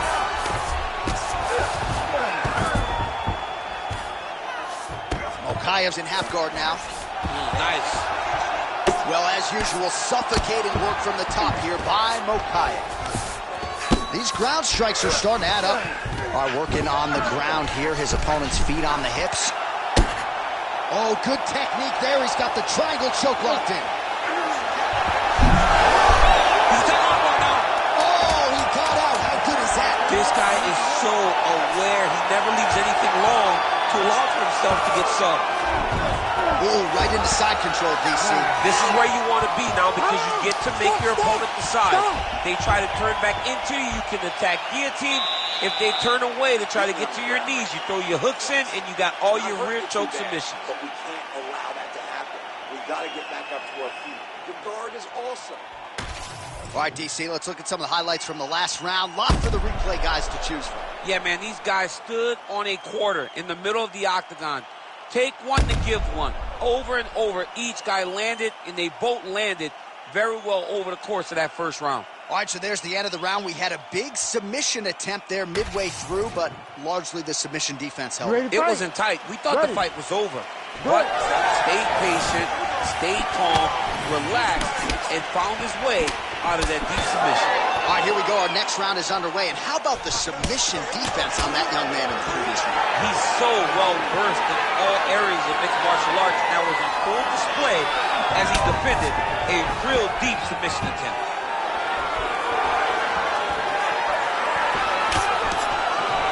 Oh, and the high kick lands.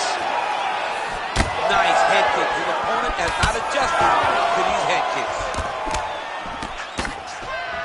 Moreno gets caught by the straight punch. Oh! Mokayev going for the takedown here, but he misses. Clean execution on that leg kick. Both fighters exchange in the pocket here. Mokayev's now cut above the eye from that strike. That bears watching as this fight continues. Swing and a miss by Brandon Moreno. Beautiful body kick. Swing and a miss by Moreno. He's going guillotine. He's really working hard for this guillotine, but he can't pull out his arms. He's got to make sure. Oh, he got out. Oh, what do we got here? Looks like an arm triangle attempt. Oh, he might be in trouble. That looks locked in. He's advanced to a finishing position. How in the world did he escape that submission? Oh, lands with the ground and pound strike. Oh, another punch on the ground gets through. May need some defense here.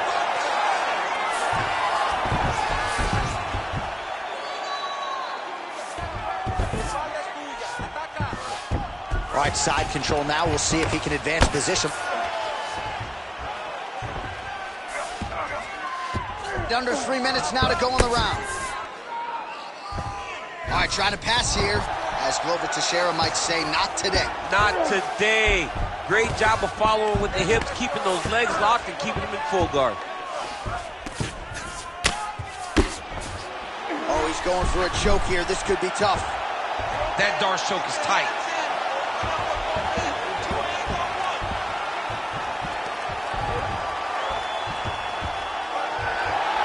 He's gonna choke him. There it is. Oh, he got out. He did a great job.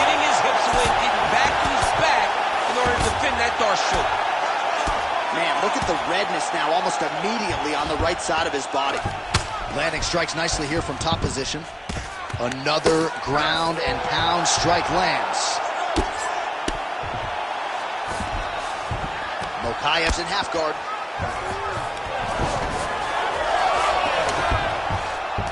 Great job changing the position and getting that reversal. Nice transition. Not there yet, but might get the submission here shortly. In the half guard. Mokayev's back in half guard, very comfortable here.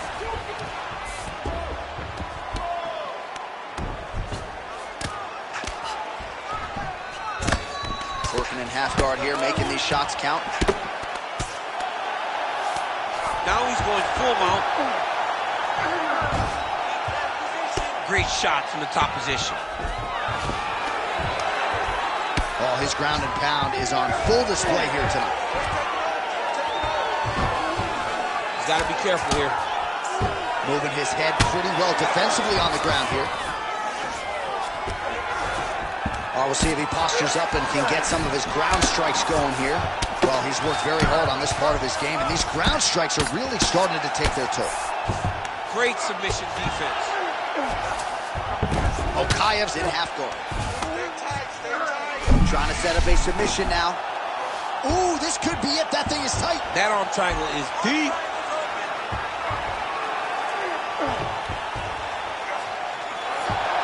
Fight IQ on full display there. Recognizing he was losing the sub, elected to keep the dominant position. Trying to pass the guard here, but a nice job by the bottom fighter defensively. Bottom fighter did a fantastic job of following with his hips, making sure he blocked any attempts to get past his guard. Mokayev's back in full mount. All right, round 3 coming up next. All right, heading back to the corner, and Mokayev's got a cut to deal with above the eye, or perhaps better put, the cut man has got to deal with it. We'll see if he can stop the bleeding. I want to see the same thing, but be even more aggressive. All right, we got a few clips for you, DC, of all the damage doled out in that round, and his eye continuing to be the main target. I mean, it's getting hammered. He is getting hit in that spot over and over again. And because of that, his opponent has gained in confidence, and he is very limited in what he can do in his approach, because safety has to be first now. Ready to fight? Ready. Third round underway.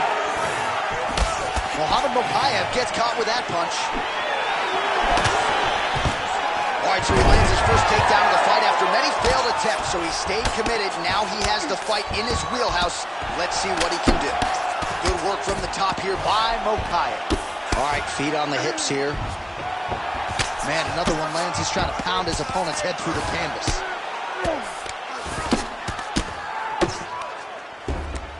Nice strike from bottom position. Oh, trying to pass here, but Dikembe Mutombo style, he gets denied. Blocked! Great job. Moreno's trying for a Kimura here. Oh, it's getting very, very deep. Knee on belly.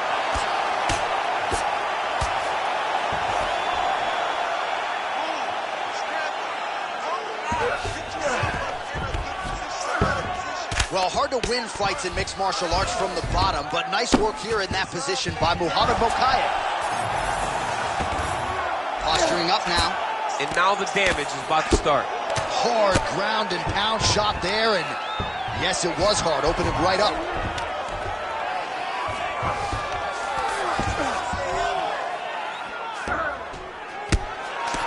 Postures up and delivers a massive ground and pound punch to the head. If you're the bottom fighter, DC, what do? You got to move, you got to shrimp, you got to get off on a hip to try to move your opponent off of you or pull him down to close the space. Well, pretty good work off of the bottom here by Mokayev. All right, well, both fighters pretty comfortable on the ground, DC, but you got to be very careful hanging out here for too long if you're his opponent. All right, we'll see if he can apply pressure inside his opponent's guard here, DC. Mokayev going to work from guard here. Nice combination of strikes there. Very efficient, very effective.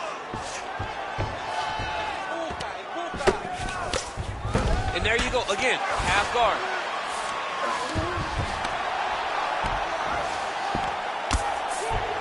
The way to stay aware and stay safe defensively. Well, the ground and pound has been on point tonight. Good work here by Muhammad Mokaev. Another strike gets through from the top position. All right, DC, half guard position here. You've done a lot of good work in this spot in your career. Oh, man, I love this position. And you see this fighter today loves it, too. It is the most secure position in fighting. You get an underhook on one side, you keep a half guard on the other, and then you just go to work. It's the safest position, especially for a wrestler. Side control now, DC. A lot of options at his disposal from here. All right, north-south position here. We'll see if the crowd can be mature about this, DC. Moreno's got a bruise now starting to appear on the right side of his body. Well, the ground and pound is there once again. Strong work here by Mokaev. Another ground and pound strike lands for this man. Well, that combination's going to leave a mark. You see him getting top position, standing over his opponent, and delivering the ground strike. Nice job by Mokaev. Lands with the ground and pound here.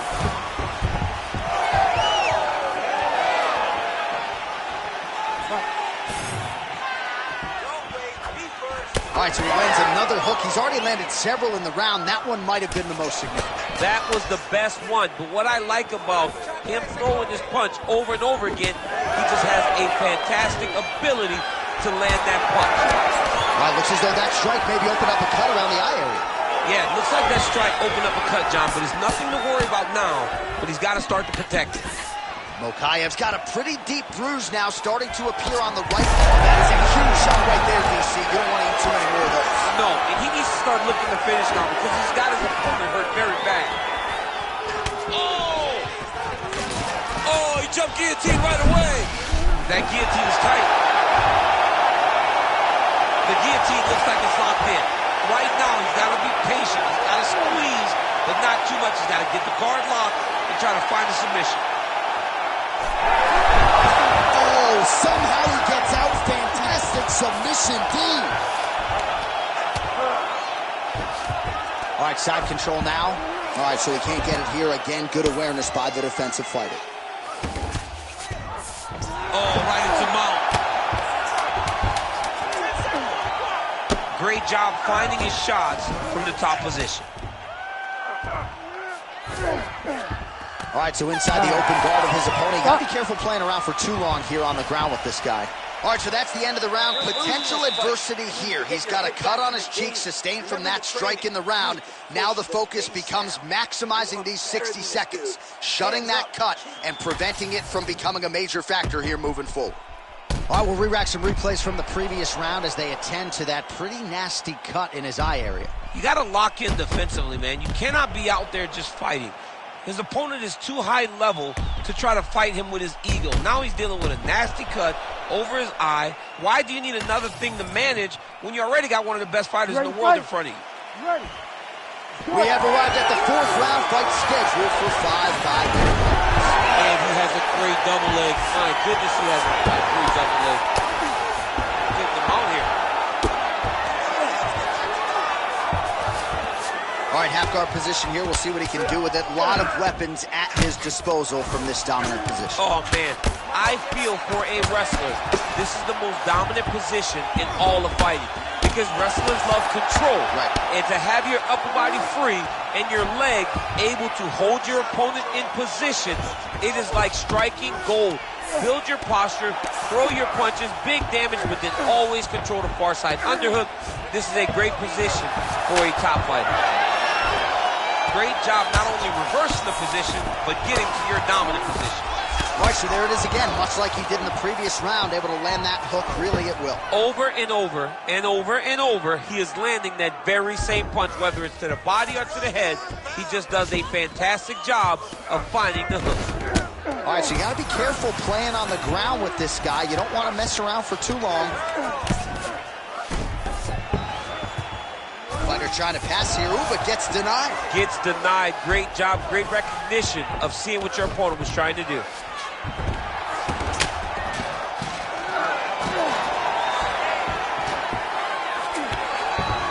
goes right back to the full mount here.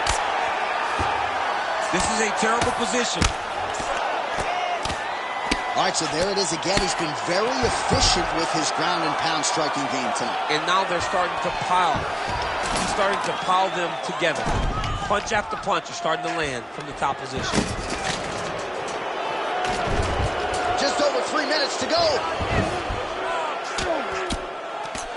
Posture's up. Ooh, and he lands a brutal strike to the head. All right, working on the ground here. His opponent's feet on the hips.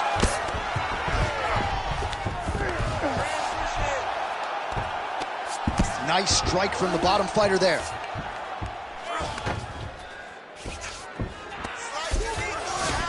Oh, hammer fist here by Brandon Moreno. All right, he's trying to control posture here. Now trying to hip escape. He's just trying to move out of this position off the bottom.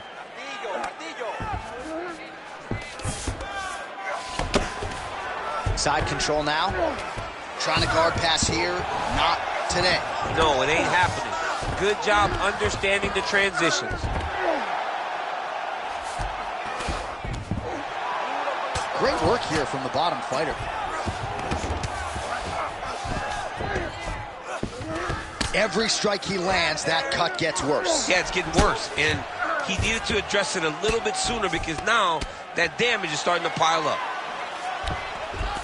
Moreno's back in full mount. Oh, he's got to be careful there, yep. Beautiful ground strikes landed. Another one. I mean, he cannot miss from the top position. Lands a big elbow there.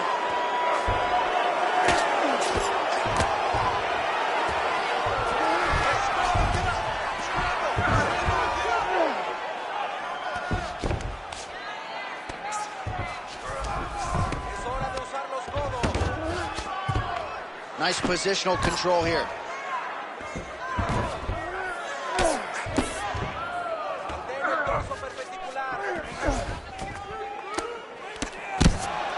Moving his head on the ground here, avoiding a lot of these big shots. Pretty good work with the ground and pound here by Brandon Moreno. Oh, and there's another ground strike for good measure.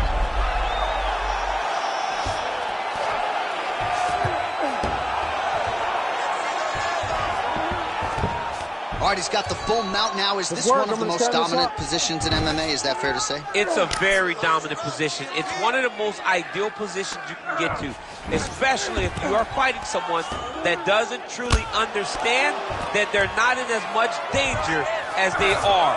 Because it's dangerous, but there are a lot of outs. And if a person isn't very understanding of that, then you can really, really put some damage on them. 20 seconds to go. Well, he's on his back, but he's moving his head on the ground pretty well defensively.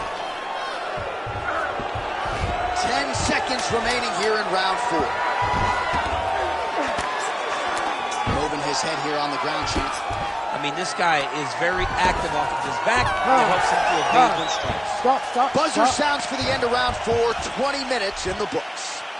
All right, there's the horn indicating the end of the round. So potentially a big factor here, ladies and gentlemen. The cut on the cheek sustained in that round. Certainly better to be below than above the eye, but the cut man's got to get in there and close that thing up.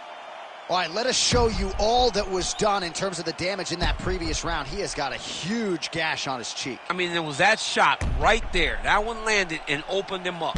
What a nasty combination thrown by his opponent. But this cut now is another issue to deal with. He's got one of the best fighters in front of him, and he's dealing with this cut on the cheek. You ready to fight? Ready. So here it is, folks, 5th and final round. Oh, guillotine here. That's in pretty deep. He's out. Watch the mission defense on his foot. Well, he grounded him, and now he's trying to pound him out. Great ground strikes here. Oh, another strike lands from the top. Ooh, he's setting up another submission now. Oh, he's got that submission locked in. He's in real trouble. It looks tight. It looks like he's going to get this.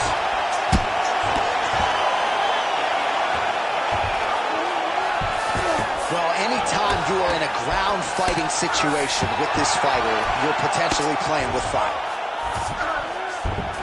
And busy as he looks to improve position here.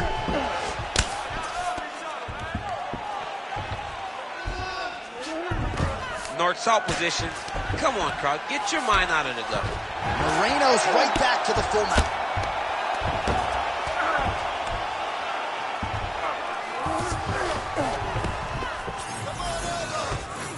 This is where he wants to be. Great defense by this fighter.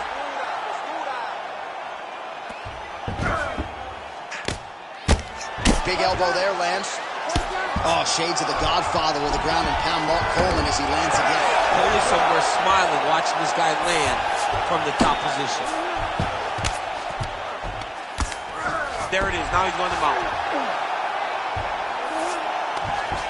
Oh, good defense. Yes.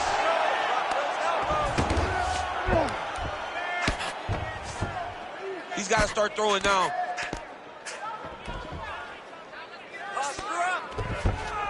Just over 3 minutes now to go in the fight.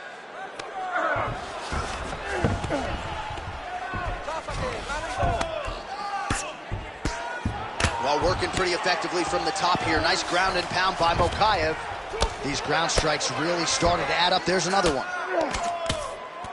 Bottom fighter better move. Yeah, he's got to move, John. He's got to shrimp and try to either get up or pull his opponent back into him so he doesn't have the posture to land that big damage.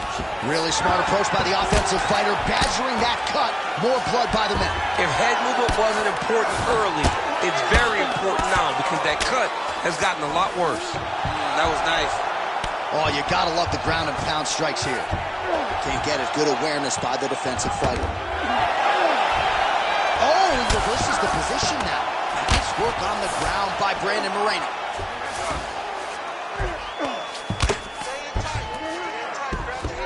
Pretty good work with the strike there from bottom position. Well, as usual, suffocating work from the top here by Moreno. And there you go, again, half guard.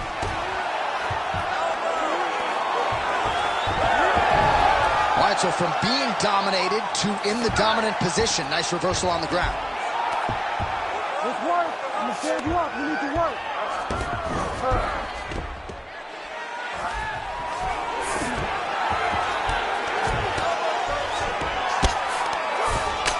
Oh, man, the blood is flowing now. I know a lot of you like that, but he has got to figure some things out defensively or this fight's going to end. He's got to move his head, John. But the problem is, now he's got the blood to deal with. He's got a sharp striker in front of him. He has got a lot of things to deal with if he wants to win this fight. But right now, the focus is to be on the head movement so you're not getting hit in that cut.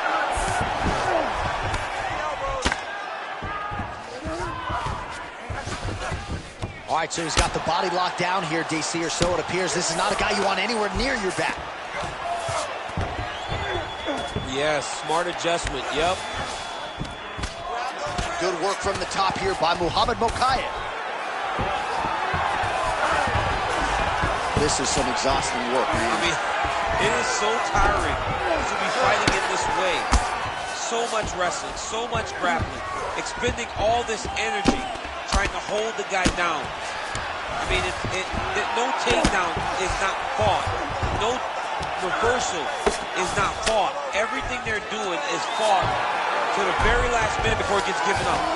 Well, this fight's been pretty crazy thus far. Both guys doling out a lot of damage, and neither seems too bothered by it, but clearly both parties are hurt.